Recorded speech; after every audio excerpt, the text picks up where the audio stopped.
This boy was born cursed by fate. Even his own father called him a disgrace to the family on the day he was born. That's because he was born with only one arm. But to make things worse, he suffered injustice. Even so, he spent his entire life training with just one arm to become the strongest, and he did it. With only one arm, he managed to defeat even the one blessed by the god of the sword. But despite all that, he met a tragic end. A bit of betrayal, humiliation, and in the end, torture. His life ended miserably. But what would happen if this man who suffered so much were reincarnated with both arms? A man with the resilience of a true beast, now without physical limitations, and in a body with a bit of talent. Revenge would become part of his destiny. He would become a prodigy among prodigies at the Academy of Magic and Swordsmanship. But for now, let's go back and see everything this boy went through. The story starts on a rainy day at a castle. Inside, a baby lies in a room while a blonde man stares at him with disgust. The baby had done nothing wrong. That man was his father, and he called his own son disgusting. The child's bad luck was being born at the exact same time as Kajin, a boy blessed by Kesha, the sword god with a gifted body and natural talent. His mother held him and cried because he wasn't Kajin. The reason they hated him was simple. He was born without a right arm. Each night his mother leaned in and whispered, "Can you die soon, my little baby?" The child was heartbroken, but he didn't want to die. Even in the womb he had heard his father say, "This child is our hope." His father could never beat his older brother, so he wanted his son to surpass Kajin. Instead, the boy was born without an arm and without a god's blessing, shattering all his father's hopes. Elsewhere in the garden, another child was surrounded by maids. It was the blessed young Kajin. The maids all fought for his attention. Watching from afar, Davin's mother noticed her own son was still slow. No maid helped him, and when he finally stood and took a step, she was disappointed. Kajin could already hold a sword. When Davin first picked up the sword, Kajin was already learning how to use mana. His mother thought if her son were Kajin, she'd be happy. Over time, Kajin became the image Davin was compared to, and the one he envied. So at 7, Davin was sent to serve him. From the outside, it looked like family support. In truth, his parents sold him for 300,000 liden. And little Davin, the boy without an arm, never saw it coming. Kajin hated him. He abused him again and again, simply because he felt like it. Davin became Kajin's punching bag. He held back his tears not from pain, but because grown-ups saw it and did nothing. Davin's uncle had once been strong enough to keep Kajin in check, but he left the family and never came back. So no one stopped Kajin, and he grew into a butcher. After a brutal training match, one subordinate's sword broke and the boy surrendered. Kajin's talent and blessing had become poison. He felt no pity and kept beating the boy, mocking him for thinking surrender would make it stop. Then he looked over the others and called for the next one. This time he chose an older Davin. Davin envied Kajin's talent and strength. As he stepped forward, he wished he could be strong too. Their swords clashed until Kajin snapped at him for staring and smashed him into a castle pillar. He demanded to know how a one-armed loser dared look at him like that, then beat him again and asked if hard work alone could ever beat him. Kajin raged that Davin could train his whole life and still never reach him. Then he struck him again. Even so, Davin truly wanted to beat him. He knew hard work might not be enough, but he kept going. Kajin meanwhile got lazy. As he grew older, he sank into alcohol and worse. Still, Davin couldn't beat him. It was a lazy genius against a stubborn worker. Years later, at a tournament, Kajin and Davin faced each other again as adults. Kajin attacked in fury, and their clash sent Davin flying, but he refused to lose and slammed his blade into the ground with all his strength. Kajin recognized how powerful the attack was,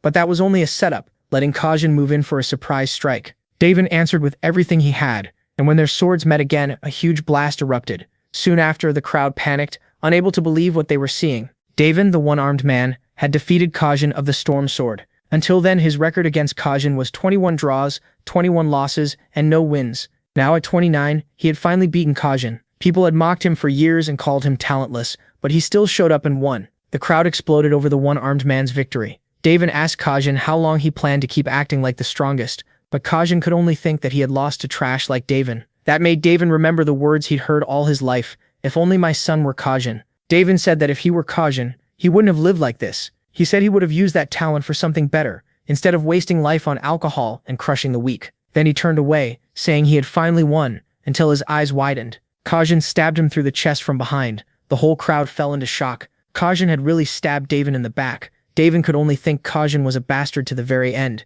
In his mind, Davin said he wasn't angry. He had finally beaten his rival, but now he was dying. He realized Kajin had used the famous mana sword of the Samam family. Only Saint Rayla could save him now. With a terrifying stare, Davin said Kajin would go down in history as a loser, and that should have been the end. Later, in what looked like a prison, Davin woke up tied up. He asked if this was hell, and a giant man laughed, saying he was lucky Saint Rayla had been in the arena. Who would have thought the miracle-working Saint Rayla would be there? The executioner said she healed him anyway, even though he was dirty and worthless in their eyes. Davin understood how he survived, though his body still felt wrecked. Then the executioner asked if he had really made a contract with a demon. Davin was stunned, and the man said that was the only way a loser like him could beat Kajin. He added that even Davin's parents admitted it, so denying it was pointless. Thinking of them, Davin realized they really might do something like that. Still, he asked if it was true. The man claimed they found sacrifices and bottles of Davin's blood at his family home, and said Davin had sacrificed 300 innocent children to gain power. Pointing at him, he declared that young Master Kajin stabbed him to protect the Samyun family's honor. Davin laughed, realizing he could beat Kajin, but never the Samyun family. The guard said Davin had stained the family's name, so his mana would be sealed, and he'd spend the rest of his life in prison. The soldier cursed him, then cut the tendons in his limbs, and bound his mana with chains. After that, he was thrown into a cell. When the bars opened and light poured in, Davin realized Kajin had come to visit. Wearing a crooked smile, Kajin said Davin finally looked right. He had become a sword emperor now, praised as a hard-working genius. And he thanked Davin, saying it was all because of that loser. After Kajin left, Davin's food rations dropped even more, and hunger gnawed at him. Coughing blood, he thought that if he had to die, he at least wanted to die with honor. He should have died that day in the arena. As he lay freezing on the floor, he wondered if he had been born with both arms, would things be different? If he were a direct descendant or had the blessing of Kishak, the sword god, would his life have changed? Would his family have loved him? He didn't want to die. He wanted to live. Then everything seemed to stop, and suddenly he woke up to an adult yelling at him. The first thing he noticed was pain in his right arm. He couldn't tell if all of it had been a dream, but it felt too real. Looking at the man scolding him, he somehow knew he was from the main branch of the family, though he didn't know how. Then he heard the man call him Vinchin, and memories rushed into his head. Even so, this didn't feel like a nightmare. Nothing could be worse than that prison. Was this a dream where he had his right arm, or some gift just before death? The man grew angrier and asked how long Vinchin planned to ignore him. Vinchin realized the man was trying to hurt him with mana, so he quickly used a method to block that kind of attack by putting distance between himself and his opponent. But when the man flew back several meters from the blow, something felt wrong. What kind of body was he in? He quickly apologized and said his hand slipped. The man refused any help and called him a reckless brat. As he got up, he said Vinchin acted that way only because he was from the main family. Still furious, he swore his son would crush Vinchin and prove the branch family could beat the main one. Right away, the protagonist compares this man to his old father, a man who dumped all his failed dreams onto his son. As he walks off, he says he won't forget Vinchin's arrogance or disrespect. He tells the boy to wait for the day of the assembly of true swords. Then he leaves Vinchin behind. Sometime later, Vinchin sits down alone.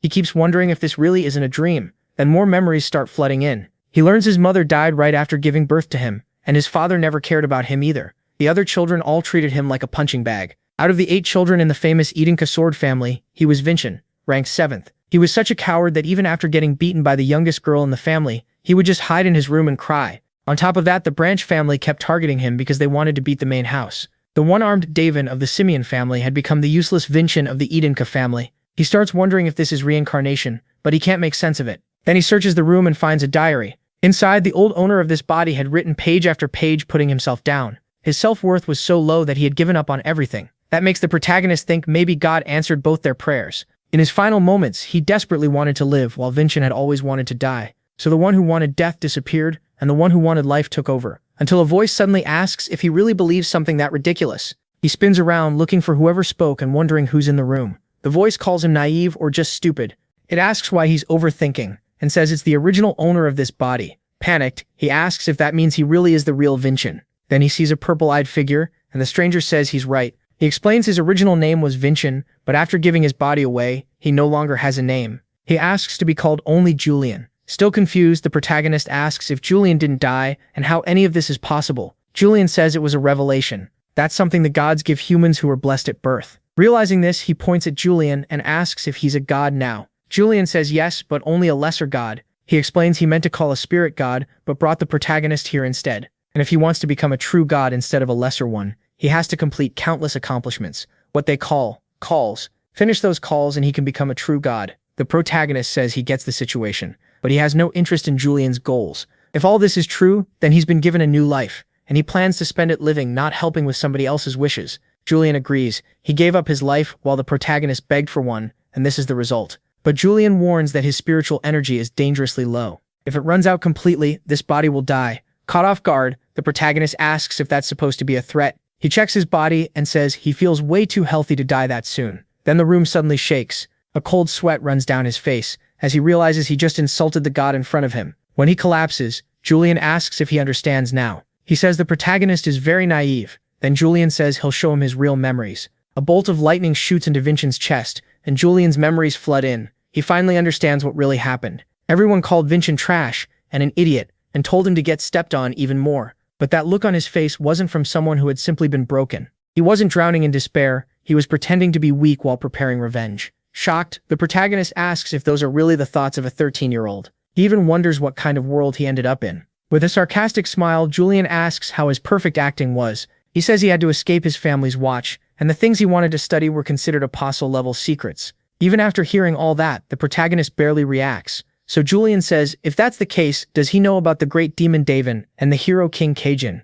That finally gets his attention. Furious, he demands to know how Julian knows any of that, since it all happened 500 years ago. Julian says history claims a one-armed swordsman named Davin escaped the Simian prison and through a contract with a demon, devoured thousands of lives to grow stronger. They say he killed over 10,000 people, which is why he's remembered as the Great Demon. Stunned, the protagonist repeats it. Davin from 500 years ago? Does that mean he's 500 years in the future? None of it makes sense. And it makes even less sense that Davin and Kajin are now said to share blood with the Simian family. He remembers clearly dying in prison 500 years ago. The Simian family abandoned the one-armed swordsman and chose the storm sword instead. The one-armed warrior died alone, while the storm sword became Sword Emperor. So turning it into stories about a great demon and hero king means the Simian family twisted everything. Enraged, he slams the ground and curses that rotten family. Julian mocks him, saying the hero king Kajin was the great demon's dear friend who loved him so much. Wasn't that romantic? The protagonist angrily tells him to stop this nonsense. Julian asks why he's so shaken, and he snaps back that the whole story is fake. That makes Julian ask if he's actually from that era. When he says yes, Julian teases him again, calling him really old and telling the old man not to get mad. After all, this story was pieced together from records left by the winners. That makes the protagonist wonder what kind of world produces a 13-year-old who talks like this. Seeing no other choice, he tells Julian to keep going with the story. Julian says the king swallowed his tears and joined hands with the greatest hero of that age, his best friend, the Emperor of the Sun Sword, to defeat the great demon Davin. Not knowing who that is, he asks, and Julian is shocked he doesn't know. Aslan, ancestor of the Adenka family. Then he finally remembers the brat named Aslan, calling him arrogant and asking if he really became the first patriarch of the Adenka family. Back then, that boy came to him and said he admired him and wanted to grow up to be like him. Even though Aslan was still young, he was also a friend and disciple Davin taught himself. He visited Davin several times in prison, saying he had committed no crime and that authority could never defeat the truth. He swore he would restore Davin's honor no matter how long it took. But after saying that, the boy never came back. Julian explains that Aslan became the first patriarch of the Adenka family and left them with one mission for life, and it ties directly to his conquest. That mission is to surpass the Simian family and uncover the truth. Hearing this, the protagonist wonders if all of it is just coincidence. Then he opens his eyes and says no, this can't be coincidence. He may not know everything, but one thing is clear. Aslan Falker left the Falker family, created the Adenka family, and went after the truth. Adenka was built to restore Davin's honor. In short, fate put him in Aslan's bloodline. He quickly asks if completing that goal really can turn Julian into a god. Julian says yes, and once he becomes a true god, he'll even be able to grant an amazing blessing. He says it's a deal that helps both of them. The protagonist thanks Aslan in his heart. He'll carry on the mission his friend left behind and crush the Simian family. This time, he'll stay ahead of the family that betrayed him by becoming part of the Adenka family. Outside the castle, Julian asks where the old man is going. That instantly annoys him, and he demands that Julian stop calling him old man. The lesser god argues that if he's from 500 years ago, then he obviously is one. So the protagonist pretends he's forgotten everything and says Julian will have to explain it all again since he's confused. Julian quickly switches and starts calling him Davin, saying he won't use old man anymore. Then they hear someone shout for training to begin. Nearby, two swords clash with mana. The protagonist wonders what martial arts look like in this era and imagines how much they've changed over 500 years. He also wonders how strong Kajin's descendants must be by now, but suddenly his body turns heavy. His vision fades and he drops to the ground. He realizes this child's body is awful. It passes out far too easily. Worse, it's in such bad shape that unless he uses mana to control the body, he won't even be able to live a normal life. Then he suddenly feels a flow of mana. He quickly starts yelling for Julian, telling him to come fast. It seems the lesser god had been sleeping, and he asks why he was called. The protagonist demands to know why this body never learned swordsmanship earlier. Julian, confused, says the boy had a condition that stopped him from learning. Frustrated, he asks why, and Julian says he was simply born that way. Furious, the protagonist says he has a celestial exoskeleton. So why didn't he train in swordsmanship already? Julian has no idea what that means and asks why it matters so much. The protagonist says it's because mana can be stored anywhere in the body. Julian still doesn't understand, so the protagonist tells him to listen carefully. A martial artist uses mana to gain strength beyond a normal human. Usually that mana is stored in the heart, but with a celestial exoskeleton, you can store mana in more than just that. Heart, you can store it in your bones too. That means your mana can grow far beyond normal. The protagonist says Julian still doesn't get how huge that is, so he brings up Kajin, The Hero King himself had a celestial exoskeleton. That makes this even more ironic. He was reborn looking like Kajin, the very man he killed in his last life. But this world, 500 years later, is stranger than he expected.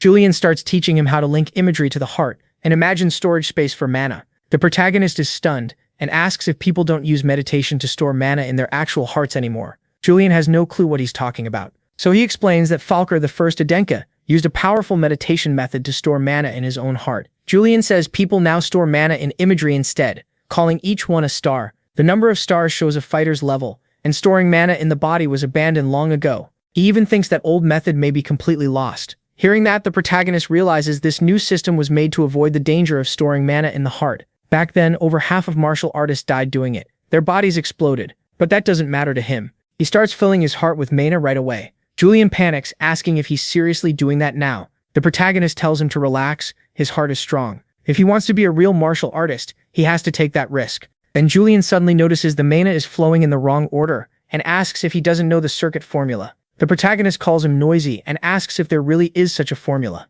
Julian insists there definitely is, but the protagonist says that in his time they just focused on the feeling. If it failed, the mana circuits twisted and exploded, though only about half died. Julian asks if people really died and he shrugs, saying that means at least half survived. Pretty decent odds, right? Julian gets mad and tells him not to act so careless, just because this isn't his body. That makes the protagonist ask why they neglected this precious body in the first place. He explains that it has amazing potential, strong heart, strong mana circuits. With proper training, it would have thrived. A good physique needs enough mana to support it, and by his estimate, Vincent Adenka's body will die before adulthood. According to him, meditation can slow the damage, but only so much. He likely has just 10 years left. Still, he says 10 years is enough. Enough for the Stormy Sword to become Sword Emperor and for armless Davin to vanish from the world. It's the same span Davin spent trapped in an underground cell, starving to death. Those 10 years felt endless and terrifying until someone knocks, asking what the young master is doing.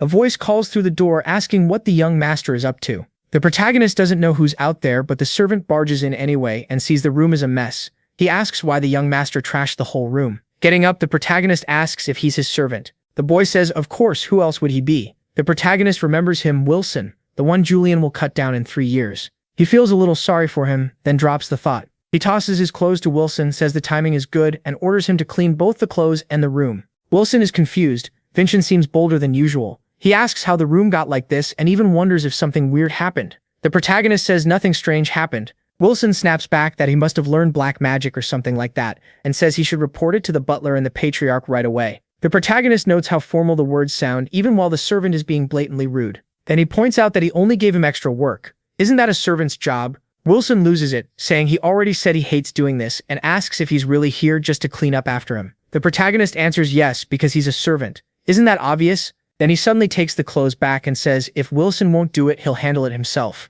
Alarmed, Wilson asks where he's going. He says he'll find the butler, ask for fresh clothes, and mention that he had to come in person because his servant Wilson refused. That instantly rattles the boy and makes him furious. He snatches the clothes back and says he'll clean everything too. The protagonist realizes that no matter how timid Vincent was, a servant shouldn't be this bold and disrespectful. Someone likely put Wilson there on purpose. Julian agrees it was probably a test. If Vincent handled this rude servant properly, he could prove how the 7th young master of Adenka should act. Julian also says Wilson is supposedly from a gang and has killed many people. So what should they do? That makes the protagonist laugh. Real killers give off a different kind of presence, and Wilson doesn't have it. He's just a pathetic punk. Julian asks how he can say that so confidently. Because in his past life he was the kind of man who actually lived with blood on his hands. That's when Julian realizes he may have summoned someone far scarier than a king of spirits. A while later, Wilson returns and says he washed the clothes and cleaned the room. Vincent nods and thanks him for the hard work. Wilson keeps talking, telling him not to wreck the room like a battlefield next time, until Vincent asks him to bring a wooden sword about 1 meter long and around 500 grams. It should be made of black scented wood and there should be plenty in the family warehouse. Wilson sneers and asks what happens if he refuses. Vincent stands and says he'll get it himself, and tell the warehouse guards a few things on the way. Those guards are elite martial artists, and they're loyal to the family's direct bloodline. Wilson quickly tells him to wait and grabs his shoulder. In the next second, his vision spins. He's lifted and slammed to the floor by a small child. Vincent soon apologizes, saying old memories of being attacked from behind make him react that way. Wilson says he's never heard that before. Vincent tells him to take it as a warning. Even so, his own body aches from forcing that move with such a weak frame. Wilson gets up, furious, ready to argue, but Vincent meets him with a killing stare and asks if he has something to say. Wilson stammers, then repeats that his master wanted a black-scented wooden sword, about 1 meter long, right? Vincent asks if he didn't just say he wouldn't get it. Wilson mutters that he said he didn't want to, not that he absolutely wouldn't, and storms out, slamming the door behind him. A second later, he opens it again and awkwardly says the wind shut it, not him. Vincent is pleased by that small improvement. Still angry, Wilson goes to fetch the sword he was ordered to bring. On the way back, he fumes that he won't lose to Vincent again, and will show him who Wilson really is. He returns with the sword, almost expecting praise. Instead, Vincent says he once knew someone who lost his right arm, a man who suffered deeply because of it, and met a miserable end. Wilson just hands over the sword, confused by the whole thing and embarrassed. Then he leaves the room. Alone again, Vincent says he needs real training and heads to the training grounds. He strikes the dummies with sharp precision, but after only a few swings, he's exhausted. Even so, he feels made to be a martial artist. Then the dummy in front of him is split in half. A boy shows up and mocks him, saying he didn't notice someone this week standing there. He introduces himself as Raven Adenka, and makes it clear he already knows Vincent. Vincent stays calm, while Julian explains that Raven is a distant branch member of the family. He's also the favorite to win the Assembly of True Swords this year, and Vincent already knew his father in the past. Raven steps closer and says he expected to face Vincent if he won, so he came to see him himself. The Assembly of True Swords is a contest between children from martial families tied to the Adenka clan. Its winner earns the right to face a direct descendant of the Adenka family, which means Vincent. Raven taunts him, asking if he'll hide in fear, since the swords used there aren't made of wood. Vincent answers that a true martial artist doesn't fear swords. Raven laughs and says he talks big. Must be because he's a direct descendant. Vincent scolds him and says he should learn to speak better too. Even insults should carry some dignity. He says that because in his past life, even with one arm, he was respected by everyone. But now some brat cuts down his training dummy just to posture. That's shameful for a martial artist. Vincent adds that Raven's father must not have taught him any manners. At that, Raven immediately raises his sword to Vincent's rev. Raven presses his sword to Vincent's neck and says he won't forgive anyone who insults his father. Julian quickly warns that Raven is already a 2-star fighter and has the Man of Steel trait, so Vincent needs to be careful. But Vincent is more annoyed that Raven copied his father's bad habits, acting childish and ignoring a martial artist's manners. So Vincent decides to teach him some proper etiquette. He snaps his wooden sword up under Raven's chin and says a brat like him would have been beaten by the family elders. Raven is stunned. Vincent shouldn't have mana, and he definitely shouldn't know how to use imagery. Raven still believes he's stronger, but he can't shake the feeling that Vincent could cut him down at any second. Vincent lowers his sword and says they can stop if Raven is already scared of a wooden blade. If that's enough to shake him, how is he supposed to face Vincent in the Assembly of True Swords? Still glaring. Raven says this isn't a place for wooden swords. That only makes him even angrier. He rushes forward, shouting that he'll kill Vincent today. He's completely lost control. Seeing things go too far, Julian tells Vincent to run, but the boy stays calm. Then someone grabs Raven's arms and says he can't fight young Master Vincent here. If Vincent got hurt now, he'd have a reason to skip the Assembly of True Swords. Still boiling with rage, Raven says they'll settle this in the Colosseum and calls Vincent a cowardly kitten. Julian asks why Vincent had to provoke him, since this obviously could have ended badly. Vincent says he only wanted to teach a rude child a lesson. That makes Julian snap. He says he should have summoned the Spirit King instead of some old man. Just then, Vincent finds a childhood photo inside the book he was flipping through. Julian hurriedly turns the page and tells him to focus. Then we get an explanation of traits and blessings. Raven's trait is Man of Steel, a blessing from the King of Dwarves that strengthens the body. The more a trait is developed, the more powerful paths it unlocks. This is called the technological tree. Man of Steel is a mid-level trait built around defense and raw destructive power. In short, martial techniques tend to favor one side, and Raven showed something far beyond what people from Vincient's past life had seen, the power of a trait. If Vincent wants to face someone like that, he has to get used to these abilities fast, so he goes back to the training field and keeps attacking. The people watching laugh that he only uses his left hand and gets winded after just 2 or 3 swings. Then someone steps in from behind and tells them not to talk so carelessly. It's Merlin, vice commander of the White Swords unit. He asks what's so funny about the Adenka young master training with a sword. The vassals quickly apologize and go back to work. That's what Merlin says out loud. But inside, he agrees with them. Vincent looks like a disgrace to the Adenka, swinging blindly with no mana and no trait. Julian worries they're drawing too much attention, but Vincent doesn't care. He's used to being looked down on. No one thought Davin could win the Stormblade either, but he turned mockery into cheers once before, so he can do it again. Then someone holds out a potion and says it's an advanced recovery potion that'll help with training.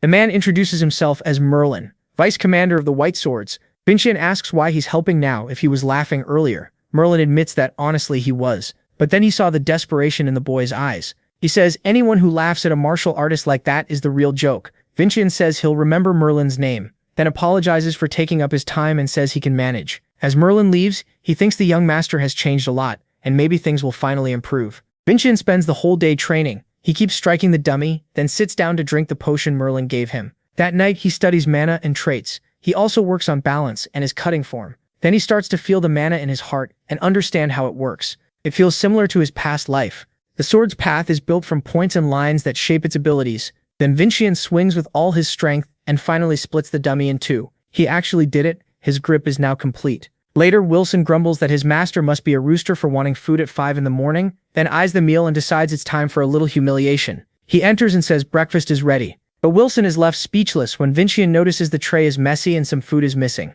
Vincian says if he's going to steal a little, he should at least wipe his mouth first. Then he calmly warns that he may seem kind right now, but Wilson shouldn't cross the line. Wilson boasts that he used to be a street thug and has killed people before. Vincian mocks him, saying that's very frightening, but in his head he reminds himself that ruling by fear is easy, yet that never wins real loyalty or respect. That's why he isn't forcing Wilson with power alone. Only then does Wilson realize his master is using telepathy and already has mana. Vincian tells him to drop the pride and stay by his side. Soon, he says, Wilson won't be ashamed to belong to Vincian Adenka. When that time comes, he'll have to choose fear or loyalty. After leaving, Wilson mutters that he didn't feel pressured at all, but the way he shuts the door says otherwise. The cold aura Vincian gave off almost made him wet himself. Later, Merlin patrols the training grounds. It looks like young Master Vincian came even earlier today. Then he notices something shocking, a dummy cut clean in half, making him wonder if it was done with a real sword, but that makes no sense, since last time Vincian was still using wood. Could someone really improve that much in just a few days?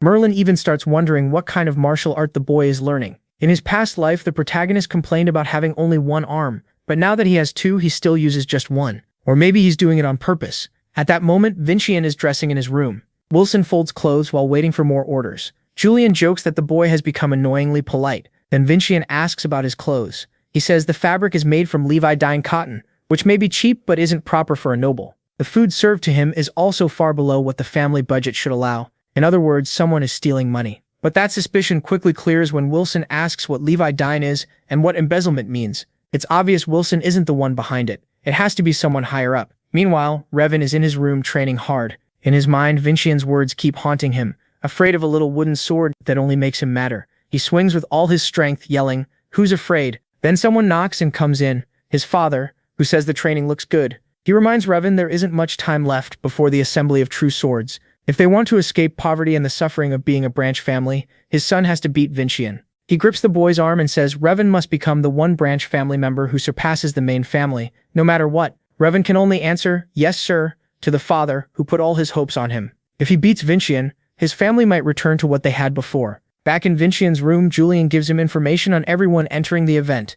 Vincian is surprised it includes not just personal details, but also their techniques and habits. He's impressed enough to call Julian terrifying. Julian's original plan was to make a flashy debut at the assembly by borrowing the Spirit King's power, then win the mana crystal that can instantly strengthen whoever consumes it. Seeing how serious Julian is, Vincian realizes how badly this child wants to win. As a martial artist, losing with all this help would be shameful, so he stands and says that even if he isn't the Spirit King Julian wanted, he'll give him a victory worth even more. A little later, he rings for Wilson, who rushes in, out of breath, asking what the young master needs. Vincian says there's something he wants done. Elsewhere, someone is sorting through a pile of papers. Then Wilson enters and greets the person inside. It's the ruler, Raelsa, who immediately asks what he wants. Wilson trembles all over in front of a 7-star martial artist. Still, he says his young master has a message for the family head. Raelsa replies that it seems the young master lacks the nerve to face his own father. Wilson says his master asks the family head to personally attend the assembly of true swords this time, because he'll prove he deserves to stand in the main Adenka family.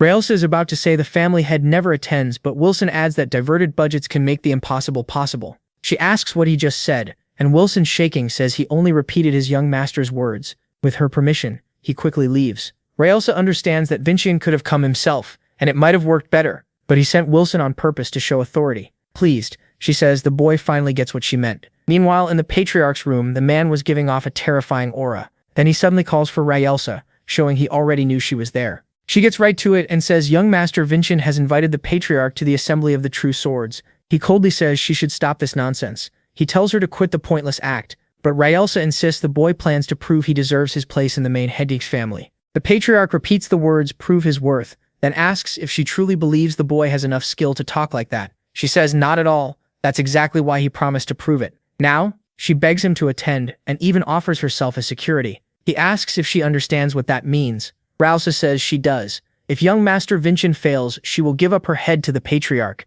He asks why she would go that far. She answers simply because young Master Vincent has something that makes up for his weakness. Ralsa is startled when the patriarch brings up the budget issue. He knows she did it on purpose for the boy's sake, planning to use that money for his future. So he says he has no reason to interfere. Ralsa serves that woman, not him. Still, whatever method the boy chose suits her style, and he made his request without costing her dignity. He wonders if this boy is really Servana's son, the child of that legendary woman. Then he rises and says fine, she wins. He'll attend this year's Assembly of the True Swords. At last, the day of the event arrives. Raven is among the fighters, looking fully determined. His goal is simple, beat Vincent. Then he looks up and senses an unusual presence. He's shocked to see Patriarch Khan there. Raven assumes he came to watch the rising star among the collateral line. Soon the event begins. Raven pressures his opponent, who struggles to hold him off. Coming down with a heavy strike, he warns him not to get overconfident, but his sword suddenly snaps. Raven immediately moves to finish it, smashing into the boy's shield until it cracks.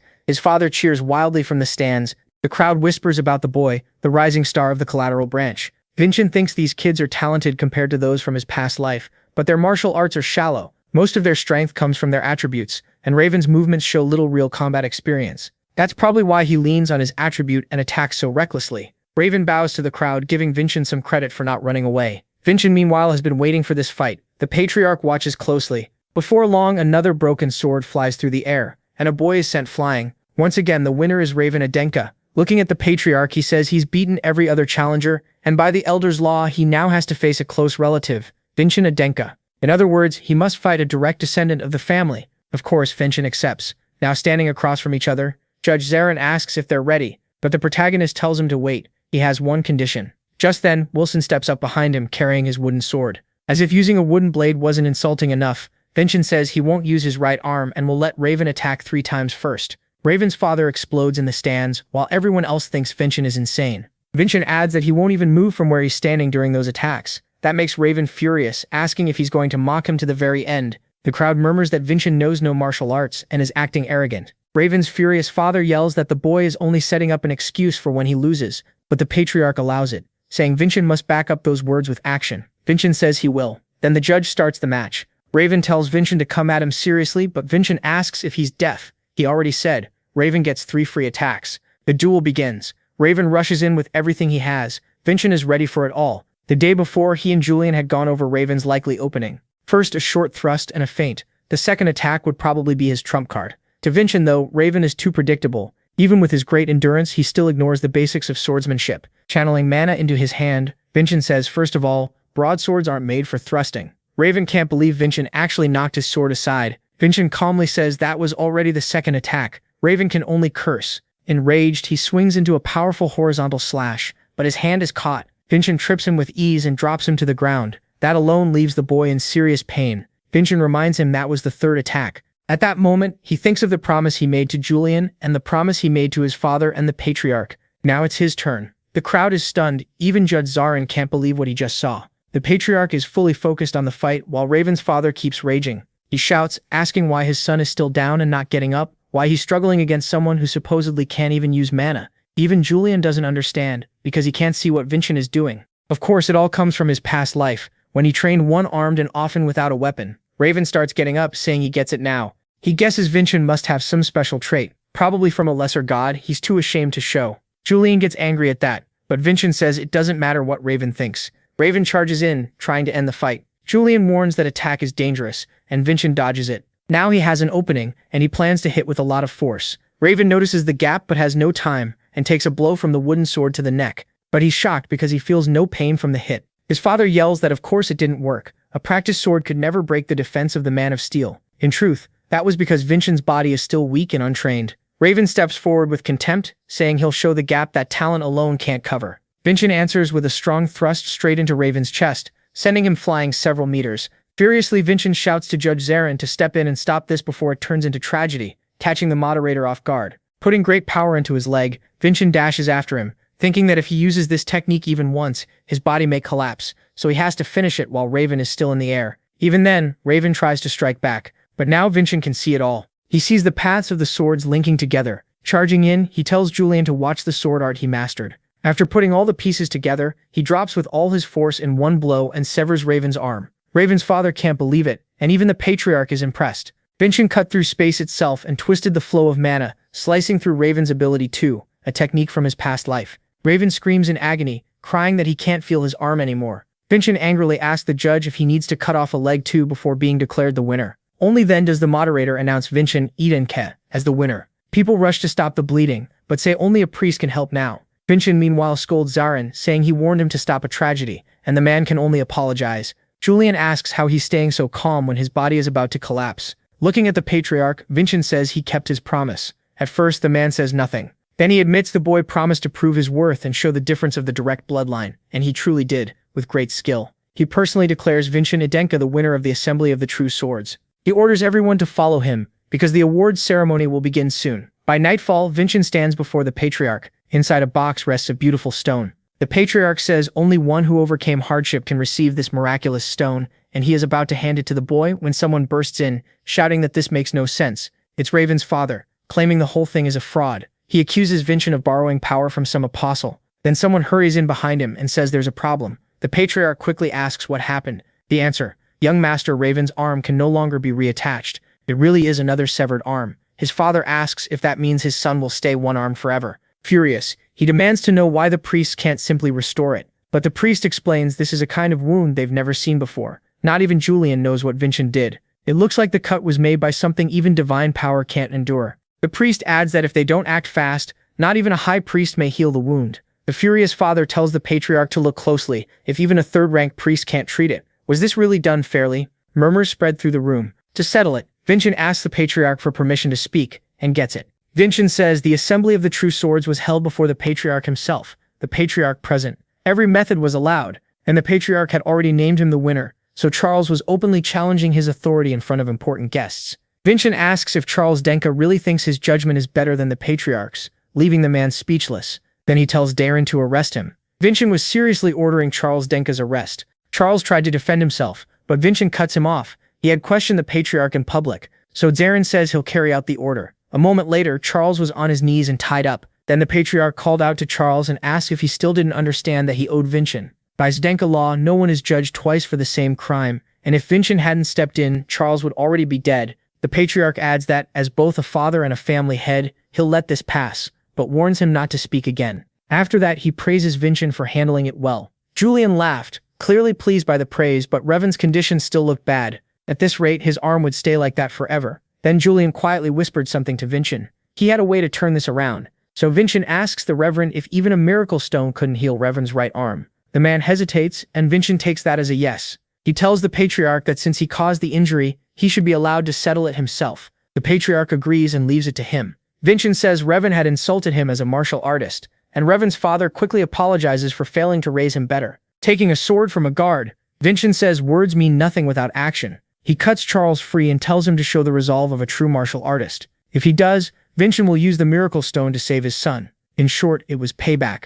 One arm for another. He wanted Charles the Denka's right arm. Vincent thought the man was pathetic. He stood there silent, as if his own arm mattered more than his son. But then Charles grabbed the sword, set his arm on the table, and said he'd give it up. He was shaking with anger the whole time. Still, everyone could see it was a twisted kind of fatherly love. He really was willing to lose an arm for his son. He swung the sword down at his arm, but Vincent, annoyed, glances aside and reminds them he told them to stop any accident. Zarin instantly slashes across and shatters Charles's sword. That was the only reason Charles didn't cut off his own arm. Vincent tells him to use that courage for something better next time. Then he bows to the patriarch and says the matter is settled. The patriarch praises him again and gives him the miracle stone. Vincent immediately hands it to the Reverend, who starts a holy spell with the stone in his mouth. When it shattered, Reverend's arm was restored and the pain was gone. Charles broke down in tears, full of relief. Even if it saved someone, using that stone was still a huge loss because of how valuable it was. Outside the door, Wilson had heard everything. He laughed to himself, saying his master was unbelievably bold, truly impressive. He remembered Vincent once telling him to choose between loyalty and fear.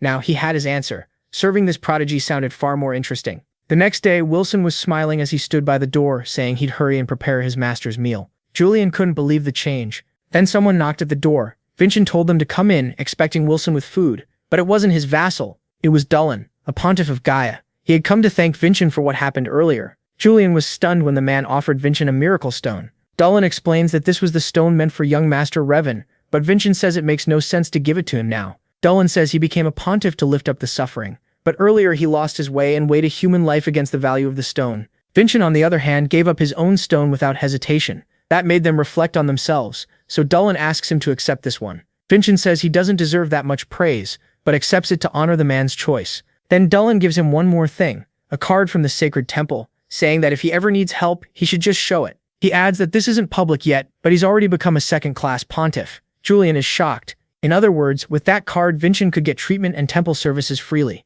Dolan says he learned a lot from young Master Vincent and thanks him. Vincent simply wishes him well. Both of them were pleased with how things turned out. Then Julian suddenly remembers something. He says the Patriarch once invited a family member to dine with him after the Assembly of True Swords. That happened to the second child from the direct line after a huge victory in the Assembly. So there's a decent chance, maybe 50%, that the Patriarch may call Vincent tonight. Vincent gets up and says that even if he's exhausted, now isn't the time to rest. He quickly changes clothes, saying that if Julian is right, it's better to be ready. That trust makes Julian happy. Then Wilson rushes in, saying it's urgent. He starts to announce that the family head, but Vincent cuts him off and asks if the family head has summoned him. Wilson is shocked that he guessed it. At the main Adenka mansion, Vincent heads through the halls toward the Patriarch's office when a woman suddenly tells him to hurry. It was his stepmother. Since Vincent's real mother died giving birth to him, he politely greets her as mother. Her name was Virsa Helene. Once a fearsome martial artist, she now handled the Adenka household. She just says they need to go. His father is waiting. They enter the room, but the Patriarch immediately catches them off guard. He looked furious and shouted Vincent's name. The pressure pouring off him was so heavy Vincent could barely breathe. Still, Vincent quickly realizes the Patriarch hadn't acted like this earlier, so this was probably a test. He says there's no need to pressure his son like this in a private meeting. The Patriarch asks why he thinks that. Sweating, Vincent points out that his mother called him father, not family head, so this meeting was meant to be informal. The Patriarch drops the pressure and praises him for noticing. Then he says he called him here for 2 reasons. First, to congratulate him on today's win. Second, to test whether Charles Adenka's suspicions had any truth. Charles was sure Vincent had cheated. Then Vincent feels a massive presence pushing into his mind. His mother was examining him. He starts sweating under the pressure. The Patriarch asks if the boy could be an apostle, and she says no. Vincent still couldn't understand what this crushing force was.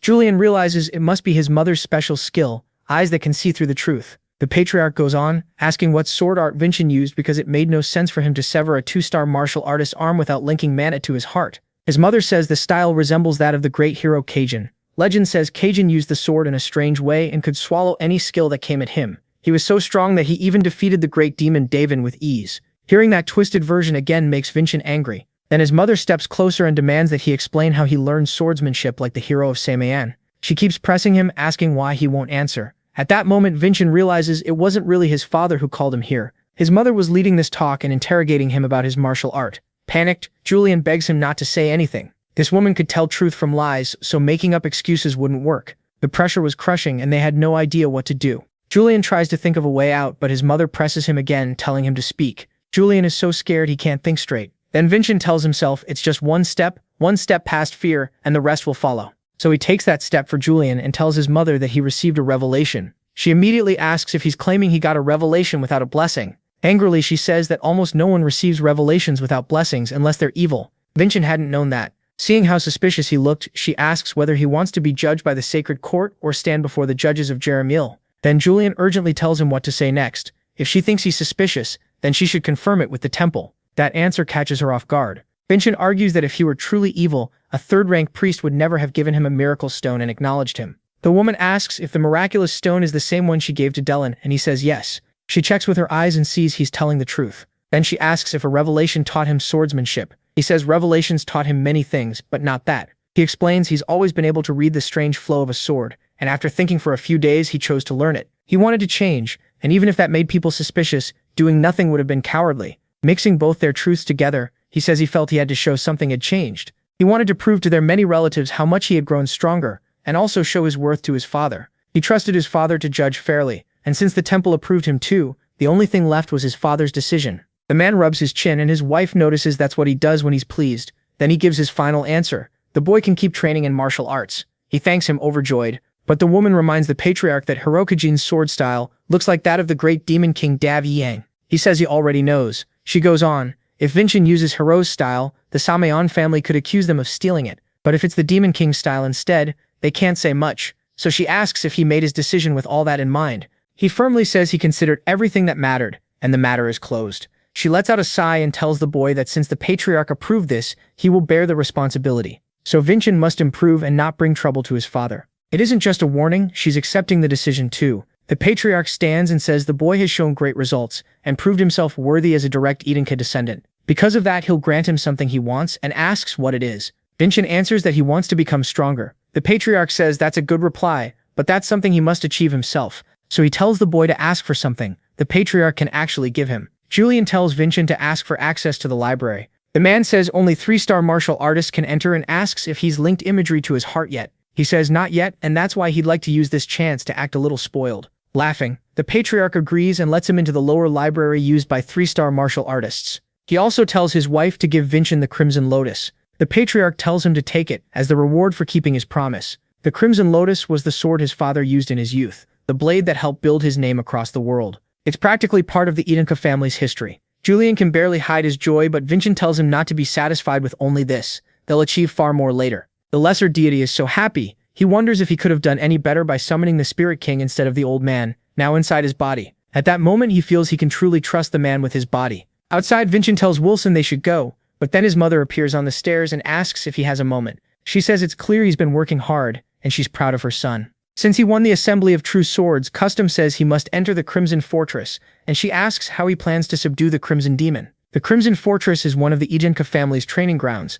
Only those who finish its trial are fully recognized as martial artists, and to enter one must win the Assembly of True Swords and defeat the low-ranked demon called the Crimson Demon. Not knowing the answer, he admits he doesn't. That surprises her. She thought he had a plan for everything. She also says that strange sword move he used earlier must have hurt his whole body badly, so he should listen carefully. No one can beat that demon in one strike, and if he fights it now in his current condition, he will die for sure. After hearing his mother warn that he can't defeat the Crimson Demon with a single blow, Julian wonders why she's helping them. To Vincent, it almost feels like she's started to accept them. She could have turned against them, but she didn't. Maybe she doesn't like them, yet she won't act as an enemy either. Before she can keep talking, Vincent thanks her for the warning and says he won't disappoint her, then leaves without even hearing the Crimson Demon's details. Seeing his martial skill and courage, her heart stirs at the thought of his future. The next day, the vassal hums while folding sheets, saying he'll support the protagonist however he can. When someone suddenly smacks him on the head, the maid Sari asks what kind of trouble he's planning with the young master,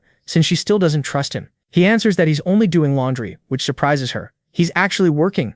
Sarantic asks where the young master is, and he says Vincent is in the library, where only family martial artists are allowed. Inside, Vincent is frustrated because he can't find records from 500 years ago. Julian says that's strange. It looks like that whole period was removed on purpose, as if someone erased it. Vincent decides to leave that for later. Right now, what matters most is raising his skill. At his current level, he can't beat the Crimson Demon, so he needs a training method before reaching imagery theory. Julian points out that Vincent called Aslan's father a child, and uses the late Hero King's sword art, which makes him wonder who Vincent really is. Vincent thinks that if he said he was the Demon King, Julian would probably panic. But lying would also be rude, since Julian once owned this body and shares the same fate. So he decides to tell the truth and says his real name, but hearing it gives Julian a terrible headache. He can't even understand the name and asks him to say it again, but the pain only gets worse. Vincent worries about Julian, so Julian gives up on learning his identity for now. Then Vincent finds a book called First Love of a Watermill. Julian wonders why a romance novel is sitting with mana training books, but since this is a family library,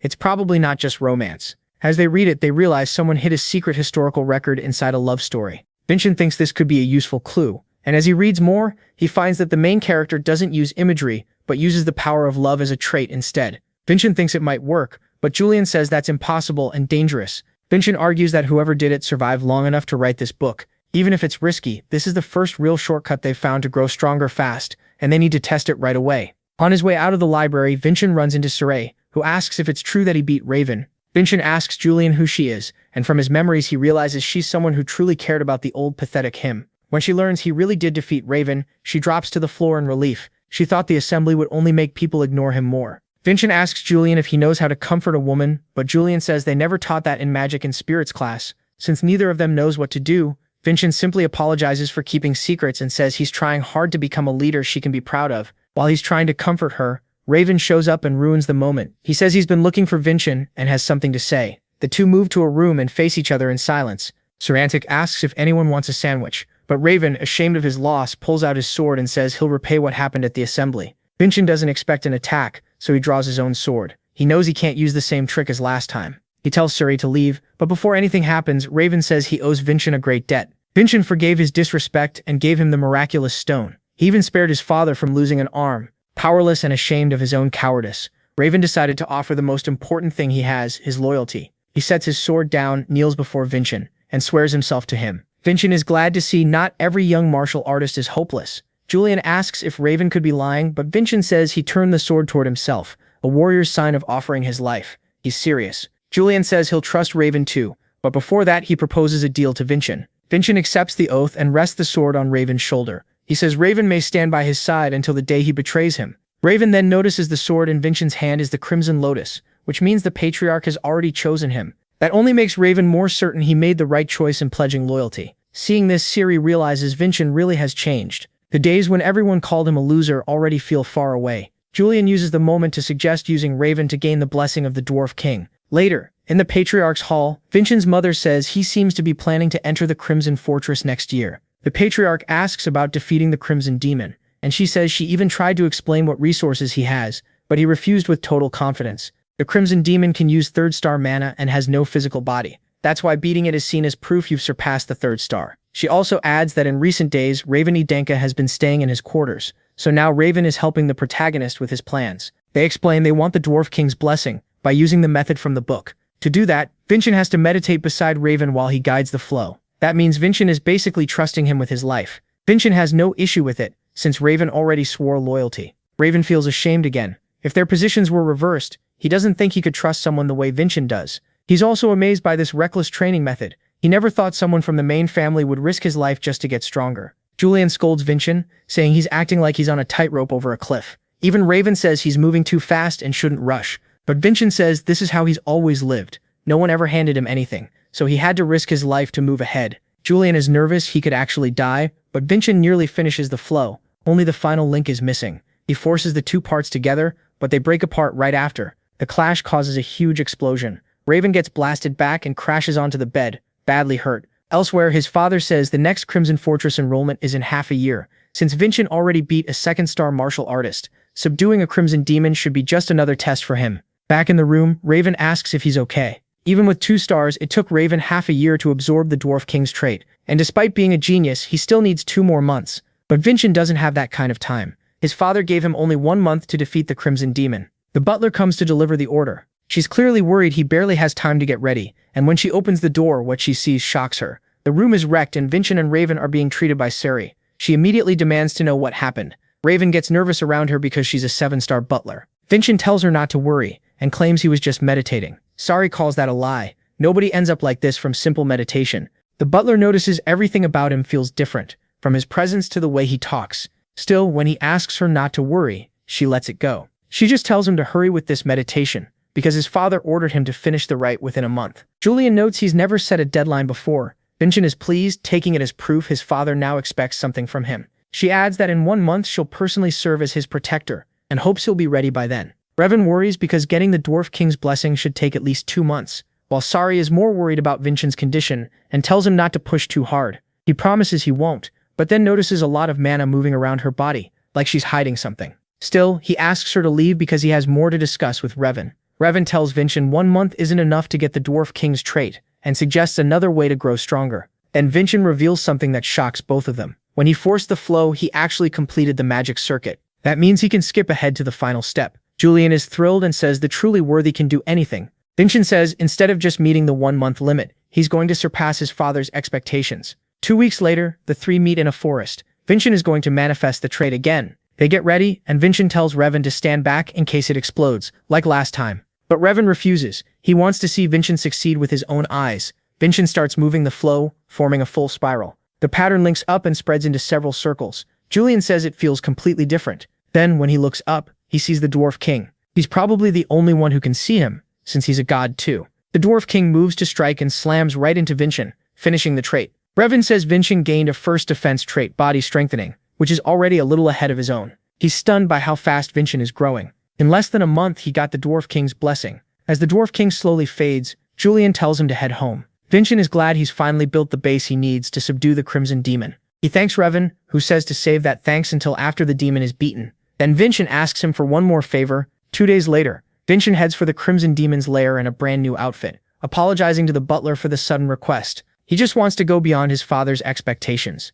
The butler worries because he's not only skipping part of his prep time, he's going in 2 weeks early. She wonders if he'll really be okay. She says she's guarded this right 3 times for the patriarch and his brothers, and no one from the family line has ever failed. She warns him he can't be the first. Vincent stays firm and says he's not facing the Crimson Demon with empty courage. Inside the carriage, Vincent tells Julian a guardian seems pointless for a mission like this. Julian says they're also there to collect the Crimson Demon's treasures and to keep an eye on him. The butler asks if he studied the Crimson Demon. Reaching 3 stars of mana is only the first step to subduing it, and by her judgment, he still doesn't meet the full requirements. Julian points out that Vincent never once asked about the Crimson Demon. Vincent tells him not to worry, this demon was his first hunt. She warns that even with his strange sword style, he can't drop his guard, so Vincent asks why she's trying to help him. She says she's the test's official guardian, but he sees through it and asks if she's really trying to hide budget issues. Still, if she doesn't want to explain, that's fine. She also never asked about his training. At last, they reach the test site. The Crimson Demon's lair is an ancient temple ruin,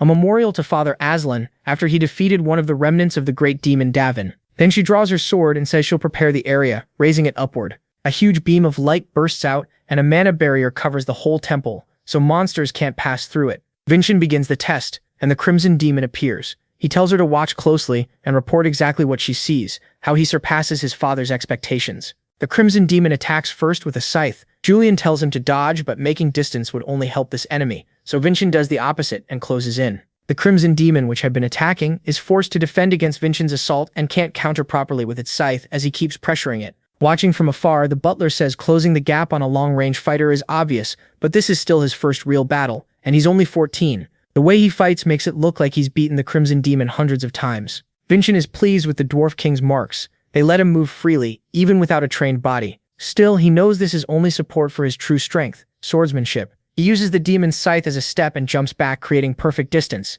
The Crimson Demon is aggressive, and being forced on defense clearly rattled it. Its anger makes its move simpler and leaves it open. Against an enemy full of openings, the sword's path becomes easy. He uses the mark to lower the cost of his sword skill, and slices through the demon's middle. With one strike, he seems to have subdued it, and a small red orb drops out. He looks at the butler and asks if she saw that clearly, but she isn't satisfied at all. She's worried he really doesn't know why the Crimson Demon didn't die from one blow. It actually has 2 lives, and it starts forming again behind the protagonist, ready to strike. She tries to warn him, but he already knew this would happen and dodges easily. He thinks it's just like 500 years ago, but then another attack comes much faster than the first. He barely avoids it and realizes its form hasn't just changed, it's stronger too. These demons evolved over the last 500 years. The butler explains that once revived, the Crimson Demon becomes enraged. Its speed and power both rise. It slams at him with its palm, smashing the ground with huge force. Vincent dodges but admits it's dangerous to face it now. Then he finds his escape blocked by a wall. The Crimson Demon swings its scythe and splits the wall in half.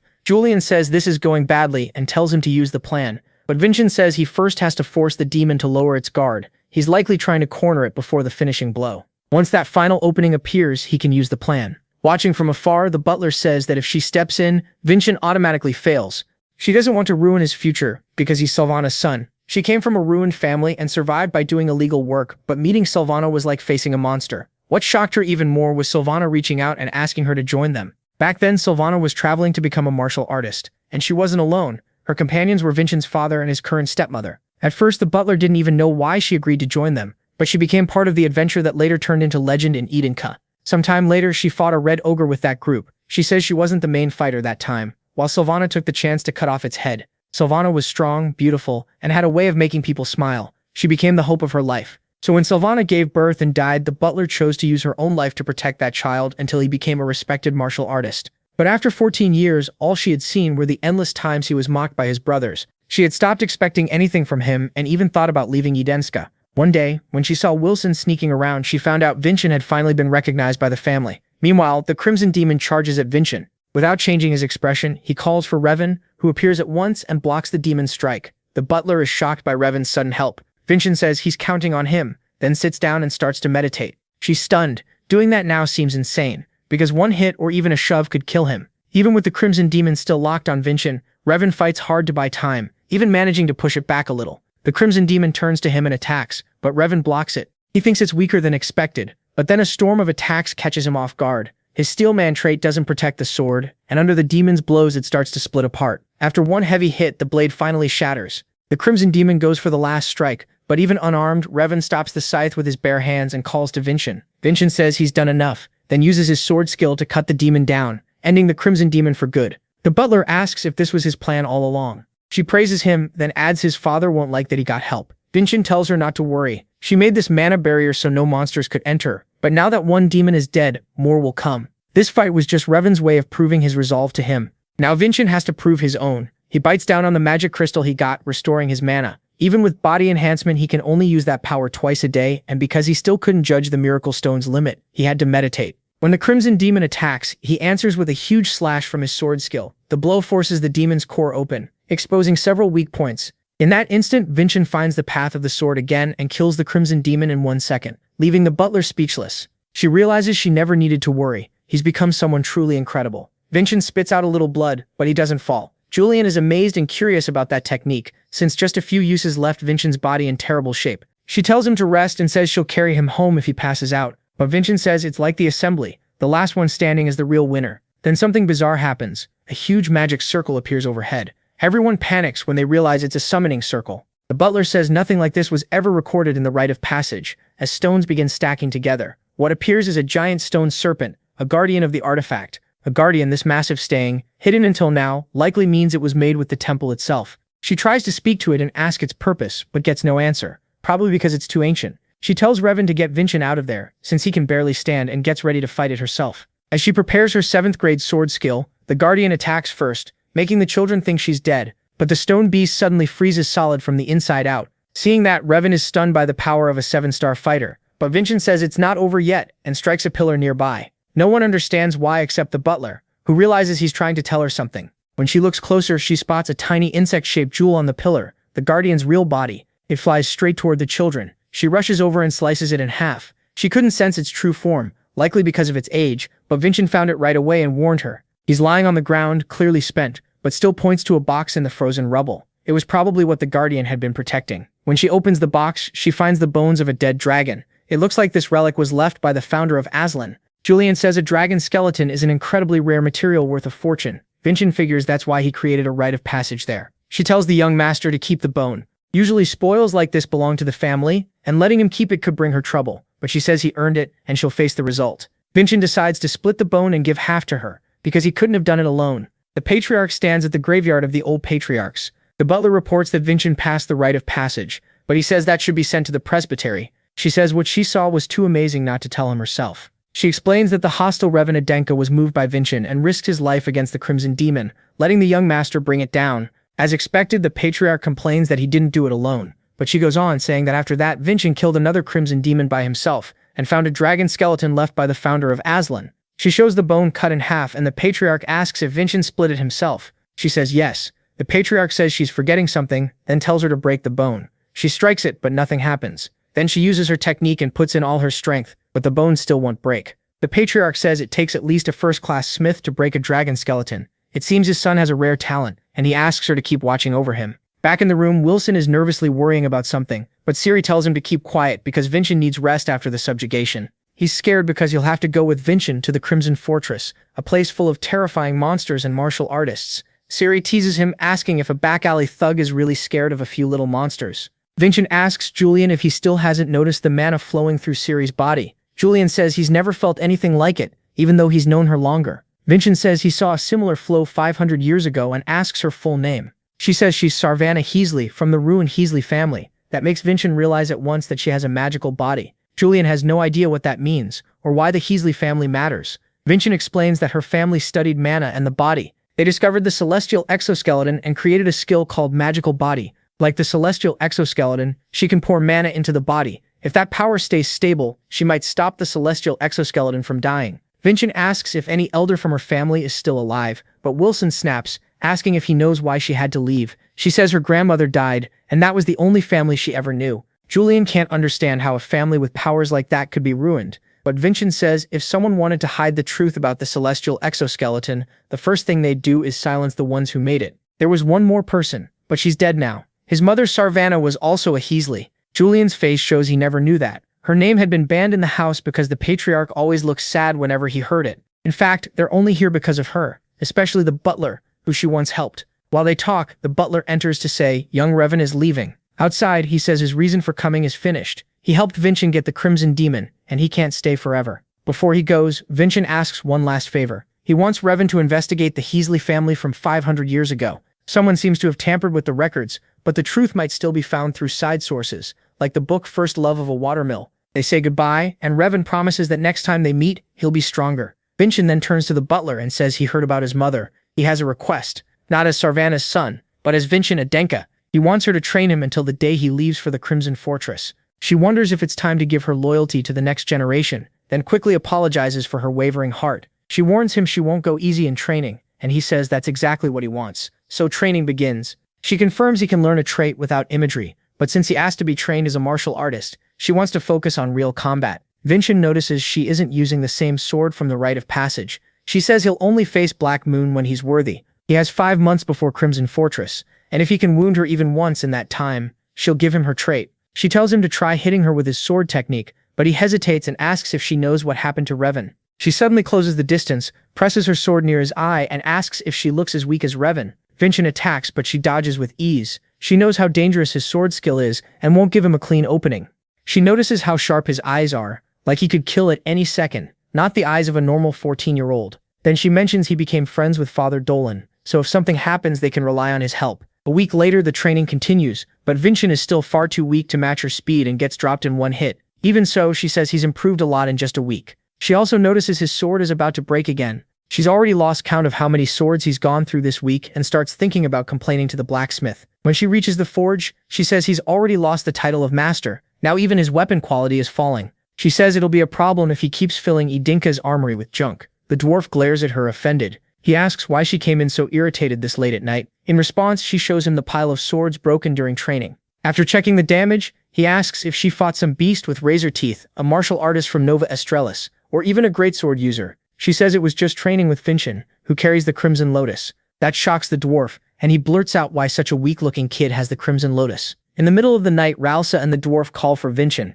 She says he was too impatient to wait and wanted to see the Lotus, and Vincent replies he can inspect it whenever he wants, since he's the one who made it. Julian explains this is the blacksmith Hansen. He's not only famous but also an old friend of Vincent's father, and once held the title of master. Vincent asks why he lost that title, and Julian explains he quit making big swords to focus on useful high-quality inventions. Other smiths mocked him for chasing money, so he lost his honor. But Vincent thinks he's amazing because of him. Many people could defend themselves. He put others before his own pride, and that deserves respect. Vincent then properly introduces himself to the so-called Master Hansen. The dwarf looks annoyed for a moment, then laughs, and says the boy sure knows how to get a reaction. Vincent says he isn't mocking him, he truly believes Hansen chose the right path. He remembers the patriarch once saying the same thing. Even if people laugh at him, he still believes his decision was right. Hearing that, the dwarf says the family blood really does run in him. He thought Vincent was the weakest of the children, but maybe those rumors were wrong. Then he asks to inspect the Crimson Lotus. Looking over the blade, he asks if Vincent really beat the Crimson Demon and trained against Sarvana's shadow with it. When he learns that's true, he's shaken. The sword is still perfectly intact, as if Vincent fought with his own power instead of relying on the blade. He asks to see his swordsmanship, but Vincent hesitates. The dwarf snaps and asks if he's about to make up some excuse like being tired. Julian says Vincent already used up his daily charges, but Vincent refuses to waste the chance to learn from a master. Just then, Ciri appears behind the dwarf and scolds him for shouting so late at night. Vincent asks if they know each other, and it turns out the dwarf used to help poor children, with Ciri being one of them. They're basically like father and daughter. Vincent says he'll visit the forge tomorrow and bring Ciri with him, which sends the dwarf back to the forge. Vincent realizes Ciri's kindness came from having a good father figure. The next day, he shows the dwarf a little of his swordsmanship. After watching closely, Hansen says the style is strange and reminds him of the techniques of the Hero King and the Great Demon from legend. Now he understands why the Crimson Lotus was given to Vincent. The dwarf admits Vincent has caught his interest enough to make him want to forge a sword for him, but he needs one rare material first. The blade he wants to make requires something money can't buy, a mastodon horn. That shocks Vincent, and he and Julian exchange looks at the strange coincidence. Vincent hands over the dragon bone and the dwarf is stunned they actually have a mastodon horn. Then Vincent gives him the Crimson Lotus too and asks him to forge the bone into it, since that sword marks the beginning of his father's path. 3 weeks later, when they return to get the sword, they're alarmed to find the forge on fire. Seeing how shaken Ciri is, Vincent realizes this has never happened before, so he says they need to save Master Hansen first. Since his attack can cut through almost anything, he slices open the door and rushes inside. Once inside, he finds the dwarf unconscious on the floor. Julian quickly realizes the source of the blaze. It's the Crimson Lotus overflowing with mana. The bone must have been stronger than expected, but they ignore the sword for now because getting out comes first. As they move toward the exit, burning wood collapses and blocks the way. Julian asks if Vincent has any defensive technique, because even a dragon skeleton can't hold back those flames forever.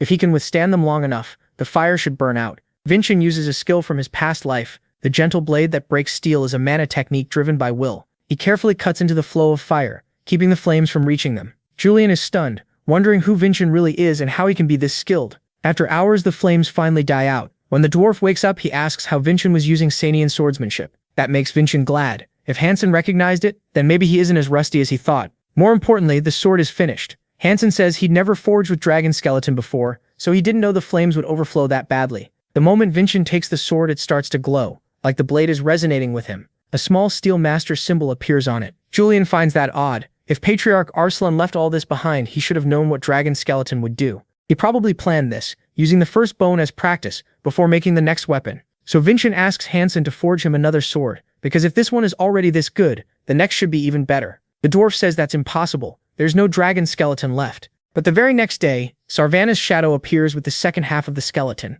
Hansen says he doesn't know how long it'll take, but he'll forge a perfect sword from it. On the way home, Raelsa admits she almost gave up on guiding him partway through, but she's happy with how much he's grown. Vincent apologizes, saying he wanted to share the bone with her, but ended up taking it back. He asks how he can repay her, but she says she's already being rewarded. The child born 14 years ago has turned into an outstanding martial artist. Vincent says she's about to like her reward even more.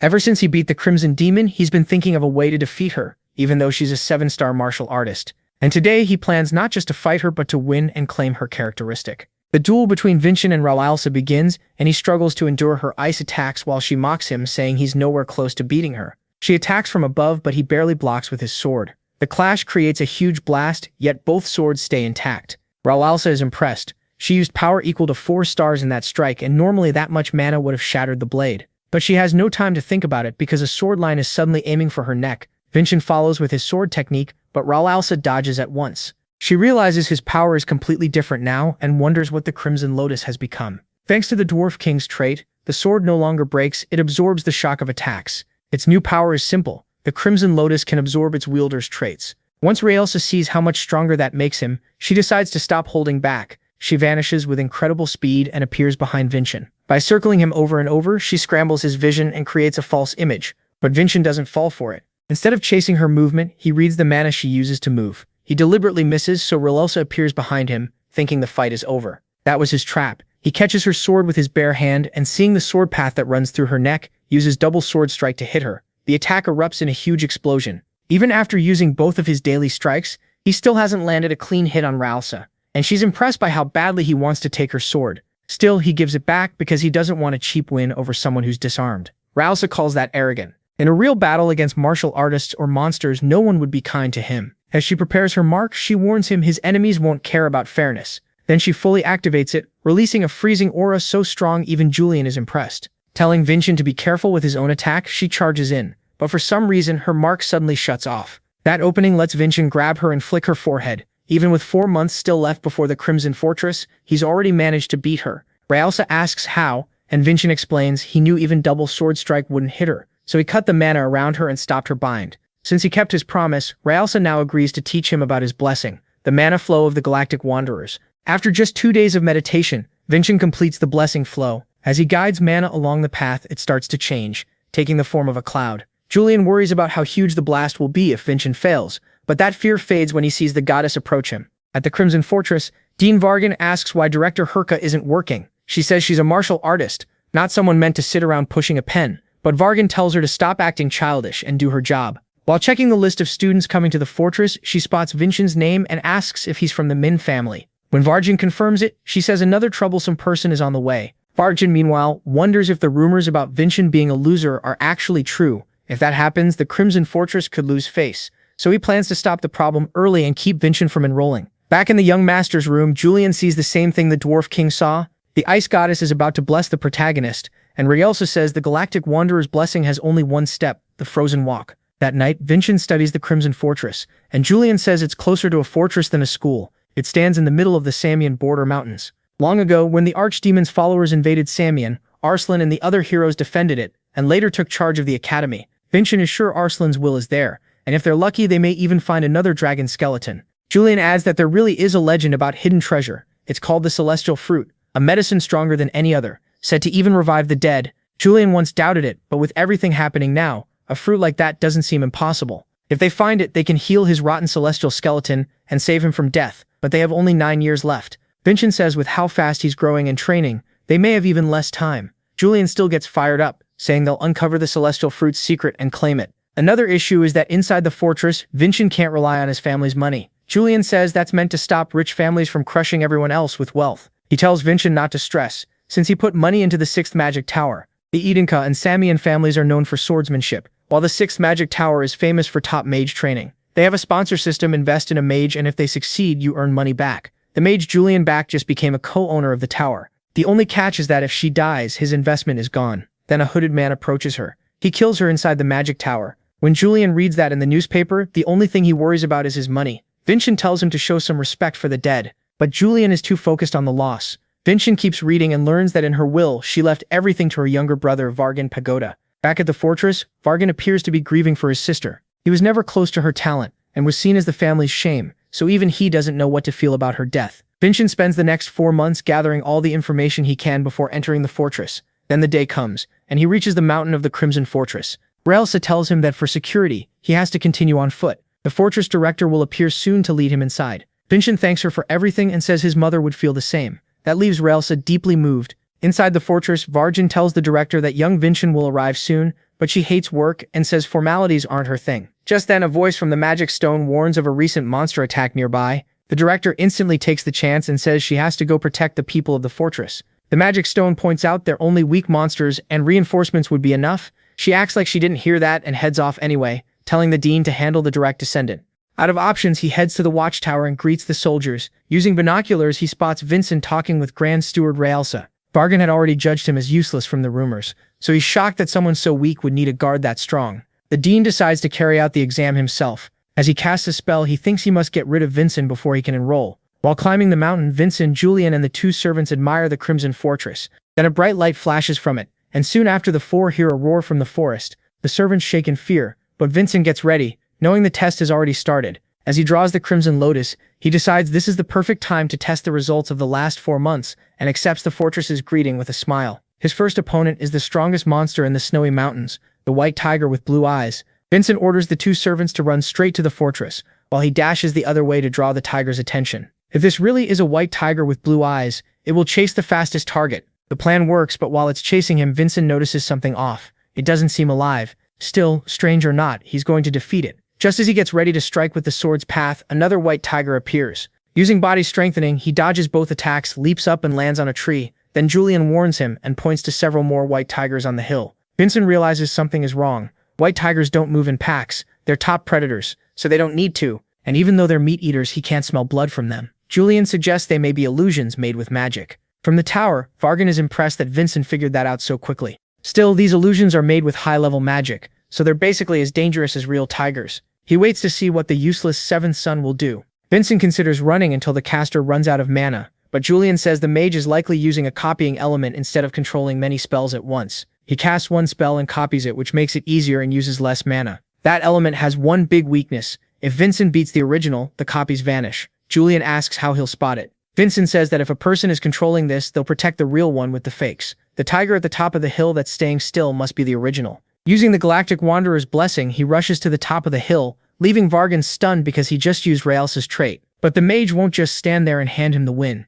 He sends 2 tigers to attack Vincent. The Crimson Lotus, enhanced with a dragon skeleton, absorbs the nature of his mana. Vincent activates the Galactic Wanderer's trait through it, and slips right through the 2 tigers, striking the original. The magic circle explodes, and every tiger slowly fades away. Vargan is impressed by Vincent's understanding of magic, while Vincent wonders if the fortress examiners are satisfied now. Defeated, Vargan orders the gates open and welcomes the young master. Vincent asks Julian if it's normal for a swordsman's fortress to have a mage this skilled, since that makes no sense unless the attacker was the dead mage's younger brother. When the gates open, Vargan and his soldiers are waiting to receive Vincent. Julian says that even without family money inside the fortress, talented cadets can earn support through sponsorship. Now they need to score points with the right person and win all that investment money back. As their carriage moves through the fortress, Vincent comments on how many people live there. Varjin explains that besides instructors, disciples, soldiers, and children, many families live here too. Vincent will share a dorm, and once he moves in, he'll be just another cadet. Any old status is gone. Vincent understands he'll only be treated like a young master during this ride. Siri sees kids in uniform and says he'll look good wearing one too. The protagonist asks what his current rank will be, and Varjin explains that every cadet starts at rank 9. Exams happen twice a year, ranks go from 9 to 1, and anyone who passes after rank 1 becomes an innovative martial artist. Vincent has only 4.5 years to graduate, and by then he must find the celestial fruit or die. Varjin asks how someone from a martial family knew about the copying element. Julian says he was terrible at swordsmanship, so he studied as much magic as he could. But Vincent says knowledge is power, and refusing to learn something useful just because of family tradition is foolish. The dean starts wondering how a child this remarkable ever got labeled useless. Then Vincent asks about the celestial fruit, and the dean is a little disappointed, calling him childish for believing in a legend like that. That answer makes Julian realize even high-ranking people treat it as a myth, which makes finding information on the fruit even harder. Soon they reach the rank 9 dormitory. Varjin explains that the servants stay on the first floor, while the protagonist will use the 3rd, 4th, and 5th. He hands over a sun emblem to show he's a rank 9 cadet, and says the Crimson Fortress greeting is, "Humble respects, glory is absolute." The protagonist heads to his room, but when he enters he finds the other cadets blocking it. He quietly asks Julian if he did something wrong, and Julian has no answer. Then they hear a voice from the doorway. Julian immediately knows it belongs to his older brother, Malone Denka. Even Vincent feels sick just looking at him. Julian explains this is the brother who bullied him the most, even forcing him to eat trash. Hearing that, Vincent nearly throws up because he saw it in Julian's memories. Malone is the kind of person who uses strength to crush the weak, and he clearly hasn't changed, so Vincent asks if he can teach him a lesson. With a friendly greeting, the protagonist says he's glad to see him, but also disappointed that after being away from home so long, he's still only rank 9. Malone snaps, calls over Saizen, and slaps him across the face, saying newcomers need proper training so they don't act out. He warns that if it happens again, Saizen will be beaten. Right then, the protagonist realizes Malona is the worst kind of person, just like Kajin, his greatest enemy from his past life. He can't hold back anymore and drives a punch into Malona's face, leaving all the cadets stunned. Malona snarls that his little brother must have gone crazy and swings back at him. Vinci slips past the hit with ease, remembering one thing: people like this don't respect martial arts. He grabs Malona by the collar and slams him hard into the ground. Then he turns to the other cadets and tells them a martial artist should fear only one thing: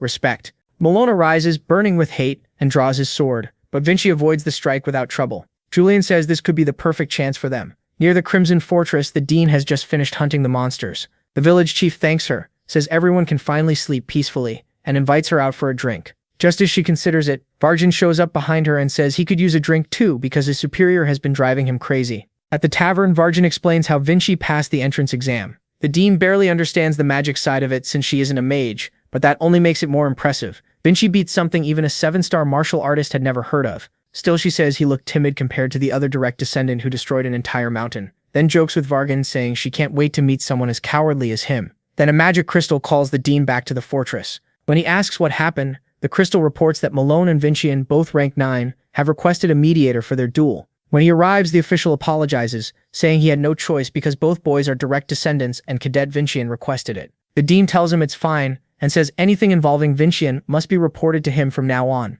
Using his authority, he allows the duel. When the protagonist draws the Crimson Lotus, Malone is visibly shaken. Still, he claims it's only a copy, and even wagers his right arm on it. That pleases the MC, who tells him not to forget those words. Malona ignores that and says he'll force him to surrender using his blessing, the Daughter of Fear. Its pressure spreads through the room and makes everyone around them tremble. Julian explains that this trait fills the enemy with fear, but he can't understand why the protagonist is completely fine. Vincian says it's his pride as a swordsman. The words he spoke earlier that a martial artist should only fear respect can even cancel a trait. Maloney can't understand why it isn't working, and tries to crush him with his sword. The blow is so powerful it leaves a crater, but when the dust clears, Vincian is gone. He appears behind his brother and kicks him away. Before Malona can recover, the MC uses Swift Blade with Frozen Walk and body reinforcement, striking so hard that Malona crashes to the ground. The dean knows Malona's trash, but he also knows why he stayed cadet representative this long, and now Vincian is threatening that spot. Just then, Selbura arrives to watch and sees Malona already down.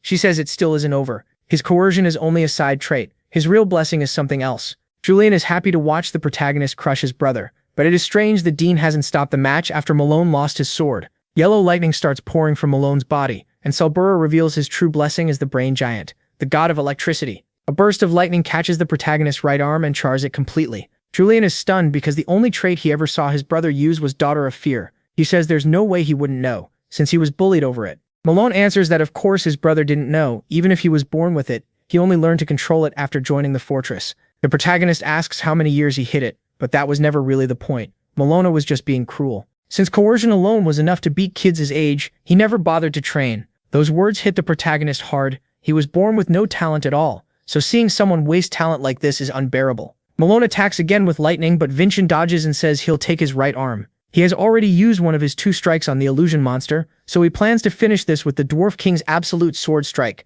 He keeps slipping past the lightning while Malone's blows grow so wild they start tearing apart the whole room. Even the Dean sees that Malone is drunk on his own mana and losing control. Siri, who has been watching closely, is nearly crushed by falling rubble, but the Dean saves her with magic. Vargan checks if she's hurt, orders Braun to evacuate the cadets, and teleports her somewhere safe. Then he notices her body is filled with mana. The protagonist keeps dodging. The trait is strong, but it leaves plenty of openings, and if he closes in with Frozen Walk, he can finish it fast. But then his body gives out, and Vincent drops to the floor. He was wrong to think he could handle Frozen Walk like Ralsa. His body is too exhausted now, and he has only one move left. The Dean realizes his own mistake too. They may be kids, but they're still direct descendants. To keep the fight from getting worse, he throws up a barrier around them. Now the protagonist has even less room to avoid the attacks. But Julian says they can cut something other than Malone with the absolute sword strike. After dodging again, the protagonist decides to trust that plan and jumps toward the air. Malone takes the chance and fires a huge blast of energy, but that was exactly what Julian wanted.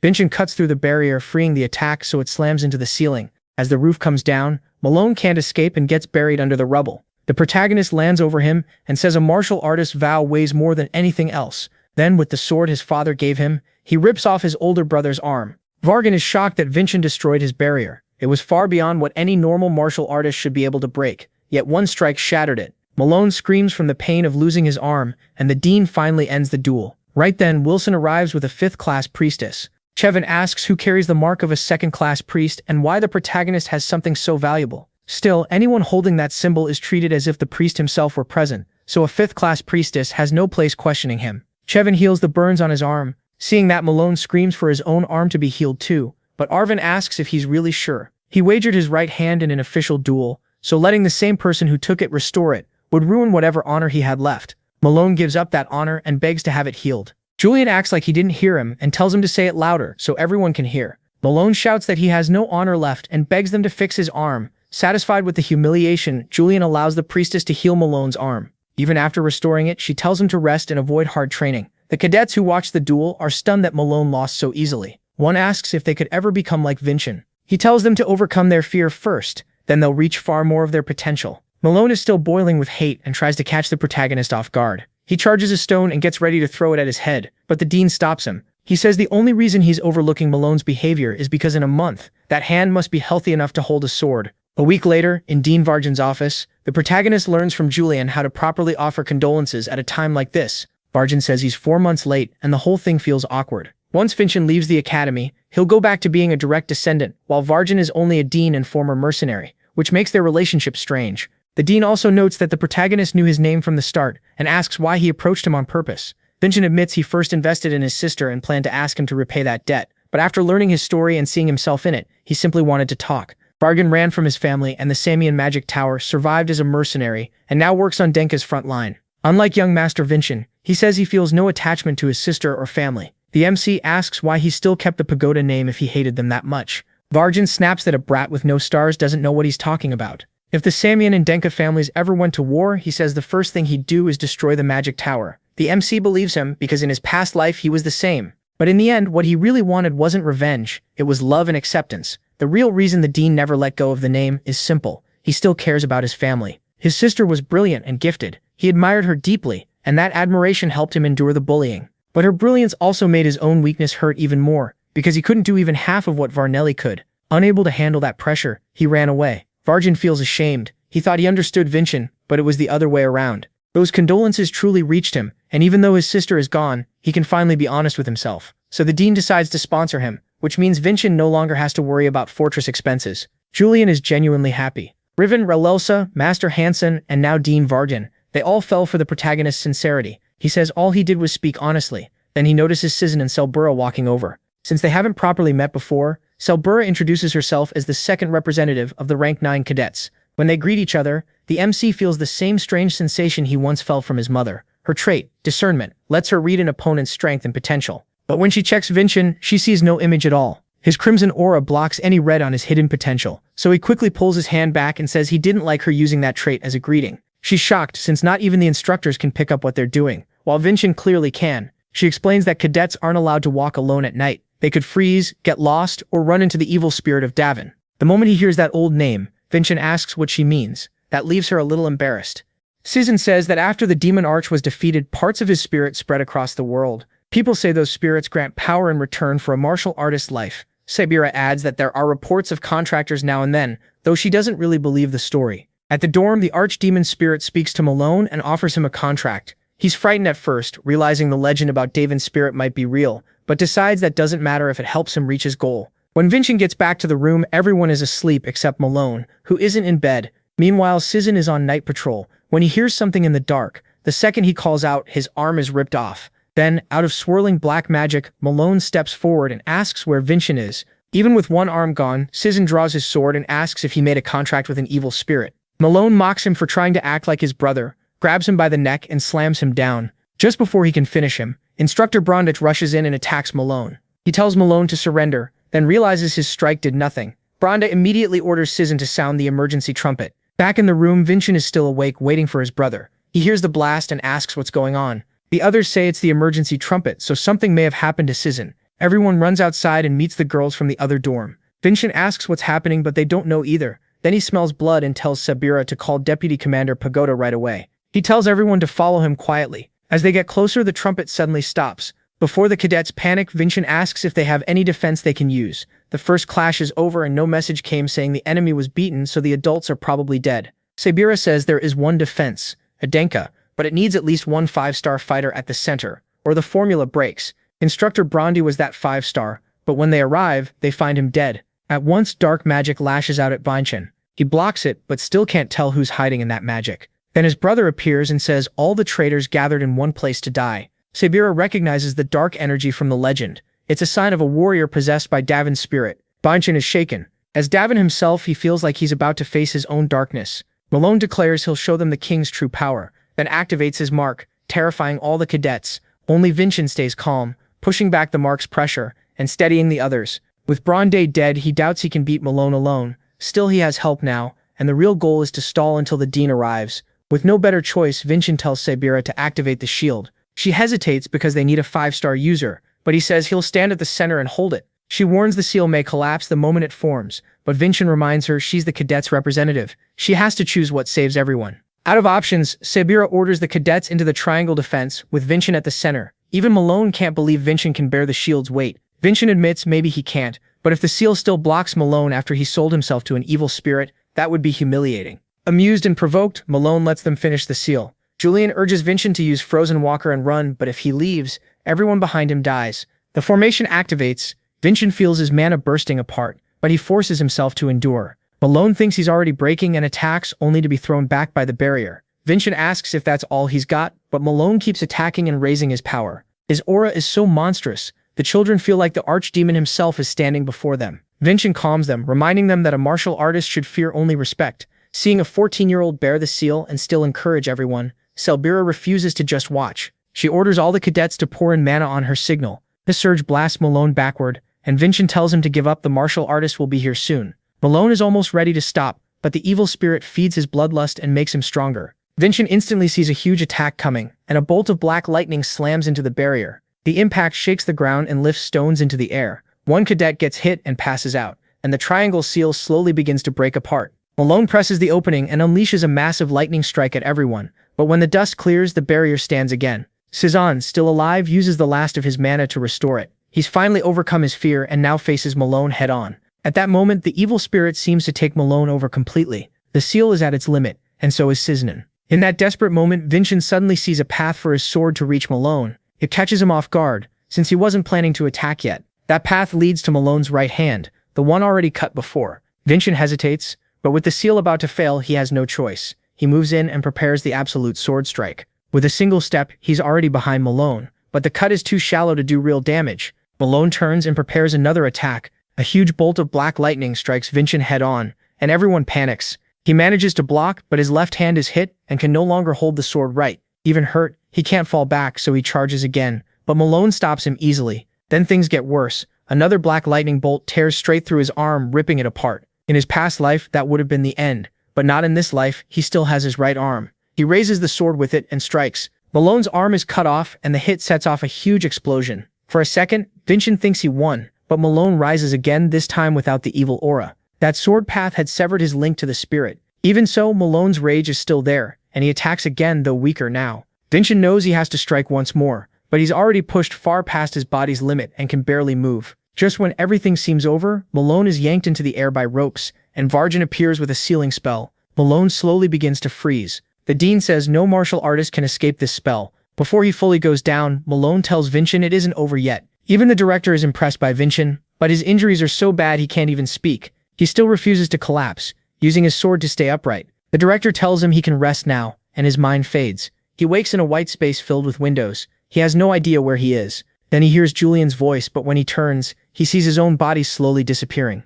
A few days later, the fortress director speaks frankly with the patriarch. She politely greets Lord Edenka and asks him to honor the absolute glory. He tells her to drop the formality and explain what happened. The red-haired director hesitates, knowing this won't be easy to say. 15 rank 9 cadets were injured, and 1 instructor died. Sism was the first to face Malone and barely survived. Hearing that, the patriarch says the dead should be honored, and the injured should have all their treatment paid for. The director feels guilty she didn't deal with that first, but the old man says evil spirit contracts are full of unknowns. He adds that her choice to stop it after careful planning wasn't wrong. The real issue is why Malone survived the contract at all. History says people who take those contracts gain huge power in exchange for their lives. Once that power runs out, they die. The director says the fortress mages examined him but still found no answer. Still, the cadets claim Malone was freed from the spirit after Vincent struck him. That alarms the patriarch, who realizes the strange swordsmanship Vincent used before can also cut a spirit contract. Since his foolish son stepped beyond a martial artist's limits and made that contract, he'll spend the rest of his life confined to the guest house. His imagery will be sealed, and the tendons in his remaining limbs will be cut, so he can never hold a sword again. If one son is being punished, the other should be rewarded. But the director reveals that after the fight, Vincent fell into a coma and still hasn't awakened. Inside his mind, Vincent and Julian stand in that white space, and neither knows where they are. After looking around, Julian guesses they might be inside Malone's memories, which instantly alarms Vincent. Julian wonders if this is another effect of his swordsmanship, but Vincent says he's never entered the memories of someone he fought. As he tries to understand what's happening, a memory of Malone starts playing from one of the frames. In it, Malone asks the rector why he has to train that brainy giant when he's already the strongest in rank 9. Varjan answers that he's one of Edenka's respected sons, so he needs to stop relying on brute force and train seriously. It seems the rector had a reason for covering for him. Then Malone shows the flux to the brainy giant, leaving Vincent and Julian stunned. But suddenly, black mist starts filling the space. When Vincent looks for Julian, he realizes he's alone. 2 giant hands appear and grab him, and then a woman's voice asks why he won't die. When he looks up, the ex-handicapped sees his mother from his past life. He realizes he's no longer in Malone's memories but his own. People he once cared about appear, like Master Nydia Falcon and Arsalan, then slowly fade as he tries to learn what happened after his death. Then a sword stabs through his chest, and since these are his memories, the enemy from his past life must be here too. He's back in the prison where he spent over 10 years. A man insists he did nothing wrong, that power can't hide the truth. Arsalan, in tears, says he'll clear his name no matter how long it takes. Soon after, an older Arsalan appears in front of him. The last time he saw Arsalan, he was still a child, so this grown-up version is new to him. Adult Arsalan says Arsalan is Julian, but the protagonist can't hear him well and asks him to say it again. Then Arsalan says that in 500 years they will meet again, no matter what. Vincent is left confused, but before he can ask anything, he wakes up in his room drenched in sweat. Vincent wonders what Julian did. The lesser god appears and asks if he's okay after suddenly vanishing, but the MC says he's fine and his body has healed too. He's still puzzled, wondering if adult Arsalan met him before he died. Siri and Wilson are shocked to see the young master finally awake. They get so overwhelmed that they throw themselves at him, hugging and crying. Wilson thought he might never wake up, while Siri is just relieved. The ex-handicapped, who never had this kind of affection before, doesn't know what to say, but thanks them for caring. The director walks in and asks if she's interrupting the moment, then greets the sleeping beauty who finally woke up. She doesn't care for formal talk and tells him to just call her sis. Vincent asks if she shouldn't be at the fortress, but she says a recent incident forced her to report straight to the patriarch. She adds that Varjan handles the fortress better anyway, and since she hates working, she's leaving it to him. After wrapping up a few things in the central area, she plans to head back with him. But first she has a small favor to ask. She wants him to rough up the young master of the Sanian family. The moment he hears roughing up and Sanian together, he gets excited. Then she explains it's only a friendly exchange event, which kills his mood since he was ready for a real beating. The director says it's a special event where martial families compete. Both patriarchs will attend, and this year it's being held at the Crimson Fortress. The skinny guy asks why she's bringing this up only now. She says Malone was supposed to take part, but now that he's a crippled prisoner, Vincent is the only choice left. That makes him connected to the stage the principal mentioned in those memories. Maybe it was this event. She goes on to say his opponent is the Sanian family's sixth son. The kid is so strong that Malone never even planned to win. Still, none of her second sister's sons has ever won this exchange, so she tells him not to stress too much. But our lefty, who loves crushing extras, says he'll beat him until he turns white, which makes the director like his attitude even more since she enjoys stomping extras too. Just then, the patriarch enters the room asking if he's ready to stand by those words. The protagonist says the sword assembly already showed how he takes responsibility and promises to come back with a win. The old man likes that answer and says he can't wait to see the Sanian family lose. Before leaving, he tells his son to rest because his internal injury is serious. Outside, the patriarch remembers he still hasn't rewarded Vincent and says when the director returns to the fortress, he'll go too. His reward will be having his name carved into the Crimson Monument. Hearing that, the redhead is stunned because only Edenka's heroes are honored there, and she asks if he's really serious. While resting in bed, the protagonist gets fired up about the friendly exchange event. He wants to help Edenka surpass the Sanian family, and this is the perfect chance to test where they stand. Vincent asks Julian if he knows anything about the sixth son, but since he never expected to face him, he never looked into him. Vincent asks what his chances are, and Julian says that with the surprise of his absolute sword, he might have a shot, but the odds are still bad. Grunjin is at most 3 stars, while the other guy is likely 3 or higher. Realizing lying around won't help, the lefty decides to train a little. Julian warns that his internal injury is severe, and he shouldn't use mana. Grunjin says he'll be fine as long as he avoids mana, then heads out to swing his sword, while the lesser god tells him not to wreck his body. As he starts training, he thinks about the coming fight. One thing is certain, beating up the Sanian family's descendants sounds great. Raven shows up while he's thinking, saying this reminds him of the first time they met. They sit down for tea and Raven says he found something Grunjin asked about. Grunjin gets excited, hoping it's about 500 years ago, but it's actually about his own family. Raven got curious how a family with no martial talent and only a modest estate compared to other branch families could still attend the sword assembly as spectators. When he says that, the protagonist remembers tossing Raven's father across the room despite Vincent's weak body. So the blonde explains that he kept pressing for an answer until his father finally gave in and showed him. The Baron gets up and goes to a bookshelf, then uses magic to unlock a hidden door. He says even the patriarch can't enter this place without his permission. Inside is a library full of Edenka's hidden knowledge, the real reason his family keeps such high standing. As Raven walks through it, one book grabs his attention. The lost record of the Heasley family still exists. That instantly excites the protagonist because it might contain proof of his innocence. But Raven tells him not to get ahead of himself. He'd need to become patriarch to access it. Vincent asks if it's really okay to share this, since it sounds like secret family business, but Raven says he owes him his life, so it's fine. Then the blonde remembers something important and pulls out a magic crystal. The dwarf asked him to pass along this message. The crystal glows, and a hologram of the dwarf appears. Right away, the old protagonist thinks it's a live call, but Raven says it's just a recording. Real communication crystals cost a fortune. The dwarf starts by saying the recorder is a gift, and that he has news about the dragon skeleton. First, forging a perfect dragon sword is impossible. The fire in the workshop started when he struck the Crimson Lotus, after transplanting the dragon skeleton. The reason is that the skeleton absorbs the user's mana trait, and because he carries the blessing of the god of unwavering flames, everything burst into fire. That's why making a weapon like this is almost impossible. Still, if they made a hammer from the dragon skeleton, it could work, since 2 bones hitting each other don't absorb mana. Even then, he says it doesn't solve much, because using the bone for a hammer means there'd be none left for the sword. Then the old man signs off and tells Vernjin not to bother his daughter. Raven says that's all he had to deliver, and he needs to get back to the workshop for his sword. He asks if Vernjin has a reply, and Vernjin immediately says to tell the old man to forge the hammer from the dragon bone, because he'll just find another skeleton for the sword. Raven says he expected that, but it's still wild how he talks about impossible things like they're settled facts. Later, Julian says everything they've learned so far has been useless, but the protagonist says the opposite. Now every path is open, so they just need to grow stronger and make their own way. That starts with beating the 6th son of Sanian, though he has no clue how, so he asks the useless god if there's any way to win. Julian, unimpressed, says it's basically impossible. They barely beat Malone when he wasn't even possessed, so imagine someone stronger. Vincent says Malone's trait was a nightmare to deal with, so Julian says that if he could gain the blessing of the cerebral giant, he might be able to win. They don't need Malone for the mana flow anymore since they both saw it in the memories. Even so, Vincent doubts it would work, because you can't unlock a trait from just a memory, at least not from a human one. But our butterfly boy is a god, and a god's memories are nearly perfect. That gets Vincent fired up, because he's the kind of guy who never ignores a new cheat. He asks why they're standing around, and says they should go get the blessing right now. But that's exactly why Julian kept quiet. Vincent's body is already wrecked, and now he wants another power-up. Cerebral mana is the most destructive element, and the cerebral giant is the strongest of the cerebral gods, so trying it now would ruin his body. So until they get back to the fortress, he needs to recover as much mana as possible, and to do that, he can't push his body. 3 days later, they finally return to the Crimson Fortress. Vincent thinks it's weird they're using a carriage this time since Relelsa had said walking was safer. The director admits that was a lie.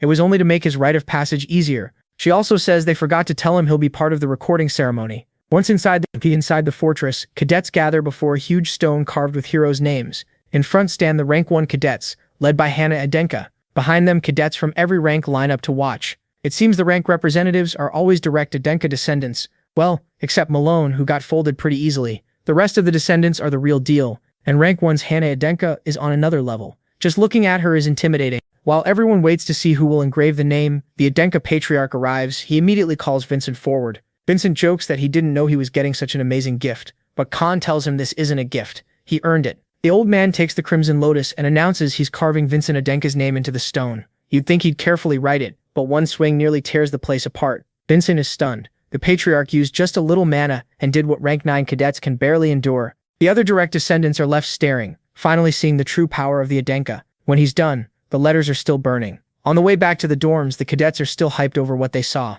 Then Salbera shows up, asking where Vincent is. Even the freshmen don't know. They guess he's at the training grounds. Of course, our favorite hack chaser didn't waste any time. He's already trying to get the cerebral giant's blessing. First, he has to guide the path through 3 points, but Julian suddenly stops explaining because he's crying. The patriarch finally recognized him as a son. Vincent tells him that doesn't mean much yet. They're aiming for way more. Then he tells Julian to quit crying and explain the blessing properly. Step 1 is turning the circle into a perfect triangle, but the moment he does, a huge lightning bolt crashes down.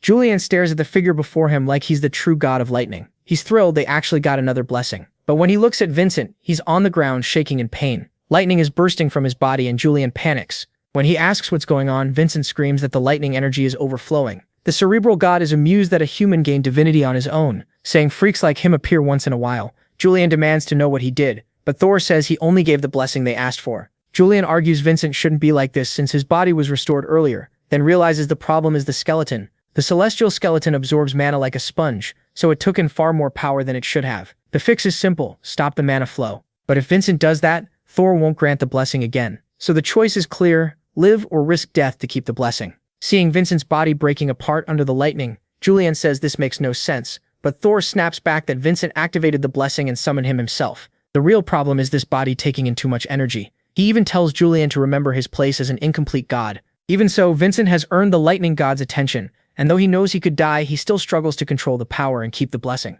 Watching Vincent fight this hard for another hack, Julian realizes he can't just watch. So he uses his weak divine power to shield Vincent's heart. A butterfly barrier forms around it. Julian thinks all he has to do now is absorb the lightning, but his power isn't enough, and the energy starts spilling over. He forces himself to hold on because if the heart explodes, they're both finished. But his divine energy burns out fast, his hand starts disappearing, and the lesser god feels death closing in. That one mistake brings the worst outcome. Vincent's heart explodes. Julian watches his friend, his body dropping to the ground, and screams for help. Then somehow someone answers, asking who's there. Julian turns and recognizes her, the priestess who healed Malone. For the first time, he feels hope. She must have heard him through her sacred powers, but even she is shaken by Vincent's condition. Julian realizes Vincent is still alive and still fighting, so he can't give up either. She says she can hear the lesser god and asks if he was the one calling her. Julian introduces himself and begs her to heal Vincent now. But she can't get close because of the lightning, so Julian uses sacred power to control the lightning and opens a path for her to heal him. This time he's resolved.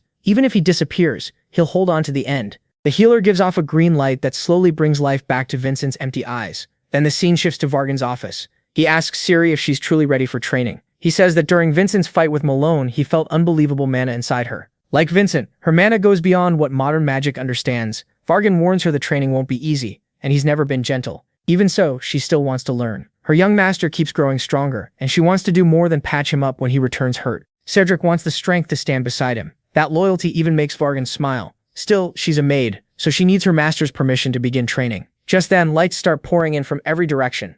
Even Vargan doesn't know what's happening. They rush to the training room, and Siri is shocked to find Vincent there. The lightning rain has stopped, leaving only a crater behind. Varjan asks what happened, but the priestess tells him not to worry. Young Master Vincent is fine and has successfully controlled the cerebral giant's blessing. A little later, Ciri asks Vincent for permission to study magic, which excites Julian, since a maid being taught by a wizard like Varjan is incredibly rare. Vincent asks if she'll really be okay, since the training will be brutal. But after seeing how serious she is, he agrees and asks the dean to take good care of her. After seeing Malone's growth, Varjan can quickly tell Vincent's new blessing comes from the cerebral giant. In the blink of an eye, he picked up another hack. Since Vincent is safe, Varjan says they can move on and plan the class. Vincent then realizes his maid has a teacher, but he doesn't. It bothers him that he still hasn't learned the swordsmanship. Aslan left his descendants. With the friendly exchange getting close, he needs to train as hard as he can. So he asks the dean who will train him in the fortress, but Varjan doesn't get the question. In this place, you're supposed to find your own teacher. It may be called an academy, but it's still a fortress. Usually, an elder sponsors a promising child and provides a teacher. Vincent asks Julian for help, but Julian says not to expect much. There's no elder backing him. If anything, it's worse. Nobody wants to sponsor the so-called useless Vincent. With no one left to ask, he sends a letter to the only person who might help. Wilson says the letter is for the patriarch, but he was too scared to face him alone, so he handed it to Relsa instead. She brings it to the family head and gives him the letter. After he reads it, she asks what's inside. He says his son needs a teacher in the fortress. That worries her, since this should have been handled much earlier. The patriarch doesn't get why Vincent sent the letter, but Relsa says it's simple. He's a son asking his father for help because there's no one else. The patriarch, not being clueless, asks if she wants to teach the boy, but Relsa passes the job to someone else. She says it has to be a master of Adenka swordsmanship. Not knowing who to choose, the patriarch asks Relsa for help, and she says she already knows the right person. It's someone the family head knows very well, the strongest swordsman among the Adenka. The patriarch says the man has to want it himself, but Relsa promises she'll convince him no matter what.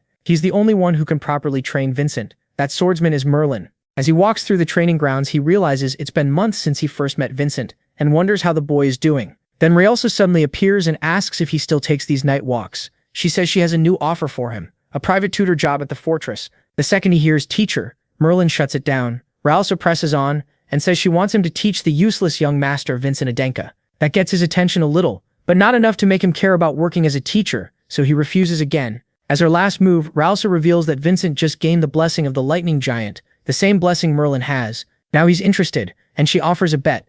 Soon, the young master of the Adenka will duel the young master of the Sanyan. If Vincent wins, Merlin has to stop slacking off and train him. Meanwhile, Vincent keeps trying to control the lightning giant's power, but it's clearly not as easy as his brother made it sound. He nearly hurts himself over and over. Julian admits he really can't control it yet, especially after seeing the room completely wrecked. Vincent can feel the lightning inside his body, but he can't guide it, and Julian worries that at this rate they won't even reach the microcurrent stage. Vincent takes the chance to tease the lesser god, saying he had to cry his eyes out to get this new power-up. That makes Julian realize those desperate screams he heard earlier were from him. A few days earlier, they got a letter from Relsa. She still hadn't found a teacher before the friendly exchange. One reason was simple: the man she wanted had no interest in working, and the other problem was the elders' influence. They don't want Vincent getting involved with the heirs they've already trained, and since the elders exist to limit the patriarch's power, even he can't force it. So Vincent says they'll have to win the friendly exchange on their own. Julian asks why he can't just use Sanyan swordsmanship like he did during the fire. Vincent says he can, but using it in public would cause huge problems because he'd have to explain it to his mother. Both of them hate that he can't use the sword style from his past life.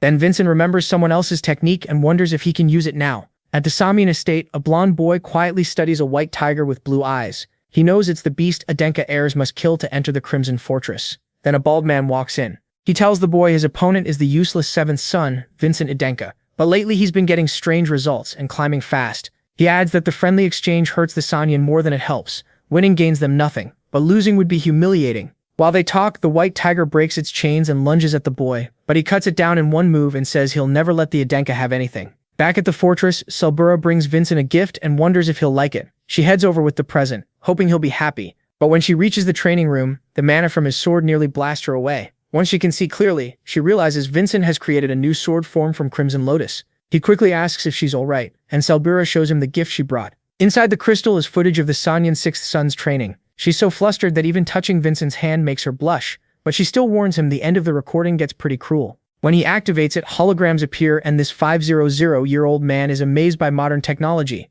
But once the match begins, that curiosity disappears. Vincent reacts like he already knows every move the boy will make, even the feints and quick attacks. After a string of blows, one strike shatters the opponent's sword, forcing an instant surrender. But even after the boy gives up, this monster still doesn't stop. Vincent is furious because this kid is exactly like Cajun from his past life. Not just the face, even the techniques and habits are the same. It's exactly like the days when he was crippled. Then the story shifts to the mages meeting for the friendly exchange. The event is usually split into 3 parts: treasure hunt, monster subjugation, and one-on-one duels. The mages handle the treasure hunt and decide what kind of monster to create. The dean speaks first and says that based on the 2 fighters' level, the best choice is a level 8 reptile or demon, since those are hard enough for 3-star martial artists. But a mage from the magic tower suggests a level 8 giant fracture instead, which makes the dean furious. He asks if they're serious, because that's a monster meant for fighters above 4 stars. The skinny mage tells him to relax. He just wants the match to be entertaining. Vargan fires back that using a giant only helps the Samian young master, since they already train with one. The sorcerer says if he's that upset, he should just quit, making the dean ready to throw hands. Before it gets worse, Alberto steps in and suggests they settle it with a vote. That's when the dean realizes the whole thing is rigged, and they've been taking Samian money from the start. Later, the school director is forced to deal with the mess because the friendly exchange meeting will be held at the fortress. The redhead asks Vargan if he's handling the illusions for stage 1, but he doesn't even want to hear about it because every mage from outside the fortress has already been bought by the Samian. That's bad enough. But they've even influenced the supposedly neutral association mages. Still, if Vincent wins the other stages, it'll be enough. That catches the director off guard, and she asks if the dean really thinks the young master can win. When it was Abel, he said the odds were under 10%, but with Vincent, he has hope. The redhead teases him, saying he sounds like he's in love with Vincent, pressing herself toward him and joking that she'll get jealous. Vargan teleports away to escape her headlock, saying if there's time for jokes, he'd rather go back to work. Still, it seems the director really does have feelings for the dean. At last, the day of the friendly exchange arrives. When reporters see Vincent, they say Idenka must be in trouble, if Malone had to be replaced. Vincent ignores them. He only cares about why Kagan acts exactly like Cajun. Soon, Kagan arrives at the fortress. He walks up to Vincent and politely introduces himself, and Vincent answers in kind. As they shake hands, reporters go wild, saying they look evenly matched. Kagan keeps up his nice guy act, saying it's good to meet someone his own age, but the former cripple sees through it. There's plenty of malice behind that smile. The Samian says he hopes Vincent can show his strength, and the director and dean recognize it as a greeting that treats Edenka like the weaker side. Vincent answers calmly that he hopes Kagan can prove his talent too. The reporters love the tension and realize the exchange has already started. The fortress director officially opens the event and reveals the first round, the treasure hunt. Both participants will enter a magic space and retrieve a chest while dealing with monsters created by sorcery. They won't go alone. Each can bring 2 level 9 cadets. Since Edenka lost last time, they pick first. The director even hints that he should choose Silbera, but Vincent ignores that and picks the 2 weakest level 9 cadets instead, leaving everyone stunned. Cezanne and Harmon step into the arena looking nervous. The director asks if he's sure and warns him not to blame them after he loses, but that's exactly why Vincent chose them. He doesn't want Kagan using excuses. He also says they both carry Adienka blood, and beating the Samian with the blood of Patriarch Aslan matters. Even after hearing that, Selbera still looks a little disappointed. She'd clearly hoped he would pick her, but Vincent says he trusts her completely, and expects her to do her best in the exchange. Annoyed by that jab, Kagan chooses the representative and vice representative to join him. Vincent stays calm and says it was a smart choice, while Vargan wonders what he's planning. The mage who mocked the dean earlier can't understand why Vincent gave up the strongest cadets, but Vargan says he should be excited for the first stage. 3 mages begin casting, and 2 portal-like gates appear before the fighters. With everything set, the director starts the first stage of the friendly exchange. Vincent enters the cave with his team and keeps them close. In the other dungeon, Kagan tells his team to split up, which annoys Selbera because of how arrogant he sounds. Outside, the crowd gets fired up, and the director notes that Vincent is different. He doesn't treat his teammates like tools.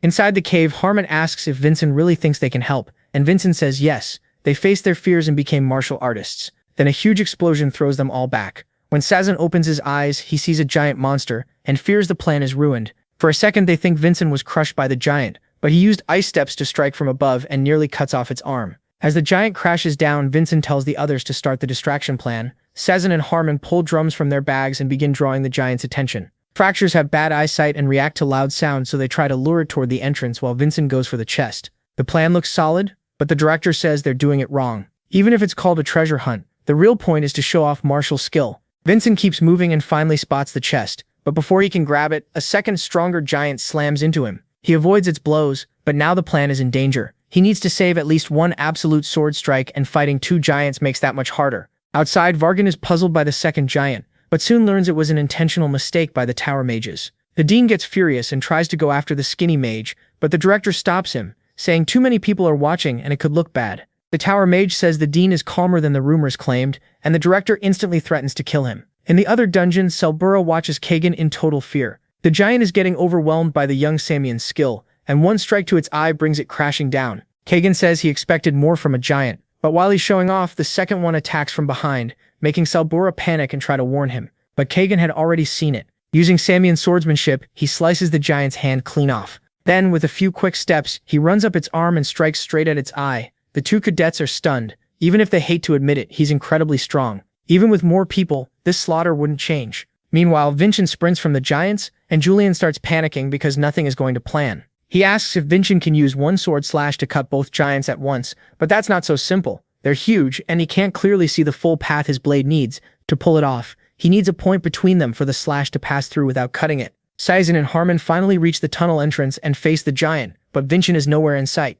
Then he suddenly appears, carrying the chest. Vincent says the plan changed. Someone else is coming. When Saizen asks who, he sees both giants charging toward them. The two of them nearly lose it. As the giants rush in, Vincent yells for Julian to get ready. Even though Julian is scared he'll be the target, Vincent dodges the first giant's attack and searches for an opening. But just as he thought, he can't find a path that cuts through both. Still, even without seeing it, he feels the other half of his soul finding a sword path that leads to Julian. Vincent prepares his move and uses Absolute Sword with lightning, slicing through the first giant. The slash keeps going, cuts through the second one too, and flies straight at Julian. Outside, the director asks what kind of swordsmanship that was, and the dean says it's Vincent's special move, a slash that can cut through anything. But even that attack can't pierce a god, which annoys Julian since he wasn't sure if Vincent had almost killed him. Vincent says killing a god is impossible, but he's confused about how Julian heard his thoughts when he wasn't using telepathy. That strange reaction makes the others ask if someone is with him. Vincent lies, says no one's there, and tells them to stick to the plan.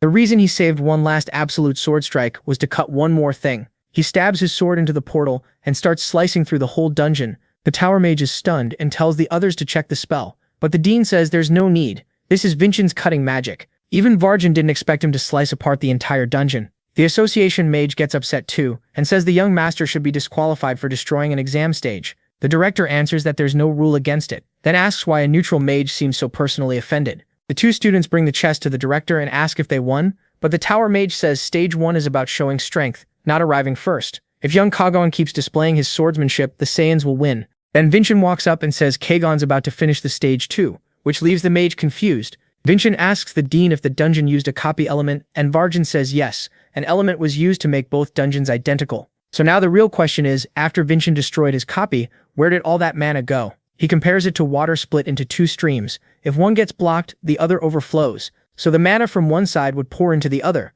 Kagon realizes the giant just got stronger, but its attack pattern is still simple, so he thinks he can still cut off its hand. But when he uses a Saiyan technique on the giant's fist, it's become so tough that it ignores the attack and nearly lands a hit on Kagon. The giant keeps throwing more blows, and Kagon realizes something must have happened outside. A dying monster doesn't suddenly get this strong. The giant winds up for one last attack, and this time Kagon is in real danger. But Selbura beats her drums and pulls the giant's attention away before it can strike. She runs, risking her life to lure it away, thinking she'd never do this if Vincent hadn't told her to give the tournament everything she had. While she distracts one giant, the other surviving titan attacks her too. Now both of them trap her with nowhere to run and attack together. But Kagon shows up, furious they ruined his perfect showing. He demands to know how they dared mess it up. Then the blonde uses Full Moon Strike, and just like Vincent, he wipes out both giants with one attack. Even then, he isn't happy, because Selbura ruined his perfect plan. As he leaves the dungeon, Kagon tries to stay calm, sure he still cleared the stage well and probably outshined Vincent.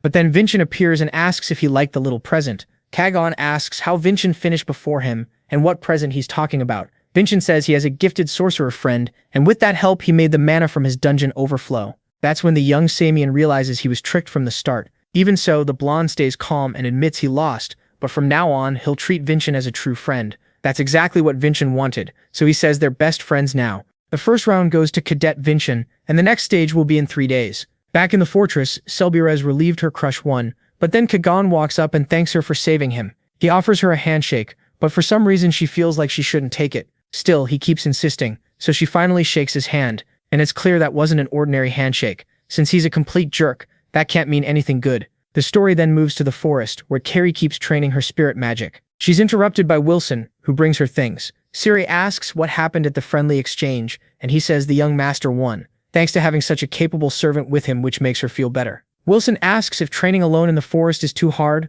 but Siri says it's better for now. She connects with spirits more easily there, and if she stays near the young master, she'll lose focus. Suddenly, she hears a voice calling for help. It doesn't sound human, it sounds like a spirit somewhere in the forest. Back at the fortress, Selbira and the others celebrate the victory, but Vincent doesn't get why they're only ahead by 1 point. Selbira says even 1 point against Edinka is huge in history. She says she was only helping the Samian side, so she shouldn't have much to say. But Vincent tells her she was key to his win because what she did at the end helped the judges give him the victory. Selbira is amazed he planned all that, and says she'll help Kagan even more in the next match. But when they shake hands, Vincent feels something terrible from her hand. Looking closer, he sees a Samian chain seal, and quickly asks if she had contact with Kagan. She says he thanked her after the match, and shook her hand. Julian is alarmed by Vincent's reaction and asks what that is. Vincent explains the seal slowly strangles a person's mana until they die. Julian asks if the curse can be broken, but first they need to know what kind of seal it is, since the form changes by type. Vincent tells Selbira to come for Praga training the next morning,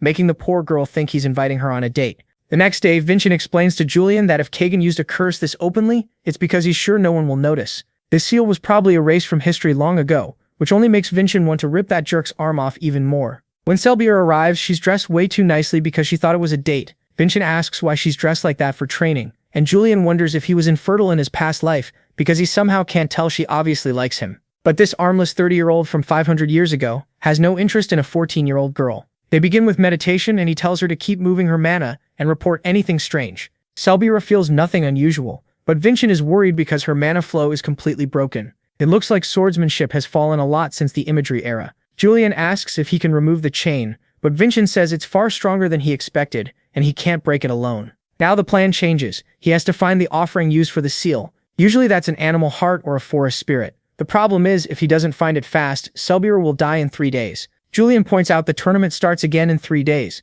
but Vincent shuts that down. The priority is saving their companion. He says that if his old comrades had still been with him, they could have helped him escape the prison where he spent the rest of his life. Julian asks how he knows so much about the curse, and Vincent says he went through something similar in prison. That makes Julian feel sorry for him, and wonder what kind of crime got him locked up for 10 years. Right then, Selbira collapses in front of them. Vincent rushes her to the treatment room, but even the healer can't tell what's wrong. After checking the mark on her hand, Vincent realizes it's getting stronger and she doesn't have much time. He has to find the offering before it gets worse. Going back to when Siri heard that cry for help, she follows the voice and runs into the young master. He asks what she's doing there, then explains the situation. Vincent says the offering is probably a small animal or a spirit, since those are easy to hide. Siri says she can help, so they head toward the voice she heard earlier. She says it came from the ravine, but when they go down, they find nothing. It's not that Vincent doubts her, but Selbina needs help now, so he's ready to cut through everything until he finds the spirit. Before he can act, Siri finds the spirit buried in the snow. She asks if there's any way to save it,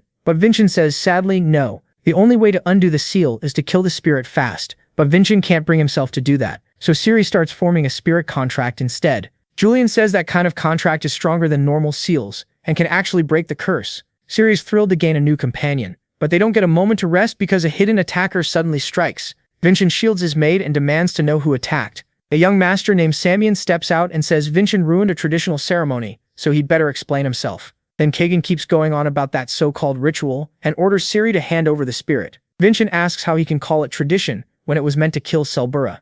Kagan only looks annoyed that Vincent figured it out. He says they belong to a higher class, people born to bear destiny itself above anyone who crosses the line like Selbura. After what happened in the dungeon, Kagan was furious his plan fell apart, so he came for revenge on whoever stopped him. Since Vincent is from the same rank, Kagan thinks he should understand. Instead, Vincent raises his sword to Kagan's throat and says people like him haven't changed in 500 years. This ritual is simply wrong. Kagan still doesn't flinch. He puts his own sword to Vincent's neck and says they'll see who's right when the exchange ends. Back at the infirmary, the curse finally fades from Selbura's arm. She wakes up confused about where she is just as Vincent arrives to check on her. Kagan tells him she's fine and only just woke up, but Vincent still checks to make sure the seal is really gone. The priestess asks if he shouldn't be getting ready for the second stage, but he says he's already prepared. Then we cut to the Idanka main castle, where one of the 4 great elders reads about Vincent's huge win while Fidenel says he even overcame Senyan sabotage. Normally they'd be glad to see one of their own beat the rival family, but Elder Delbek says the 4 elders have ruled Idenka for 500 years, and the new patriarch is weakening their control. Fidenel says that's why they're backing the first and second sons as heirs. The first is driven by ambition, and the second cares only about martial arts. The elder asks what happens if Vincent beats the Senyan too. Not long ago, Cain carved Vincent's name into the Stone of Heroes and even gave him the Lotus Crimson Sword. To them, it's obvious the Patriarch plans to use Vincent against the elders, so they decide to ruin his momentum. Televin proposes sending a letter to the Senyan, saying their cheating in the first stage won't be ignored, but the second stage will be handled by Idinka. Then the second stage of the exchange begins. The director explains the subjugation battle has just one rule: destroy the monster in front of you as fast as possible. Kagan's opponent is a lizard man known for making bone spears, but its fierce attacks still can't touch him. Kagan leaps from above and cuts it clean in half. Bargain says it took 14 seconds, a new record that even beats Lady Diaz. Kagan is thrilled, sure Vincent can't top it. He even points his sword and says Vincent will be next. Julian asks how they're supposed to beat that time, but Vincent says not to worry, when it comes to speed they won't lose. The director asks if he's ready to start, then Vincent notices something odd about the lizard man.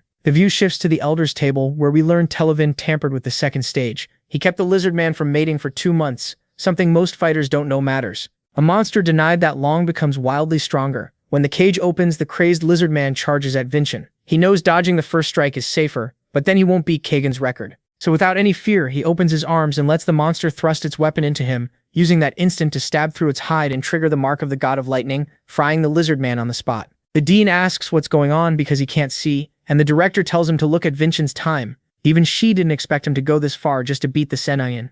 With only 6 seconds, Vincent wins again. Healers rush over at once to pull the huge stake from his shoulder. Watching this, Kagan can't understand why Vincent used such a brutal way to win, but Vincent's grin answers for him. That brings the second stage to a close. A woman who heard all this wonders if the boy is Sarvana's son and says she can't wait to meet him. Back at the Crimson Fortress, the healer complains she took this job to avoid working, and things were going great until Vincent showed up. Vincent thanks her for healing his chest, calling it a miracle, but the priestess says it isn't fully healed. She doesn't have that wooden plaque, so she can't treat him like its real owner could. Compared to that person, she only patches people up. So Vincent's heart still isn't fully recovered, and if he keeps overdoing it, he may lose the ability to use mana. Then the director arrives and invites him to dinner. Since the 2 patriarchs of the Idinka and Samian families have finally arrived, Vincent quickly gets dressed and follows his father to the meal. But when he meets the Samian patriarch, he's completely stunned. Her build is massive, and she introduces herself warmly, saying it's a pleasure to meet Vincent. She tells him to eat as much as he wants because these are special Samian dishes. She urges him to fill up on the family's best food. Vincent studies her closely. Like his father, she carries the weight of an entire family. Yet unlike what he expected, she speaks calmly with Khan and jokes that he's gotten stingy with age for hiding such talent. She teases him for keeping Vincent a secret this long. That alone is enough for Vincent to leap back and draw his sword, which impresses her, since he sensed the tiny bit of mana she let out. Vincent is shaken. To her it was nothing, but to him it felt like death brushing past. Even so, he gets excited at the thought of fighting her one day. His father asks why he's smiling, and Vincent says it's because she's strong, making Khan proud that he noticed. Then the patriarch looks at Kagan and does the same thing. But unlike Vincent, the blonde boy doesn't react. That makes Vincent and Julian realize the 2 patriarchs are quietly comparing whose son is better. After dinner, the 2 patriarchs step onto the balcony to talk in private. The Samian patriarch says someone is plotting something ugly and wonders who dared interfere with the exchange. Khan asks if it was the Samian elders, but she says they meddled in the first stage while the Idinka elders tampered with the second, and both sides share one target,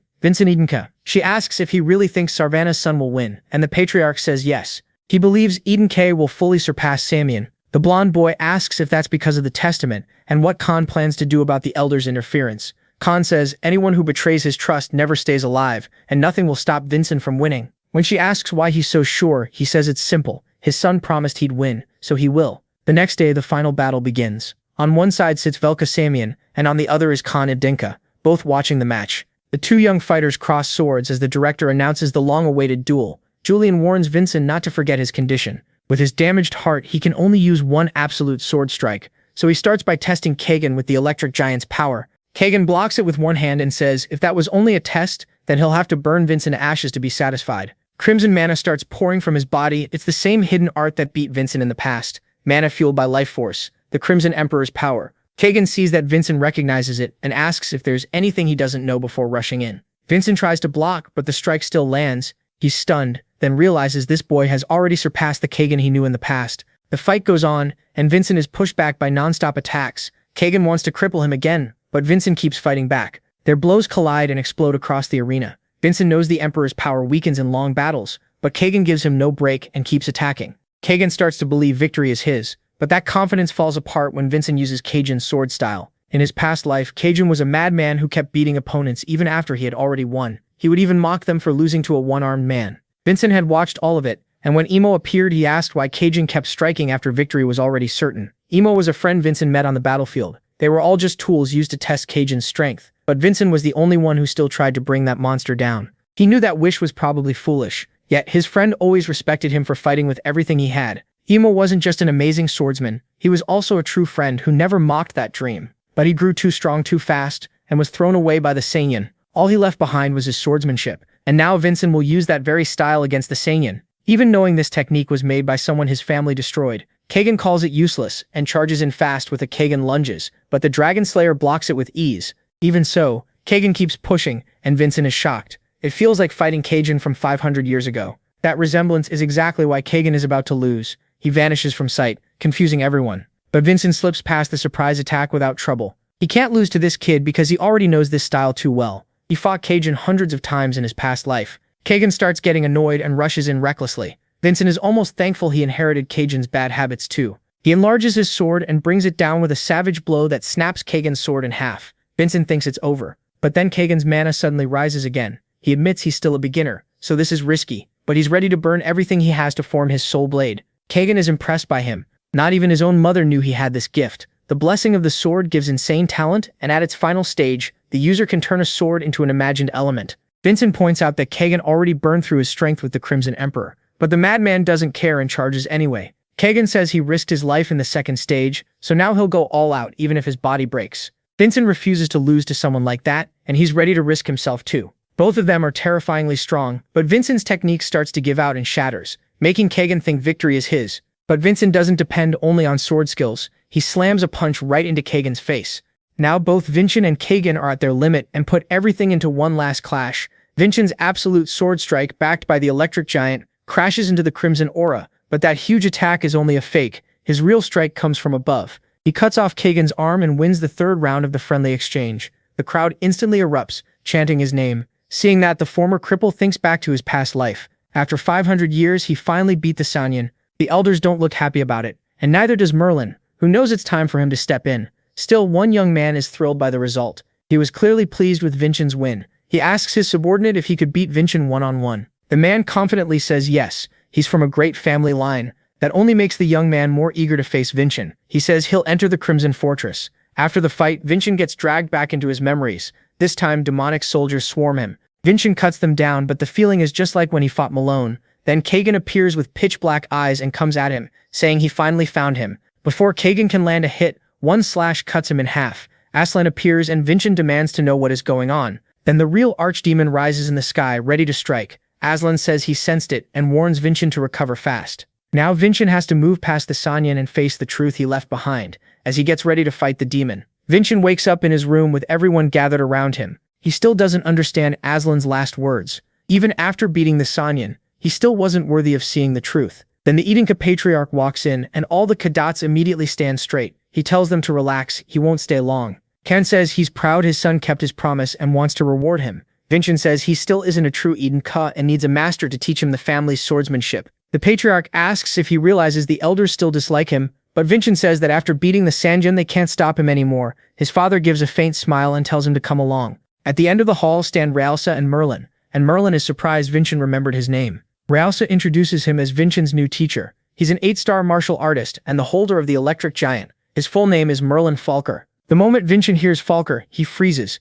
because that's Aslan's true last name. Back at the Sanyan main castle, Kagan gets scolded by his mother. She says his enemy read his anger perfectly, and that's why he ended up with that humiliating wound on his arm. She rests a hand on his head and warns that if he loses like that again, she'll cut his muscles herself. But the boy doesn't even flinch. Then he suddenly feels a wild rage and tells her to calm down. They're standing before the matriarch, and this evil presence is calling itself an ancestor. Back with Vincent, he asks if Merlin holds major power in the family. Realsa explains that the Falkers are one of the oldest families serving the Edinkas, but their influence is neither great nor small. That only confuses Vincent more. If the Falkers became Edinka, why are they still around? Merlin says that starting tomorrow, he'll treat Vincent like a real student, so he'd better be ready. Even the Patriarch tells him to work hard, he'll need it. Elsewhere, the elders are furious their scheme failed. Everything went the wrong way, and now Vincent is a hero. They say the one who should answer for this is Elder Tilavan. He argues that things simply didn't go as planned, but the others insist this was his doing alone, dumping all the blame on him. Sensing the threat, Tilavan says he'll fix it at once. While the Samian elder may already be near death, The matriarch asks why he hired those mages, and the bald elder says he only wanted a total win over the Edenkas. That just makes her angrier, because they still couldn't get a full victory even after cheating. She says she hates politics and dirty tricks. They don't suit a martial artist. That's also why she never beat Khan in a straight fight. She adds that the family has no ties to the Magic Tower or the association. She'll let it slide for now, but he can spend some time quietly gardening or doing something harmless. Terrified, the elder retreats to his room, contacts an Edeninka elder, and asks what went wrong. Tilavan says Vincent's ability was far beyond what he expected, which makes the Edeninka elder furious. He says someone has to take responsibility, and orders him to find a way to get rid of Vincent before things get worse. Meanwhile, Vincent is sleeping peacefully until an assassin nearly kills him. He dodges and pulls his sword at once, but it turns out to be a test from Merlin. He says it's past midnight, and now he's officially Vincent's master. From here on, Vincent will train day and night until he can truly control the electric giant. Only after that can he leave and learn Adunka swordsmanship. Vincent asks what's wrong with his technique, and Merlin says everything. He shows him a necklace with a strange pendant and explains that it's a magic item that will break the moment it touches someone else's electric energy. Vincent thinks this should be simple and wants to finish fast, but the second he attacks, Merlin triggers his mark and blows him back. When Vincent looks up, he's stunned. It feels like Zeus himself is standing there. Julian says this is nothing like what they saw before, and Merlin proves it's not just his look that's different by smashing Vincent away with a single hit. Vincent wonders what this blue lightning is and why it's so powerful, but Merlin admits he's bad at explaining things, and says the only way he teaches is by beating the lesson in. Outside, Wilson is busy with the laundry. The dean is still stressed over the director, and someone else is clearly plotting something. A week passes since Vincent began training. Ciri keeps sending her spirit contract through the fortress because she's worried the young master isn't getting proper rest. Inside the cave, Vincent makes solid progress, and Merlin is impressed by the clever ways he tries to deal with him. Even so, he still has a long way to go. Vincent tries using his lightning to strike back,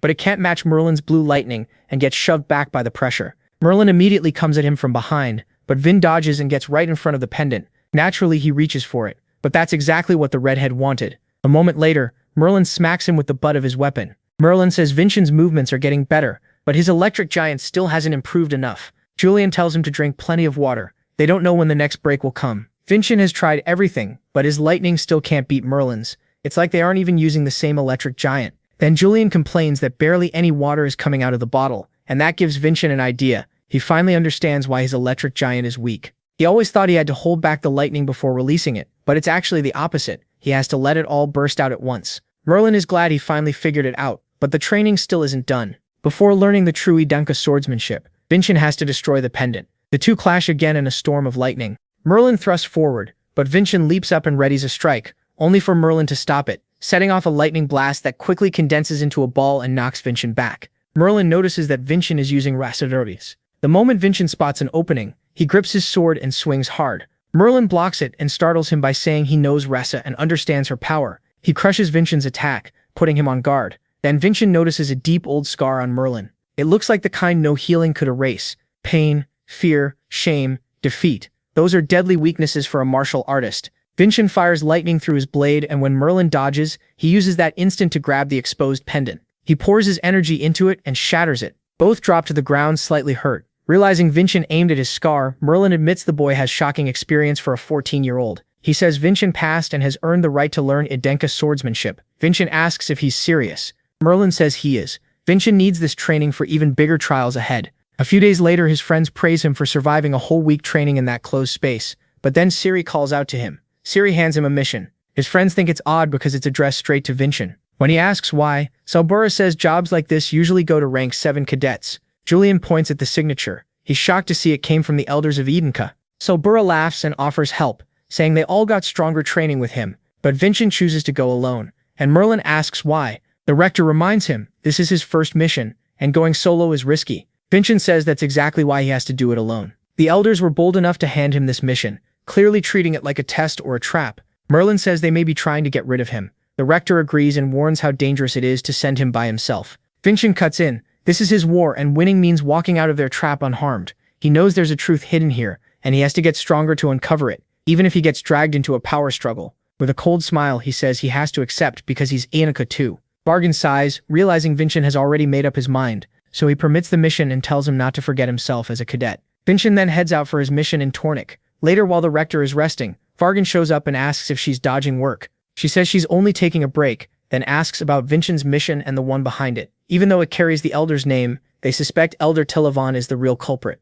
The rector figures he's planning something. Then someone calls out to her through a cloud of smoke. The guards report a martial artist demanding to see Vincent. He refuses to back down, and a clash seems close. The guards demand his name. A servant suggests coming back later, but the redhead pushes back. He only wants to talk. Spear in hand, he takes a fighting stance and asks where Vincent is. The guards yell for him to stop. The redhead stays calm, raises his spear and uses the first form of javelin spear. A whip snaps out and stops him cold. He's shocked to realize he's already been pinned down. The rector steps in and says she recognized him from that spear style. She tells Raven to stop before this becomes a bigger problem. The servant cries out, worried about Raven, but Varjan appears behind him, locks him down and warns that one wrong move will cost him his head. The servant is stunned. A mage with over 5 circles, and a woman using a shape-shifting whip. He quickly realizes they're the ones running this fortress. The rector says he seems well-informed and introduces herself. Raven asks if she's really the rector, then cuts the whip and frees himself. Even the rector is surprised, but Raven, full of excitement, blurts out that he wants to join the fortress as a cadet.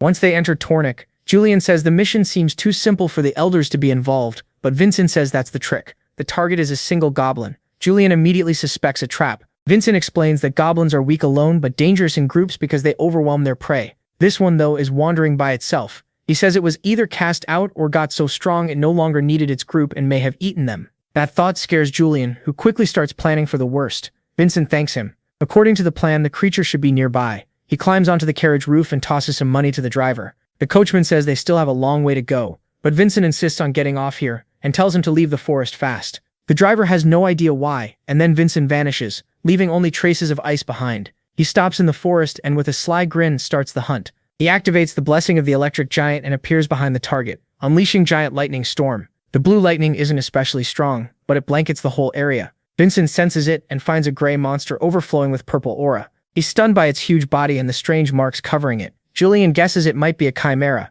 Unable to judge its level, Vincent moves in carefully. Then he senses someone else and wonders if an assassin is nearby. He dodges a spear and Raven arrives, cheerfully saying he's glad to finally meet him. He explains that he came to challenge Vincent. Confused, Vincent wonders who this guy is, especially with a rank 9 badge, since someone that strong shouldn't have slipped past him. Suddenly the goblin rushes toward Vincent, catching him off guard. Its roar shatters a tree, but he jumps clear. Raven asks what that thing is, and Vincent warns him to stay sharp. It might be a chimera. The monster charges Raven and swings a heavy punch, but his spear flies back into his hand and slams into the goblin's back. Raven says he doesn't know the full story, but he'll take the goblin down. Back with the director, she sighs, relieved to be free of trouble for now. Varjan asks if that was really an accident, thinking she rushed Raven's enrollment so she could send him after Vincent. As a descendant of someone with the 3rd highest authority, Raven could be a shield for him. The director insists she knows nothing about that. She just says she still has a few vacation days left. Back in the fight, the goblin winds up to punch Raven, but Raven smiles and slices through it with his spear, smashing it to the ground. The monster looks up and sees Raven standing like a shadow, sunlight gleaming on his spear tip. It barely dodges and Raven's strike cracks the ground. The goblin tries to counter, but Raven cuts it again with incredible speed. Vincent watches, realizing there's barely any opening for him. This guy is on the same level as him and Khan. The goblin starts to look afraid as Raven reveals his blessing trait, the spear that pierces everything. The monster screams in terror and its arm is torn off in an instant. Vincent and Julian are stunned, but then the arm begins to regenerate. Raven sees it and goes pale at the goblin, which now looks more like a demon. The monster appears behind Raven and he seems to recognize it from the scales. Vincent rushes in to help, and the monster is suddenly bound. Raven recognizes the wires and a voice scolds him for running off again without warning. The servant reveals himself as Sirkin. Raven thanks him for the save, but the monster in rage breaks free. Vincent notes that the restraint was destroyed. Then the monster forms a magic seal, and everyone is shocked to see it using magic. The creature teleports away, and a mysterious figure appears, speaking to an elder about a problem. Julian can't believe a goblin just teleported. Vincent asks who these 2 newcomers are. They introduce themselves as the young master and butler of the Vardican family. Raven says he became a cadet today, and was sent to find Vincent under the director's orders. Julian reacts to the family name, and Vincent asks if they're important. Julian explains the Vardicans are one of the 3 great martial families, famous for spearsmanship. That also explains why Raven is so strong. He adds that the Vardican patriarch has only 1 child, making Raven the sole heir. Vincent wonders why the only heir of that family is at the academy. Julian suggests staying with them for now. No one would dare touch the Vardican successor. They can work together and use that as cover while they figure out the elder's real goal. Vincent quietly appreciates the director for sending 2 powerful allies. Sirkin says he wants an explanation. He asks why that goblin was here and why a direct descendant like Vincent was sent alone. This mission clearly wasn't just about taking down a monster. With a hard stare, Sirkin warns them not to drag Raven into an internal Idenka conflict. Depending on the answer, they may leave. Raven suddenly cuts in and says something else matters more right now. He challenges Vincent to a duel.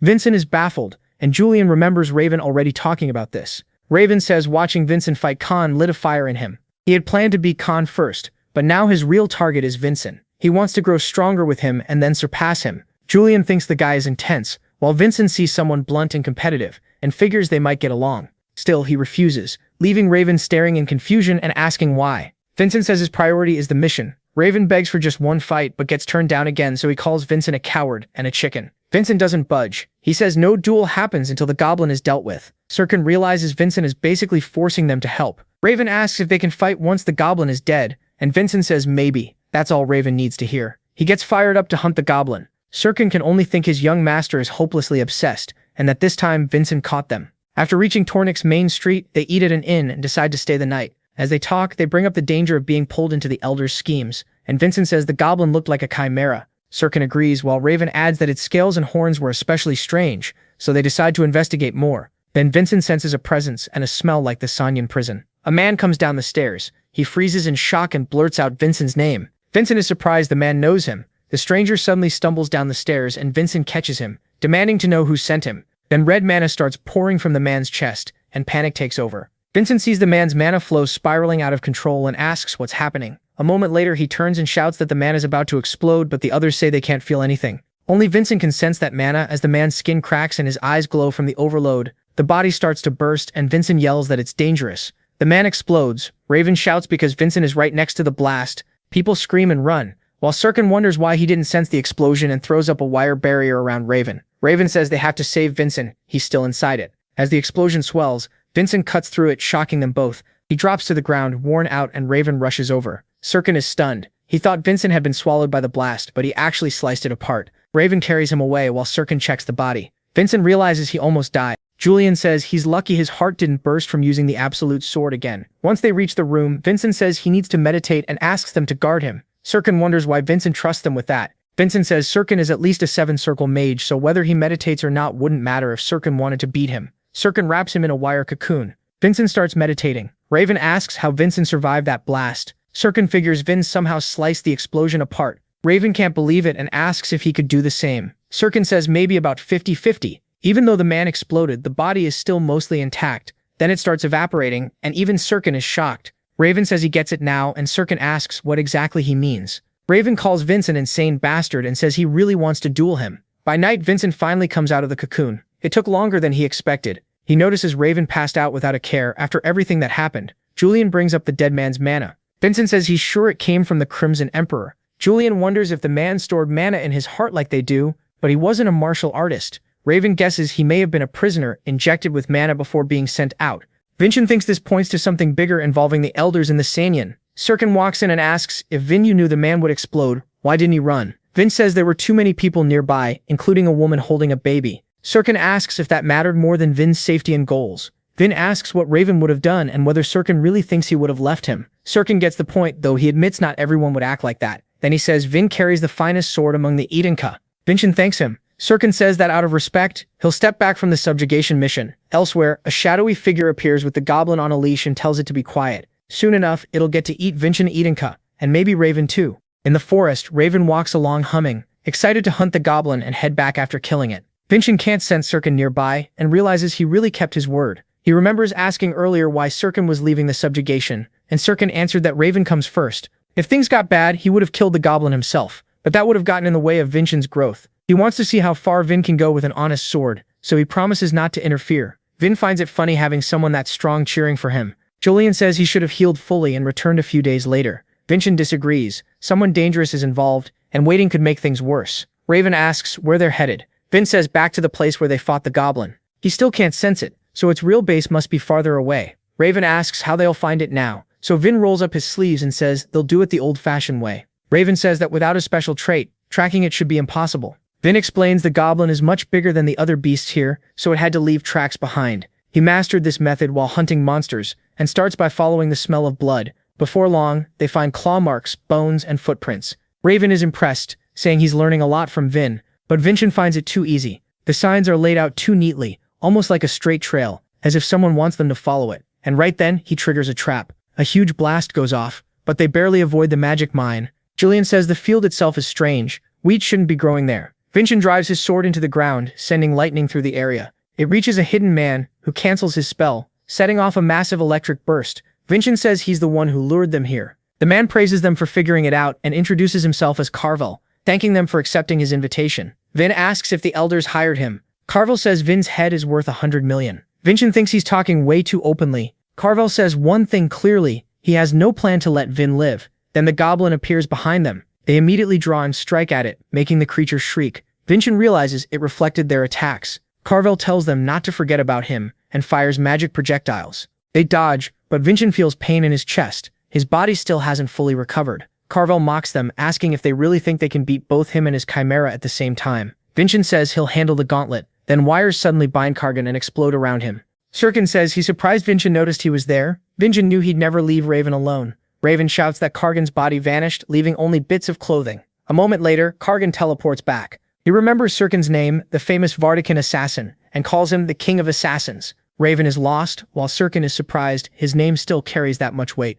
Tightening his wires, Sirkin says Kargan won't get away. The mage just smiles, saying things have changed. Now he can build an even better chimera using their bodies. Vincent says Sirkin can take the sorcerer, and Sirkin agrees at once. Then everyone rushes in to fight. Vin uses the absolute sword, but the goblin blocks it. Its body seems to reject mana itself. At the same time, Kargan starts overwhelming Sirkin, who snaps that he's built for assassination, not open battle. As magic flies, Sirkin fires back that Kargan isn't much of a tamer either. Kargan says he only uses his collar trait to force monsters to obey. With a snap, the goblin turns on Sirkin and unleashes a huge attack. Sirkin gets clipped, but escapes. He says Raven was right. Those are dragon scales. He explains they come from an extinct species, and that trait gives extreme resistance to mana. Kargan starts screaming and beating the goblin for nearly hitting him too. The goblin grows agitated, like it's ready to snap back. Kargan keeps attacking it, warning that it will never escape the collar, and if it tries that again, he'll drain its dragon blood. Vincent asks what that collar is, and Sirkin says it's the trait controlling the goblin. Vin thinks there's still a way out. As Kargan keeps stomping the goblin, Vincent says he has a plan. Kargan looks up and realizes they're gone. Sirkin strikes first with his wires, but Kargan dodges. Raven attacks from behind, yet the mage teleports again. But Raven activates his spear's blessing. Kargan panics and uses the goblin as a shield. He catches Raven's spear and hurls him upward, thinking the whole thing is pointless. Kargan misses Vincent using the second form of the true sword. That's when he realizes he was the real target all along. Still, even with the technique, the cut only grazes him. The mage laughs, saying the odds still favor him, and orders the chimera to kill them. Instead, the goblin screams and turns on Kargan. Vincent says Kargan was never the target. The collar trait was. The monster charges him, and Kargan throws up a magic barrier, but the dragon scales tear right through it. In the end, his own monster kills him. Julian says the tamer clearly didn't have much trust with his beast. Vincent says he shouldn't even be called a real tamer. A true one shares the beast's pain and joy, while Kargan only controlled it by force. The goblin's scales start melting. Sirkin says this fusion was never stable in a chimera. Magic was just being used as glue to force it together. Vincent says he'll finish what he came to do, and brings out shovels for the monster. Soon he's walking away with both heads packed in bags. Raven happily says their first mission was a success. Vin replies that this job came from the elders, and with everything that happened he plans to answer them using the family's power, because now he has strong evidence. Sirkin asks what evidence. Vincent points at him and calls him the King of Assassins. The dead man's head carries marks from Sirkin's wires, so Vin thanks him he made this easier. Sirkin sighs, realizing he stepped into something dangerous. Then someone appears, clapping and calling it impressive. She adds that the butler took quite a beating. It's the director, saying they managed to run into her on her day off. She says the mission was a success and asks to see the bags. Vincent shows them and asks if she recognizes the contents. She jokingly says she's never seen them before, then agrees this should be handled with family authority. She also says something about the whole thing feels off. Vincent asks what she means. She says an elder likely helped Kaiden during the friendly exchange event. Halaman Samian handled the cheating, while Elder Tilavan is the one targeting Vincent. Since the two are old friends, she sends a letter and dumps the work on Varjan, who explodes in anger because she handled things on her day off. Now he's the one stuck working overtime. A soldier then brings him Vincent's report. He's surprised by how detailed and well-written it is, so he decides he doesn't need the director's version. Looking over all the incidents, he wonders what's happening inside Adenka. Vincent's father reads the same letter and asks what Vincent's getting at. Standing before him, Vincent says he has two suspicions. First, the mission was set up to target him. His father says that by itself isn't a big issue. Vin agrees that's not why he came. The real problem is that the Samian were involved. He says it's normal for an elder to use family power to test him, But using the Samian crosses the line, and the two elders are close friends. His father asks about the second point. Vincent says the elders behind this may not have known anything at all. As he sees where his son is going, the patriarch asks which possibility Vincent thinks is more likely. Vincent says he hopes it's the second one. Better they're incompetent than cowards. Suddenly his stepmother bursts in and says there's an emergency. They ask what happened and she says Tilovan Adenka killed himself. Vincent's father is stunned, but she continues. Tilovan stabbed himself in the heart and left a letter taking responsibility for the mission. Vincent immediately says it was a fake suicide. Both of them stare at him and ask why. Julian and Vincent say that if Tilovan really meant to take responsibility, he wouldn't have done this. Either the force behind him killed him or he silenced himself. Vincent says he doesn't want to believe there's a group bold enough to kill an elder inside Adenka territory. To him, this is part of a larger scheme. His mother says he notices things she can't, then asks the patriarch to lend her Vincent. He tells her to do as she likes. She calls Vin over and says she wants to examine the incident through his eyes. They open the door and find the elder dead. His mother tells Vincent not to force himself to see it as suicide. Then she walks up and studies the body. She thinks this should be simple for him. But Vincent spots something off. The blade is too clean and it went in with one strike. His mother says a martial artist could do that. Vincent disagrees. A real suicide would look more desperate and painful. No matter how strong he was, nothing here feels like suicide. With no hesitation marks, he says this corpse is probably fake. She immediately asks where the real body is. Vincent quickly turns to Julian and asks the same thing. Julian says he thought Vincent already figured it out. Vincent admits he has no clue and asks if the lesser god knows.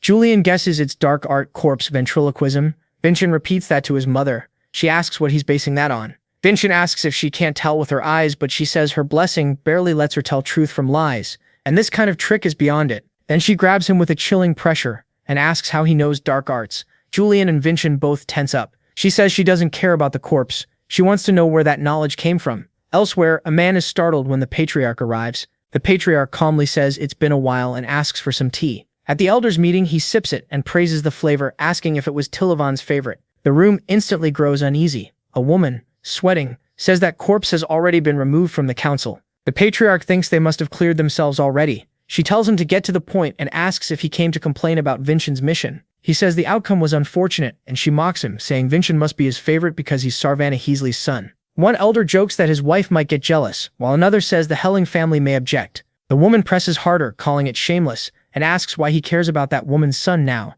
saying he grew stronger at the cost of her life. That drags the patriarch back to the past. He remembers begging Sarvanna to use anything that could save her. She asked him to respect her choice, raise their son, and not cry. Now filled with rage, he remembers her asking him to fill the hole she'd leave behind. He rises, releasing a terrifying pressure. The woman, now sweating harder, asks why he's reacting like that. She taunts him, asking if he thought no one would notice that after his wife's death, he achieved something incredible and was hailed as a Denka himself. She says anyone could suspect her death helped open that path for him. Then she stands and praises Sarvanna, saying everyone mourned her. Smiling, she adds that no one could be sadder than the one who had to kill her. The patriarch points his blade at her, and with a purple glow unleashes a manta ray that tears through everything ahead. But the woman drops unharmed. It was only a hallucination born from his killing intent. She's left shaking at the peak level a human can reach, the 9 stars. With crushing presence, the patriarch says her name was Sarvanna Denka. Back with Vincent, he and Julian scramble for a way out. Vincent says he can see and his mother presses him for answers.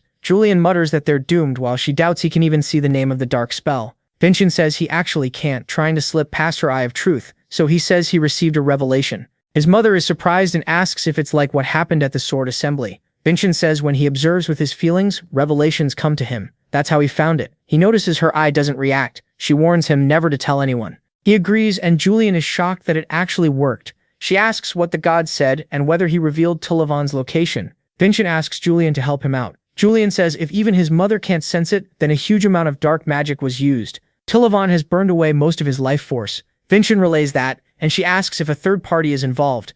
Julian says the chance is low. Tamov had no value left. With no one helping him, he pushed himself to the limit and is still somewhere in this room. She finds that hard to believe. Then Vincent asks her for a favor. He wants her to cut off Tamovan's head with her own hands. She says he'll be executed anyway and asks if Vincent can even force him out. That's why he needs her. He says he'll draw Tamovan out and she just has to block the old man's attack. His mother tells him to leave that to her. Vincent drives his sword into the floor. Lightning spreads through the room from his strike and races toward the corpse, forcing Tamovan to reveal himself as he attacks. But his mother stops the blow with 2 fingers. Tamovan is stunned as she snaps his sword. When he drops, she says he's become a dog of Samian. Using the Crimson Emperor's power, Tamovan pitifully claims he could have escaped if not for her. She asks if he really believes that. Then Vincent's sword path slices cleanly past the old man's neck. He thinks it's over, but suddenly Vincent collapses. His mother cries out and he writhes on the floor in pain. She asks what happened. Vincent says it started right after he used the absolute sword. Then he sees one of his nails vanish.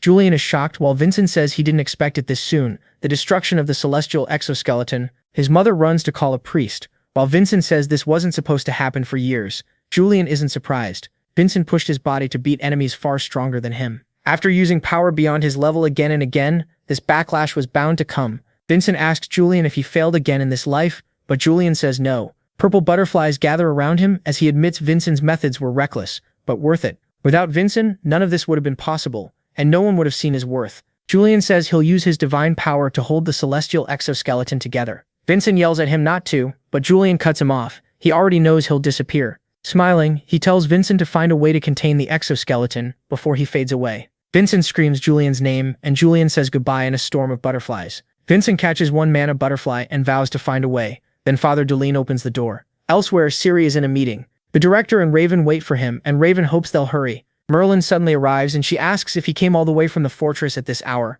He says Vincent's report worried him and asks how Vincent is doing. She says he's fine and should be with his father right now. Ciri leaves the meeting, complaining it took longer than expected. As he says he did a good job, she notices that Ciri and Merlin are staring each other down. The director asks if they know one another. Ciri says, unfortunately, he's the one who gave Merlin that scar. Merlin instantly draws his sword and Ciri readies himself too. The director tries to stop them. Back with Dullen, he asks how Vincent's body got this bad. If he'd arrived any later, it could have been much worse. He says Vincent may look fine outside, but inside he's still a mess. Vincent says he may know a way and asks about the celestial exoskeleton. He explains he doesn't have much time and asks if there's any way to restore it.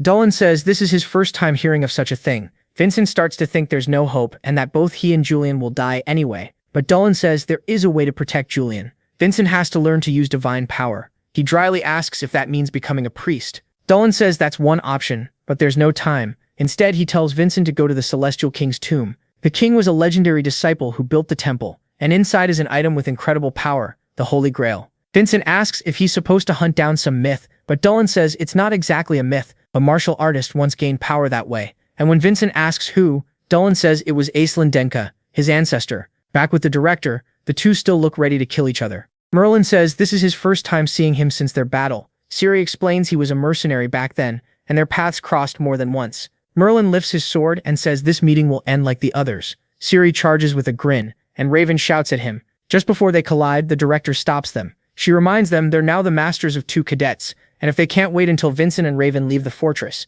she'll kill them both herself. Merlin later sees Dullen trying to stop Vince from entering the tomb alone, but Vincent has already made up his mind. The others overhear, and Cedric says he must be chasing another adventure. He tells Merlin Falker they'll finish their fight next time, and Merlin says he hopes so. Then they leave. The director, surprised, asks if his name really is Falker. Near the tomb, Dullen questions whether Vincent really plans to go in. Vincent says he didn't come all this way to turn back. Under all that pressure, he knows he can't delay because of Julian. Dullen reminds him that no one has ever come back alive from the tomb and they know nothing about what's inside. Vincent asks why Dullen told him about this place at all. After all, with the guards, he could have reached it without a second-class priest. Dullen asks if he knows the Holy King Laemegor. Vincent says only a little, remembering what he studied. Laemegor was the hero who founded the Gaia religion and died fighting the Archdemondavan, but much of his story was lost. Dullen says he is the priest who inherited the Holy King's power, and priests like him carry a prophecy. Only someone who has faced death and recognized God can find the Holy Grail. Even Dullen doesn't fully know what it means to pass through death, but he believes Vincent is the one the prophecy was talking about.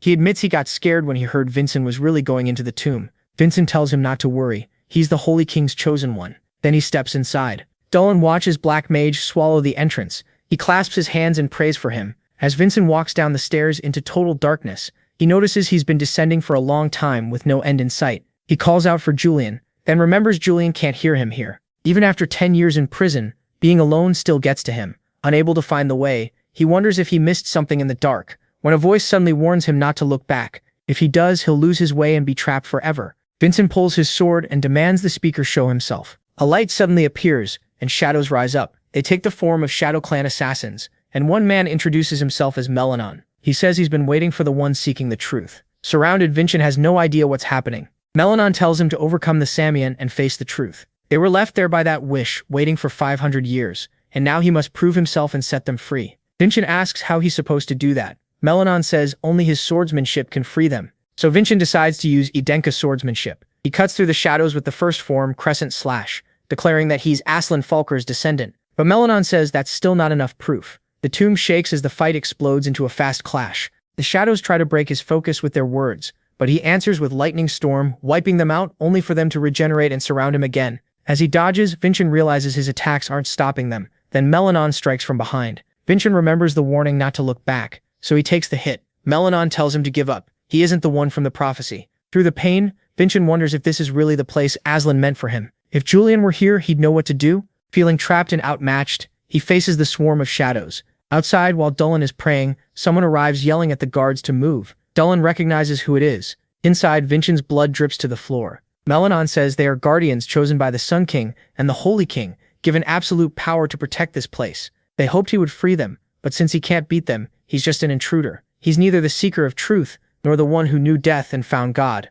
Vincent realizes there were actually two prophecies, and Melanon says he fits neither. Then he moves in to finish him. Suddenly, red mana bursts out. Vincent breaks free with it. Melanon recognizes it as Samian's mana. Using the Crimson Empire's power, Vincent unleashes the final form of Scarlet Song and cuts down everything with Bloody Full Moon. He realizes he introduced himself wrong. He should have said he was Davin, the man who went through death and overcame it to stand here. By the prophecy, they should hand over the Holy Grail. Melanon is relieved to finally be freed, and the shadows disappear. A huge door appears before Vincent. He opens the tomb, wondering if the Holy Grail is inside. The coffin opens, revealing the Holy King. The king says the task Aslan left behind has been fulfilled. Then he summons the Holy Grail into his hand and says his role here is over. Now Vincent must move on to his next mission. The Holy Grail, he explains, will lead him to the celestial fruit. He thanks Vincent for keeping the promise made to Aslan and fades away. Vincent salutes him, offering his respect. Then the whole place starts to collapse, and Vincent asks if this is the next mission. That's when he notices Sir Falkor behind him.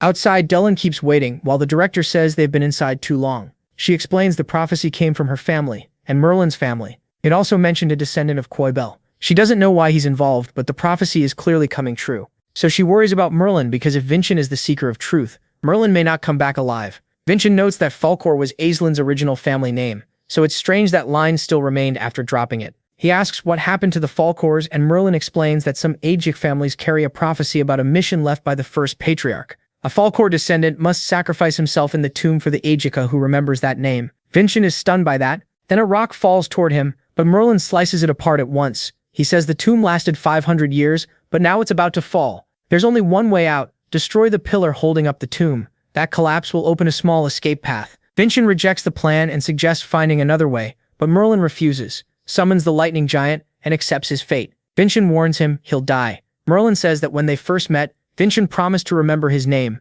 That made his heart shake, because his moment had finally come. He says there's no greater joy than finishing your mission before death, and calls Vincent a great student as he attacks. But Vincent blocks the strike and asks if those are really his last words. Does the name Falkor mean that little to him? If he were the Aslan Falkor, Vincent knows he'd never throw his life away for some mission. Aslan was a kind child who cried over the unfair pain Davin suffered. He would never abandon his own descendants like this. Merlin yells that if this keeps up, they'll both die. Vincent says they can both survive, because Merlin was planning to spend all his power making a path for him. If Vincent moves faster, Merlin won't need to use everything. He starts focusing, activating all his blessings. Merlin sees the traces come together, and Vincent bursts with power as he gives Merlin the signal. Merlin draws his sword and destroys the pillar. With the opening made, Vincent rushes for the exit. But just as he gets close, his power suddenly runs out. As he starts to fall, Merlin catches him with a smile and tells him to find the truth no matter what. Then he uses his lightning and throws Vincent out of the tomb. Vincent screams for his master, but then a beam flashes past.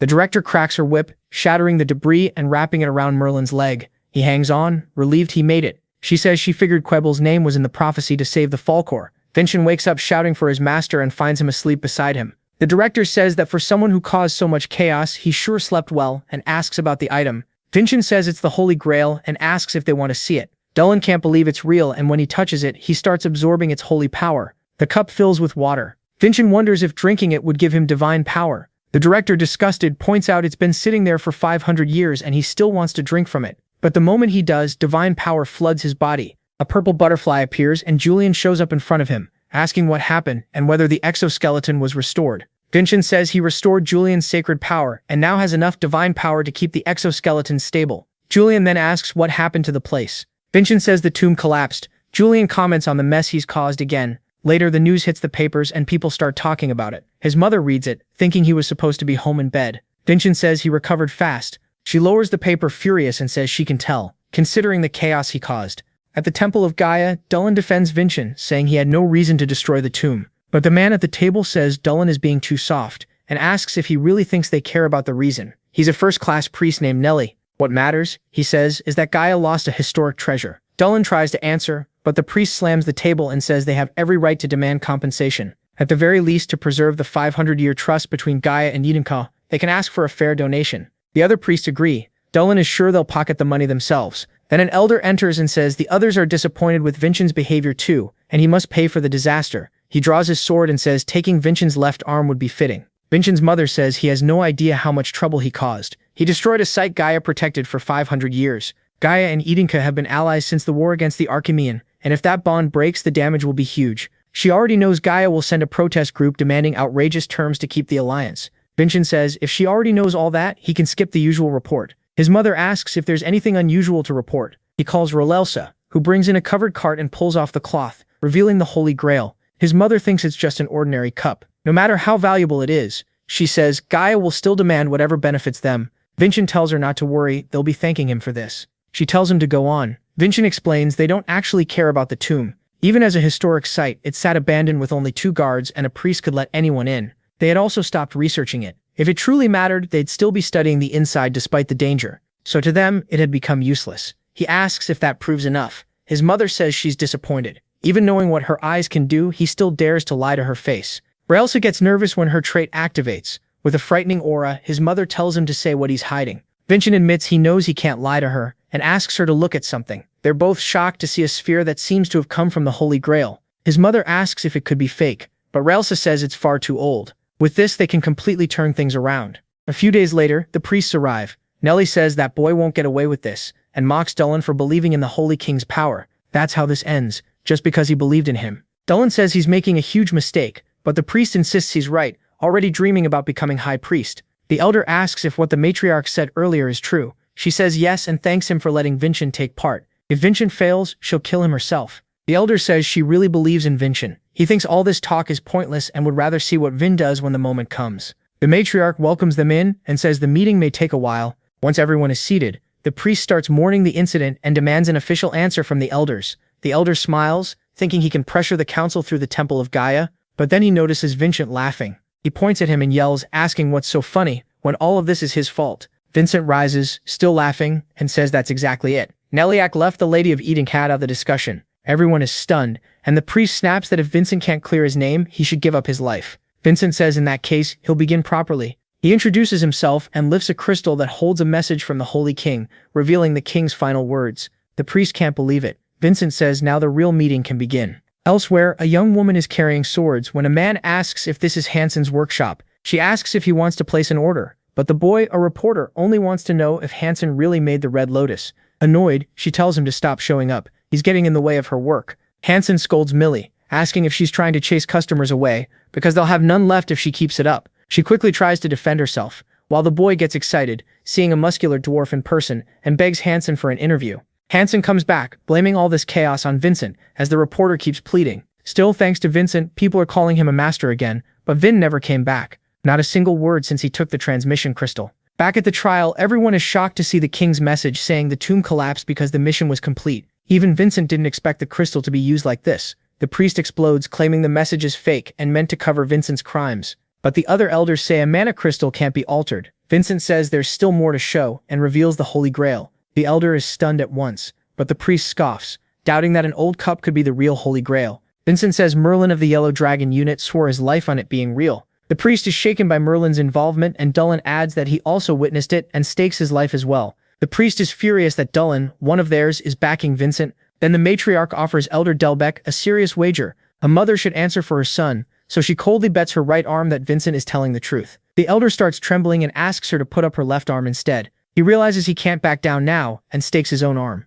Vincent says his life was already on the line the moment he walked in. He steps toward the priest and points out that he's the only one who hasn't bet anything. So Vincent tells him to offer something equal to the lives already at stake. Under all that pressure, the priest convinces himself it can't be the Holy Grail and wagers his life too. The other priests copy him and bet their lives as well. Vincent then tells Dolan to begin. Dolan touches the Grail and draws in its power, leaving everyone speechless. It proves the Holy Grail can absorb divine power and turn it into holy water. Vincent asks if the priest will now admit the Holy Grail is real. The man goes stiff and says nothing, but another priest beside him claims he still won't accept it, calling it a trick. But before he can finish, his head is cut off. The priest stares at blood splashing in front of him, then realizes his own head is separating from his body along with the other priests. The elder asks what this means, and then his arm is sliced off too, making him scream in agony. The matriarch, as Lady Edenka, declares that her son's honor has been restored. Everyone is left frozen in shock. Vincent, who didn't even notice her striking, finally looks at the woman known as the Giant of Edenka. The whole hall goes quiet when Vincent asks if he may speak and says he wants to keep them alive.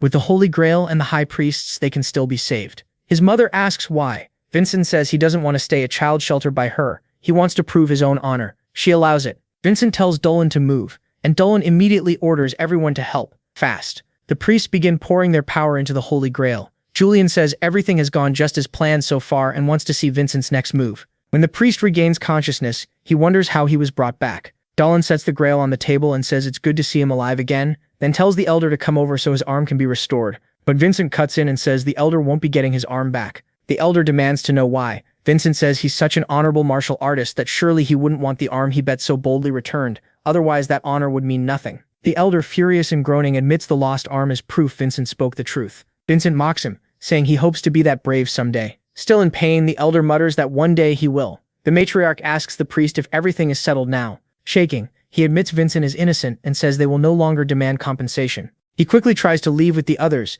thinking they can still get out before losing anything else, but Vincent stops them, saying there's still unfinished business. He shows the crystal and explains that the emperor gave this task to the Holy King, yet the temple ignored it and left it unsolved. Vincent, on the other hand, searched the tomb and earned the king's gratitude, so as descendants of that king, they should have something to say. The priest thanks him for what he did in the tomb and bows, and the others follow. Julian says that is the highest sign of respect in Gaia. But as the door opens, the priest quietly swears revenge, and suddenly reporters rush in. They see the priests kneeling and start taking pictures at once. The priest yells at them to stop, and the elder tries to call the guards. He refuses to let Vincent gain even more from this, and quotes a law saying the meeting can't be published. Vincent explains that anything bringing honor and profit to the Edenka can be reported. He just forgot that last part. And no matter how they spin it, this is clearly good for the Edenka. A few days later, news spreads that powerful figures bowed to a young boy. The temple tried to win and failed. Dolan asks if it's really right to hand over the Holy Grail. Vincent says he inherited the king's power, so no one fits better, and since he'll need divine power ahead, he wants the Grail with someone he can trust. Dolan realizes there's no arguing with that. He clenches his fists and admits the temple is rotten right now, and if he stays there, he might end up using the Holy Grail the wrong way. Then he asks if Vincent truly trusts him. Vincent does. After all, Dolan is the same priest who gave him the Miracle Stone, and Vincent believes he'll use the Grail for good.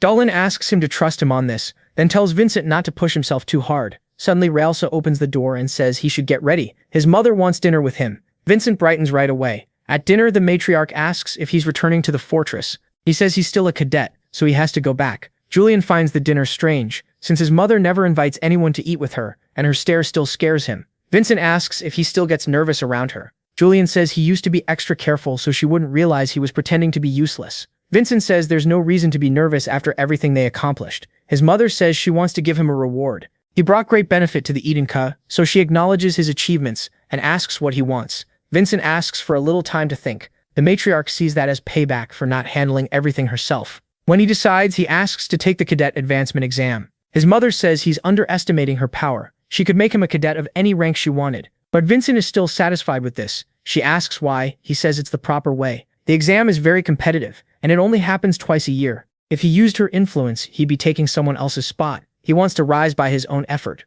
The matriarch says that choice may be slower, but it will take him much farther. She once believed in things like that too, but age and duty changed her, and now she usually chooses the fastest path. She says he'll receive a mission that counts as his advancement exam, and she'll be cheering for him. Vincent thanks her. By his carriage, his mother watches him leave and tells Realsa to prepare things, because she'll write the mission herself. Realsa asks what the mission will be. The matriarch says he's going to melt him. Realsa asks if that's the city ruled by the Vire family, the place overflowing with money for no clear reason, maybe because they're stealing from the people. She asks if Vincent will be sent to strike them, but the matriarch says no, that would be too much for him. His mission is to escort the priest of Gaia being sent there. Realsa questions that since he humiliated the temple and now has to protect one of them. The head of the Vire family is greedy, and might even bribe that priest to kill Vincent. The matriarch agrees he'll be in danger and remembers that Vincent always chooses the right path. It's risky, but that's why it's called an exam. Back at the academy, the director welcomes him and congratulates him for achieving something amazing enough to make her emotional.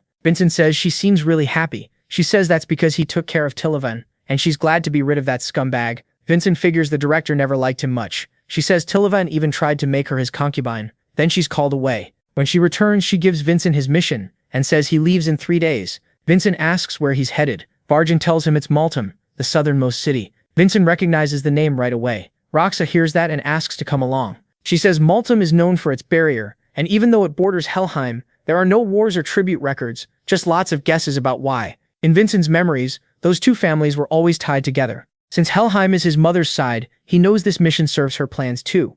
Roxa keeps sharing facts and Vincent realizes she really loves history. She blushes, embarrassed, then admits she wants to be a historian. Vincent barely reacts, so she asks if that sounds weird. He says it's a good dream, but wonders why she joined the academy. Roxa explains historians don't earn much, and knowing how to fight matters. She adds that she could be useful on this mission too. Then the others burst in. They heard about the mission and want to join. Vincent agrees and says they'll all go together. Everyone cheers, and Julian says they've got plenty of help now. Vincent says that's not the real reason they're coming. That leaves Julian puzzled. Vincent tells him to look at their eyes. They genuinely want to support him. With that settled, only one person is left. Raven lights up when Vincent says he'll duel him if he joins the mission. They shake on it with Raiden agreeing too, and of course his savior Serkon is coming as well. Julian says Vincent has gotten more resourceful, maybe thanks to him. Raven then says Serkon has something to tell Vincent. Later in the forest, Vincent is stopped by countless threads. He asks what this is supposed to mean. Serkon apologizes, saying he didn't mean to scare him. Vincent keeps a hand on his sword, and Serkon asks why he still hasn't drawn it.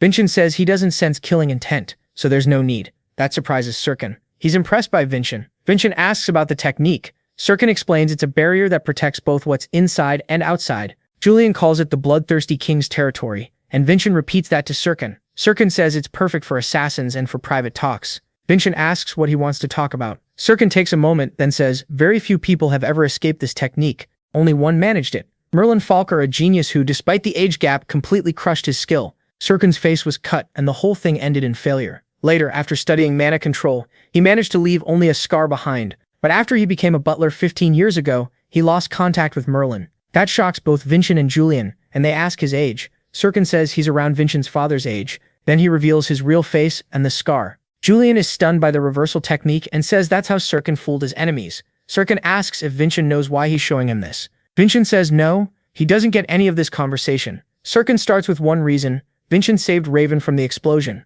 Second, he hopes Vincent is worthy of sharing Raven's dream. Vincent still doesn't understand. Then he thinks of Raven pushing himself through brutal training. Serkon once told him to stop because of the cold, but Raven said he had already lost twice. First when Vincent saved everyone from the explosion, then again against the Chimera. Both times he could only watch. He grips his spear tightly and says having a stronger rival is amazing. He wants to grow stronger with Vincent as the goal. Serkon is grateful because Vincent can push Raven even higher, so he tells Vincent to keep getting stronger for Raven's sake. But if Vincent ever turns pathetic, Serkon says he'll kill him. Vincent calls that a pretty scary warning. Then he asks what that technique has to do with any of this. Serkon says he made it to build a body that could endure Merlin's lightning. It doesn't just change appearance, it reshapes mana circuits, muscles, and bones. He knows Vincent has been holding back because of his body. Since Vincent dying would be a problem, Serkon offers to teach him the method. Vincent is thrilled and accepts. Julian gets excited too, saying this could stabilize the exoskeleton even more and give Vincent another defense besides divine power. Serkon asks for one promise.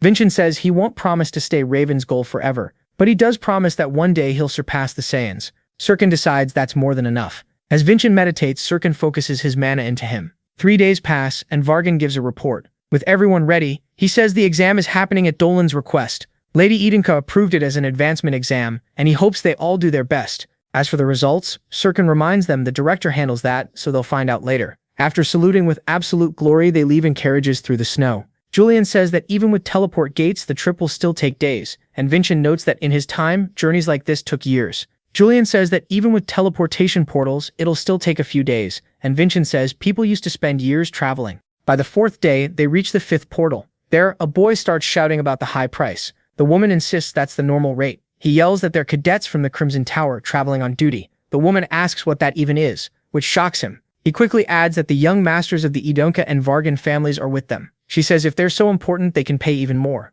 Wilson starts yelling that he came from the slums, but Vincent stops him. He tells Wilson not to lose his temper over things like this, or he should head back to the fortress. The farther they get from Ajka land, the worse the treatment becomes. Vincent realizes this trip won't be easy. On the 6th day, they travel down a narrow road. Roxa tells Vincent to look. She points out Maltum's barrier, built 200 years ago during the maritime battle. She says it protected the people from pirates. Vincent asks if pirates are still around, and she says yes, but he doubts that story and asks Julian to inspect the barrier. The coastal city has lived behind that wall for 2 centuries, yet people still talk about weak security, pirates, and hunger crushing the citizens. As they move through the city, they find people starving and desperate. Raven and Sirkin point out that hunger is far worse than people claim. The group wonders where to go since no guide was sent. Roxa guesses it might be because the Edenka have little influence in the south. Vincent finds that odd since the Halim are Edenka's only in-laws there. With Maltum so close to their border, their name should carry weight. So Vincent decides to visit the temple priests. At Gaia's temple in the city, they meet a priest named Lisane.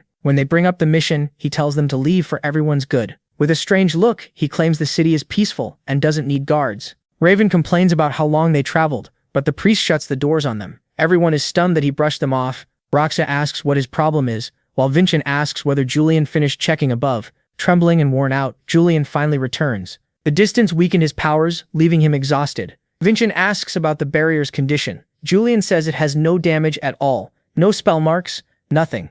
So the pirate stories were probably made up. Vincent realizes something else is going on, then a huge explosion hits. People panic at once, thinking pirates are attacking. Bombs start falling all around. Vincent asks if it really is pirates, but Julian says no, there isn't a single ship on the horizon. The priest suddenly throws open the doors and tells everyone to take shelter inside. Citizens rush in, greeting him warmly. Vincent notices how calm the priest is. Remembering his earlier words, he realizes the man seems sure no one inside is in danger, even during these attacks. That means he knows the raid is fake. Then Vincent remembers a place the priest mentioned earlier. Elsewhere, Merlin looks out over the land from a tower. Vincent asks what he's thinking. Noticing how much Merlin has recovered, Merlin says he once swore to fulfill his duty at the king's tomb because he thought it was his destiny. But Vincent changed all of that. After that, Merlin realized he had never thought about life beyond that duty, so he didn't know what to do next. Vincent says his own family also forced him into a hard place, and a child helped him through it. That let him face what he truly wanted. Merlin asks who the child was, and Sirkin quickly says it was Vincent.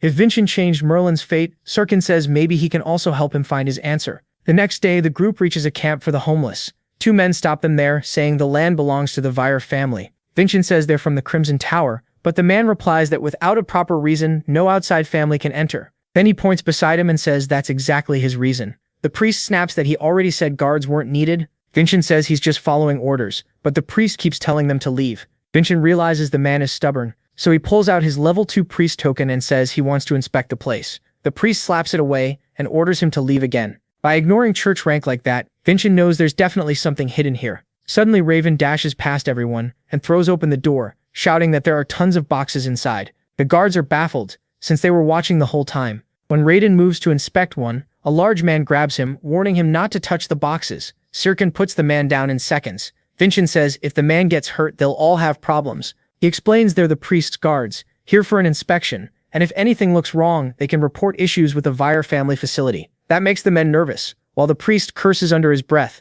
the big man finally says fine. If that's the reason, then as long as they're with the priest, it's allowed. He introduces himself as Edmund, the manager. He tells them to follow him and look around. Vincent thanks him for cooperating. Edmund says there's not much to see, and the place is peaceful, which immediately catches Vincent's attention. The others ask what's in the boxes. The priest says they're all filled with magic stones, materials used to make magic crystals. He adds that the homeless get food and shelter in return for refining them. Stones, and the priests treat the workers' injuries since refining them is dangerous. Roxa asks how homeless people can handle work that normally only mages can do. The manager says it's possible because of a Vire family method, though he doesn't know the details. His friends add that this is why the family makes so much money. Those stones sell for a lot. Soon they reach the work area where people are breaking down minerals. The manager claims he's helping them as much as he can so they can stand on their own someday. Then he leads them to the final stop. It's the roof overlooking the barrier. Vincent asks about the buildings nearby. The man says they're for storing and maintaining the stones, but Vincent can tell that excuse is weak. Then the priest shows up and tells them to head back and rest. That night, Vincent watches those buildings. In the forest, lights reveal people being moved like slaves. The captors rush them along before sunrise. Then we're introduced to Helio, a martial artist from the Vire family. One man begs to be let go, saying he isn't homeless. He says the priest put him there and reminds them he has a daughter. Helio knees him, dropping him to the ground. Then he asks where the man's house is, saying he'll bring the daughter too. The man breaks down crying on the floor. Helio warns everyone not to even think about escaping. A boy with lifeless eyes keeps mumbling that he wants to go home, but suddenly he's caught. When they arrive, Helk says the real work starts here. He forces them inside, warning they'll be beaten if they resist. Then he asks for the count, and his partner says there were 10. Helk counts them himself, and finds only 9. He yells that one got away. Just then someone comes out of the forest, claiming he fell and got lost. It's Vincent in disguise, wearing a nasty look now that he's finally caught up. 2 hours earlier, the group had already figured out they were lying, since magic stones can't be mined like that. The girl guesses the homeless camps are hiding something. The other two searched inside and found the whole facility suspiciously clean. Vincent is sure they still missed something. He brings up the mountain warehouse and grows more suspicious of Edmund. His senses were too sharp for a mere manager. Those were a killer's eyes, just like during the ambush. He quickly decides his mother sent him for a reason. Something is hidden there, and tonight he'll sneak in alone and expose it. Raven reminds him they'll get suspicious if he's missing. Vincent then looks at Serkan, already thinking of a fix. He asks if Serkan can use his reversal technique to turn into someone smaller. Not long after, Serkan is uneasily disguised as Vincent. Meanwhile, the others stay in the church during a sermon. The priest smiles, thinking everything is under control. Raven asks if Serkan is all right since he looks nervous. The girl tells him to act more like an elder and speak the way Vincent does. He sighs, admitting his young master saw through him again. Then we cut to a filthy dark cell. A mercenary throws Vincent inside in a rage. He hits the floor hard. The guard curses him for being a hassle, saying he thought he'd lost one of them. After shoving the boy in, he orders them to stay quiet. Julian trembles in fear, but Vincent says he's used to places like this, so it isn't that bad. Suddenly, a blue and purple mana circle appears, and a magic mole pops out. It asks if he's all right. Vincent says he's fine. He got inside without being caught, and now he needs to gather all the information he can. A man suddenly screams for help, shaking the bars and begging to be freed because he isn't homeless. It's the same man from earlier, now crying as he gives the full address of his home, begging them to at least let him feed his daughter. The mercenary walks in and orders him up, holding a pill with a creepy smile. He says it's time to eat. Vincent quickly senses something is wrong with it. The man asks what he's waiting for and tries to force the pill into his mouth. Julian panics and warns Vincent not to eat it since they don't know what's in it. Vincent says the fastest way to learn is to test it himself,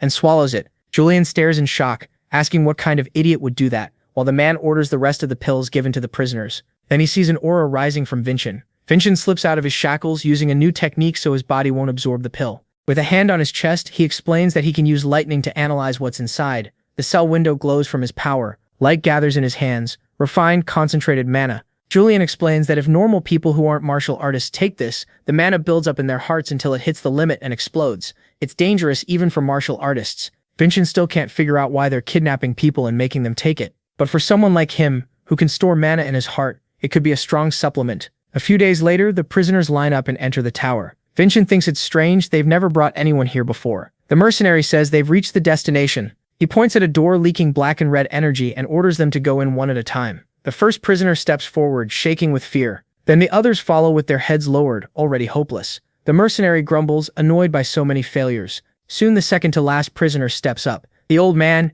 terrified, he walks to the doorway and crosses over. Inside, he keeps moving forward. He wonders what this place is, as creatures with red eyes surround him. Their sharp teeth and dark aura close in, and soon that power starts eating away at him as he screams in pain. The mercenary laughs, glad at least one finally worked. As the man breaks down completely, he keeps repeating his address and saying he'll be home to see his daughter soon. Julian and Vincent grow tense. Vincent suddenly understands and recalls what he knows. It's a contract with the evil spirit of Davin. The old man screams even louder, like he's about to die. Vincent can't believe a normal person could make a deal with an evil spirit. Then he remembers the pills and why they were packed with mana. All at once, chains appear and wrap around the man's neck and arms. The mercenary says the manager will be happy. One of them succeeded, and the chained man now looks possessed. Then a guard orders Vincent to go in. The mercenary smirks, hoping for another success. He shoves Vincent toward the door. The moment he steps inside, Vincent realizes he's in danger. As mana surges at him, once everything turns pitch black, he drops the disguise and returns to normal. He realizes the spirit is trying to steal his heart by using his darkest memories.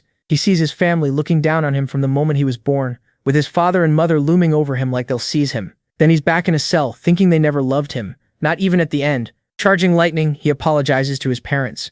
As he fires, he says he won't be taken. A voice screams his old name, but he doesn't move. The mercenary gets suspicious and goes to see why Vincent has gone still. When lightning bursts from Vincent's eyes, setting off a huge blast that tears apart everything around him. People in the mountains see it and start wondering if pirates attacked. The priest is horrified because he knows what happens there. Serkan is just stunned by Vincent, who has blown apart nearly half the tower. The mercenary rises through the smoke and says he knew Vincent was suspicious all along. He orders everyone still standing to capture him at once. Vincent instantly moves behind him, sword already drawn and charged with mana. The mercenary turns and sees the strike coming. Vincent fires a strong bolt upward and the mercenary blocks it. He says a nobody like Vincent shouldn't even try that. But then his sword snaps in two. Vincent follows with a fast, clean strike. The man screams in pain as Vincent says that as both a martial artist and a human, he can't ignore what they've done, then drops his disguise. Two henchmen rush him from behind, calling him insolent, but Vincent vanishes into a blue mist with snow. They freeze, confused by his sudden disappearance. They don't get time to think. Vincent cuts both down at once. The mercenary clutches his wounded arm and says the bleeding won't stop. Vincent drives his sword into the ground beside him. He says the blade carries lightning so the wound won't close, and warns him to call a priest fast or he'll lose the arm for good. The mercenary grabs a stone and calls for backup, summoning priests and soldiers. Vincent is satisfied because once the priests arrive, the cadets will come too, just like he planned. As he heads deeper into the tower, he calls for Julian and says their whole conspiracy is about to be exposed. Parts of the tower still seem untouched, until another blast sends up dust and flying stone. Vincent tears through the place with a guard already down at his feet. Vincent shouts that an intruder is here, and that he's just a brat. Vincent lands as another soldier goes flying behind him. The guards charge, trying to stop him from reaching the production area. His aura turns gold, and he uses absolute slash in an alternate form. With glowing eyes, he activates the Dwarf King and blasts apart a huge section of the wall. Other guards stare, wondering if everyone else already fell. Their eyes widen, but lightning soon surrounds them as Vincent forms a giant electric figure and charges up. Then he unleashes giant thunderstorm, wiping out all the soldiers there in one massive electric blast that even tears up the floor. It crashes down, lightning still snapping through the air. Vincent figures those were the last martial artists, and that he burned too much mana. As he starts looking for proof, a red knife flies at him. He catches it in time and dodges as it slices past. A clown-like man steps from the shadows, draws another blade, and says Vincent got greedy. Julian warns him, this is Jaster Lancerto, a 7-star fighter from Vyra. Holding 5 knives, the clown mocks the useless young master and asks what kind of dance he'll show. Julian adds that Jaster is one of the 5 strongest in the Vyra family. Jaster talks about the gap between them, but Vincent can already tell this man is different. Compared to Rowlessa and Sirkin, this 7-star is far weaker. Vincent points his sword at him and says it out loud. Jaster freezes for a second, then lunges with his knives. He throws a storm of blades, asking if Vincent will keep talking once he's dying. The knives tear up the ground. Through the smoke, Jaster spots Vincent's hair and laughs, bragging that this power gap is absolute and talent means nothing. Then Vincent speaks right beside him, arms folded, saying the mask looks even uglier up close. Jaster is stunned and realizes the one who blocked his attack below was Sirkin, using threads to hold the knives. Vincent reminds him, he said he was weak compared to other 7-stars. Now shaken, Jaster wonders how there can be 2 of them. Sirkin rushes in with a dark aura, threads whipping forward. Jaster is cut down before he understands what happened, while Vincent watches his body hit the ground. Sirkin asks if everything went the way Vincent planned. Changing back, Vincent says Sirkin's arrival, and Jaster showing up too, worked out perfectly. He guessed the mercenaries had backup plans after Sirkin showed his strength in the abandoned fields, and knew Raven wouldn't ignore this kind of evil. Raven arrives, demanding to know where those bastards are. Vincent says they're gone now and they need to search the lower floors. Sirkin sighs, realizing he got used again.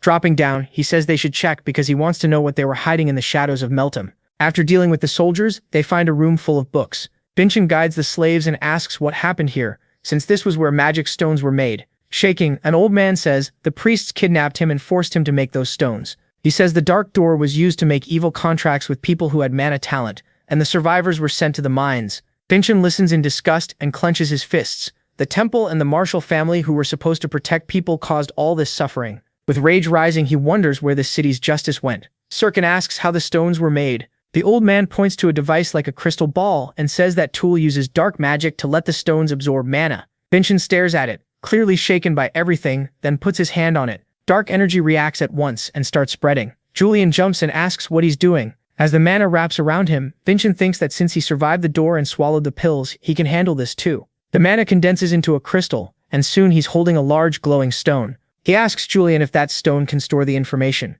Julian says yes, it's perfect proof. Vincent tosses it up, and blue lightning bursts from it. Back on the surface with the tower ruined, the priests are healing wounded soldiers outside when Luzane demands to know how they lost to one boy. Then he sees something ahead and starts trembling. The heroes are standing there, and Vincent looks furious. The priests shout, asking why he attacked their facility, until one gets slapped across the face. Vincent asks if they feel no shame getting rich off innocent lives. With cold fury, he says they'll all be sent to the Jeremiel Tower of Judgment, and this place is finished. A voice in the purple mist says that would be a problem. Sirkin and Raven notice the air around them feels wrong. The manager appears and says his plan is only beginning. Vincent glares at him with killing intent. White hands push out of the manager's mouth.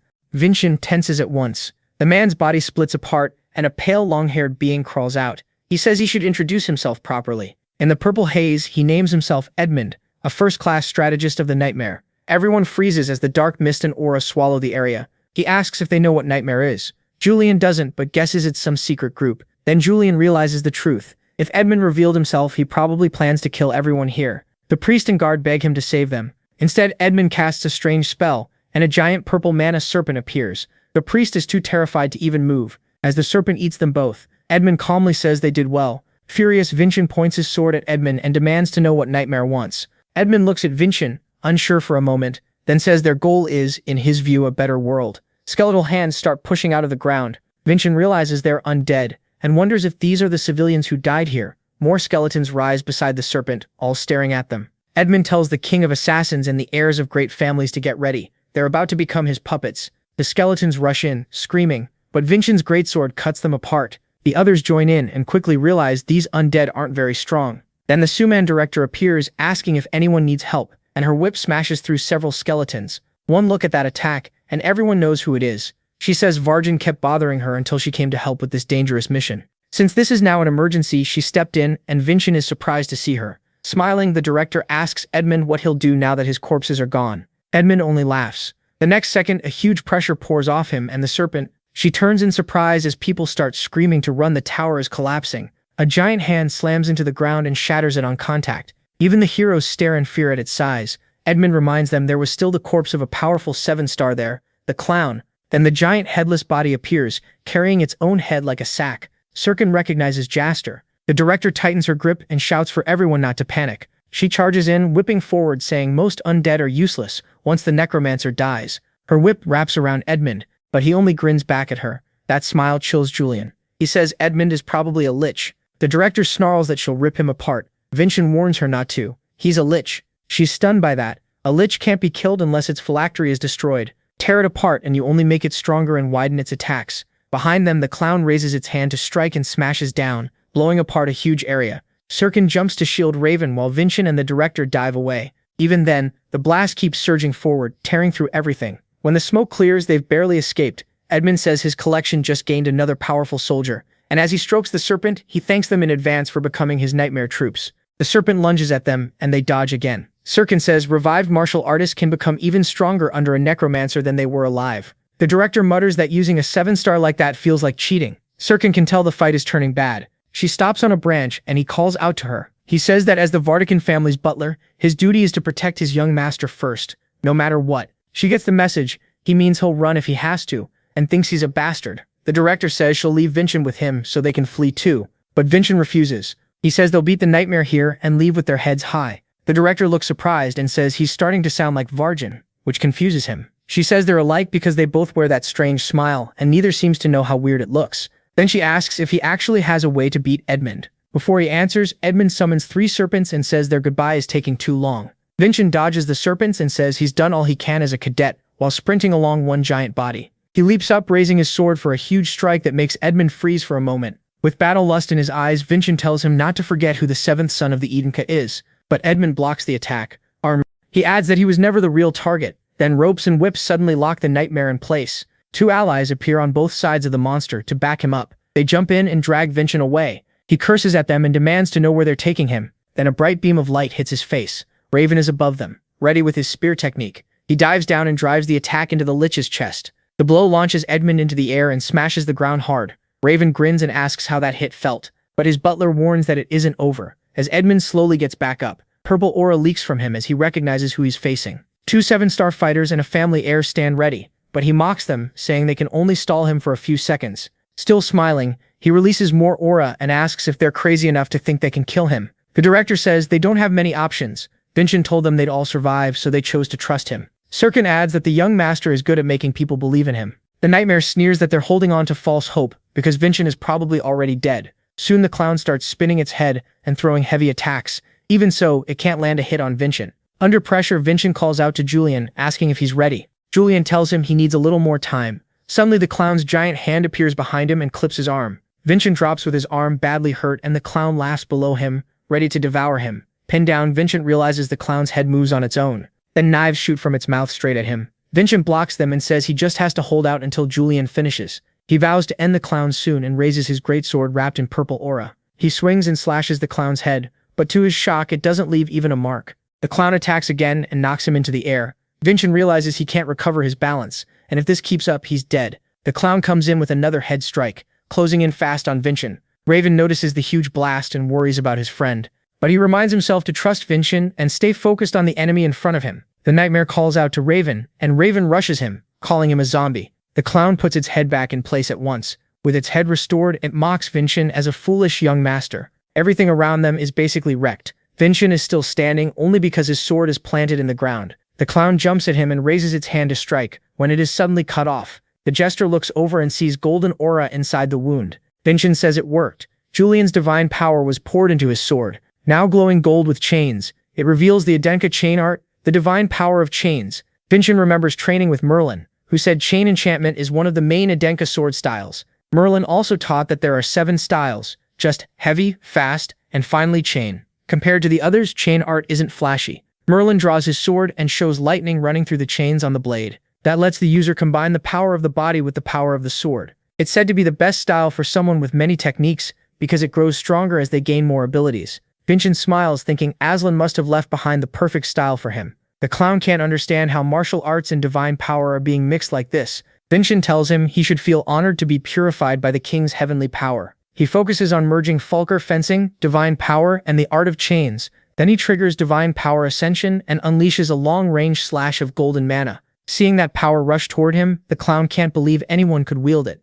A huge part of its body is blown away by the golden strike. The flash is bright enough to be seen across the city, and the evil clown crashes down defeated. Meanwhile, the spearman says the zombie's aura is gone. The assassin admits young Master Vincent is starting to scare him. The director says that's exactly what you'd expect from Vargenia. The necromancer is thrown into confusion, wondering if even a 7-star body really lost. Vincent walks up and says this is the end of his ambition. He tells him it'd be better to surrender. Edmund starts to realize how trapped he is. He remembers planning for 20 years to destroy the proud Eden cause. Instead, everything was ruined by a 17-year-old boy. Dark energy pours from him as he rages and swears he won't forgive Vincent. The force causes a tremor that spreads through the whole city. Julian and Vincent are shaken when they realize all of Meltem is trembling. The necromancer declares that the city belongs to him, and if his plan failed, he'll destroy everyone with it. But then a voice cuts in. Someone holding a strange egg says it's pointless. That alone startles the necromancer just as he's about to strike back. The man calls him pathetic for showing such an ugly side just because his plan fell apart. He says the title of strategist was clearly too much for him. Then the speaker steps forward, a young man with red eyes. His appearance may look calm, but Edmund is terrified of him. Both the director and the assassin are stunned by his arrival. The bodyguard seems to know him, and Julian warns that the man is holding something. It's the Lich's core, most likely Edmund's phylactery. Desperate, the necromancer tries to bargain, begging for one more chance. The man just tells him to shut up, and crushes the core in one hand. Edmund's body immediately starts to crack while he screams for mercy. Begging not to die, he crumbles into small stones. Raven is stunned to see him shatter like that. The director asks the second Vargan what he makes of all this. He says the man they fought was only a pawn in this game. Then the king of assassins asks why he's here. The mysterious man replies that it's good to see him, making the young master wonder if they know each other. Sirkin explains that the young man is Daimar Heli, heir to the Heli family. Then countless guards start to pour in and surround the whole group, forcing the protagonist to get ready. He remarks that this is a lot of guards for an uncle-nephew reunion. Julian explains, these are Helium family martial artists, and wonders how they arrived so fast in Vyre territory. Vincent recalls what the waifu told him that even though the lands bordered Helium territory, there had never been trouble. He also remembers his mother saying she was too old to chase this stuff, and only wanted the easiest path. Vincent realizes the Helium family was behind everything. His uncle is impressed he figured it out that fast. The protagonist wonders if his mother's real goal was to expose the dark side of their family to the world. The man says that if he's reached that conclusion, he should step back. Vincent asks how that could possibly be reasonable. He saw a father of a 2-year-old child dragged in to be nearly sacrificed. Furious, he demands to know how anyone could call that reasonable. His uncle just watches him with a cold face and walks closer, saying he isn't here to debate right and wrong. If Finn wants no one else to die, then he should forget everything that happened. The knights prepare themselves, and the spearman asks if they're picking a fight, but the protagonist stays calm and says he got what he needed as a cadet. Now he is Vincent Edinka of the Edinka family, and that makes him their son too. After that, everyone feels a powerful aura bearing down on them. As someone approaches, the protagonist questions whether his words were true. Then it becomes clear he's talking to his mother, who arrives furious. As she walks toward her son, the guards are shocked. It's the great Versa. Even her brother asks why she's here. With a threatening stare, she praises her son for noticing her. Vincent says he was sure once Damien showed up, since she wants to replace the current Helium head. His uncle warns that stopping him would be a huge mistake. The magic stones are hard to make, and he'll use them as the Helium family's power source. She fires back that the family is also a martial clan, and he's using dark magic to excuse his hunger for power. He tries to pin it all on the dead necromancer, and tells her not to worry about it. Annoyed, she says it's been a long time since they met, so maybe he forgot her power. She releases her aura, opens her eyes of truth, and asks how he dares lie in front of her. The sight leaves Vincent and Julian wide-eyed. Even the man stares at his sister and remembers when they were young. Those eyes look down on everything, always one step ahead, almost pitying whoever faced her. They're the eyes he hates most, and he gets ready to attack. She doesn't move as the strike comes at her. Then a beam of light tears through his arm. In his eyes, we see who fired it. The light swells into a massive blast that rips through him and explodes behind him like a bomb. Panicking, the man apologizes and says he lost control for a moment. He freezes when he realizes the one standing before him is the Edinka Patriarch. Vincent is shaken. One attack cleared the dark sky. That makes sense. This man is Aslan's descendant and the father of his current body. He is the living power of the Edinka family. Like a loyal hound, the Patriarch asks his wife what she wants him to do. Blood drips from the man's arm onto the ground. He looks desperate, and his sister thinks he really is pathetic. Even after all he's done, it still hurts to see him like this. She steps forward, ready to fix the Heleme's mistakes. Then she tells her brother he will answer for everything that happened here. Footsteps echo nearby, and soon more people arrive, members of the Edinka family and priests. Damien quickly recognizes them as the Edinka Black Sword Union and the Temple of Gaia. Still tied up, he asks his sister if she planned this from the start. As he's dragged away, the matriarch says she wants the Heleme to return to the right path. Her brother asks if she feels no regret for their father. For a moment, she hesitates,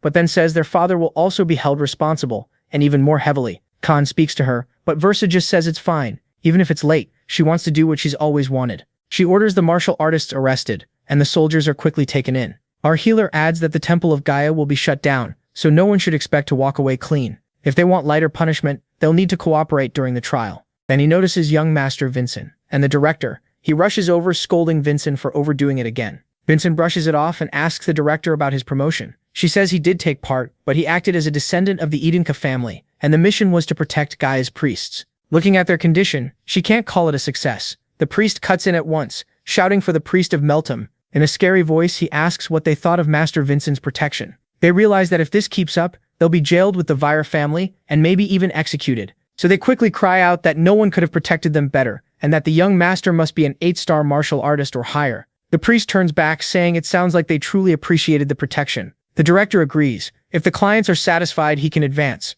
She gives him a new emblem and tells him he's now in the 8th position. She knows she should say something proper, but can't be bothered, so she just congratulates him while the lesser god proudly cheers. Raven also offers his congratulations. Then the patriarch and matriarch leave, leaving the group behind. Vin's uncle is led away in chains while a guard tells him to move faster. Damien is furious. Everything had gone to plan until Vincent ruined it. He thinks that if the matriarch had come herself, she would have hidden it much better. She probably could have, but instead she sent Vincent. Then he uses aura from his hand to cut the ropes. He lunges toward his sister, ready to strike, saying he'll destroy her whole plan. But he isn't aiming for his sister. He's going after the protagonist. When Vincent turns, all he sees is blood spraying in front of him. The director and the assassin panic, realizing they let their guard down. They relaxed because the Great Khan was there. Both rush to stop it, calling for their young master, but it seems too late. Vincent can only stare ahead in shock. Then a hand reaches him and we learn the blood wasn't his, it was his uncle's. His rage may have cost him his head. His sister quietly says she hoped it wouldn't come to this, as her brother's body drops to the floor. The director is left completely stunned. Even the man called the King of Assassins thinks she's cruel for killing her own brother. Vincent is frustrated. He couldn't react, while she countered with ease. Then something catches his eye. His mother's hand is trembling. He walks up and calls out to her, then shows her a magic stone made from her life force, saying it's proof of the crimes committed there. When she reaches for it, she says her burden feels lighter, and thanks him, adding she'll return it after checking it. But before she can, Vincent takes her hand and says it's a gift from him. The sudden gesture catches her off guard. He says it can't replace what she lost today, but it's from the heart. Julian can't understand why he's comforting the great Versa. But then Vincent says her hand was shaking and someone that gentle doesn't fit that title. She clearly likes the gift, smiling as she looks at him. Later that night at the Vire family's main house, someone is suddenly run through by the Edinka Patriarch who holds the body up like a puppet. The other guards stare at their captain in fear after he was taken down so easily. Khan says there is proof the Vyre Patriarch was involved in the Meltem incident. He throws off his cape and declares he'll remove anyone who stands in his way. Even terrified, the guards force themselves to charge him to protect their lord. But the old man is merciless, cutting down everyone in the hall with fast, exact blows. Still, more guards keep coming. The huge old man readies another attack and tears through them in a storm of blows, leaving only destruction behind. As he throws open the door, he says all the evidence was sent to Jeremiel and the Tower of Judgment. The patriarch of the Vyre family has already been sentenced to death. Still, Khan says he'll allow the man to redeem himself by ending his own life. Scared but furious, the man shouts, ordering his guards to kill Khan. A hidden fighter suddenly rushes the patriarch, but Khan kills him in a single strike. He proves once again why he is the Edenka's power. The Vyre patriarch can only mourn his fate. Then his aura flares and he says this is his answer, leaving the elder terrified as his life is taken away. He screams desperately for salvation. Sometime later, elsewhere, someone adds sugar to tea and asks if it's sweet enough for the protagonist. It's his mother, apologizing because he should be back with his friends. Before Vincent can reply, she says she did it because it was the right thing. His words while defending his children inspired her to stand up for what she believed in again. Vincent and Julian both look pleased hearing that. But Vin still asks if everything is really fine, since she'll be treated like a traitor. She finds it funny that the one who destroyed the Helheim Magic Stone factory is worried about her. That makes both him and Julian realize what kind of mess they're in. Then she says something incredible. He's very much like his mother. And though it's hard to speak of, she wants to give him something in return. A story about his mother, Sarvana Heasley, and the celestial fruit. Vincent is confused. What does his birth mother have to do with the celestial fruit? The matriarch says Sarvana was chosen to receive the fruit, leaving the lesser god confused too. She says it's a long story from a long time ago. Back then, Kong was the rank 1 cadet about to graduate from the Crimson Fortress. The three of them traveled together for their graduation mission, which required a ritual to kill a monster near Nelly Waterfall. They completed the ritual, and the monster appeared. But all the woman could think about was how strong and beautiful Sarvana was, enough to rival Kong back then. Suddenly the monster lashes out with 5 tongues, binding Sarvana's hands and feet in the air and rushing in to eat her. Sarvana screams that she doesn't want to be eaten by some monster, but she was only acting.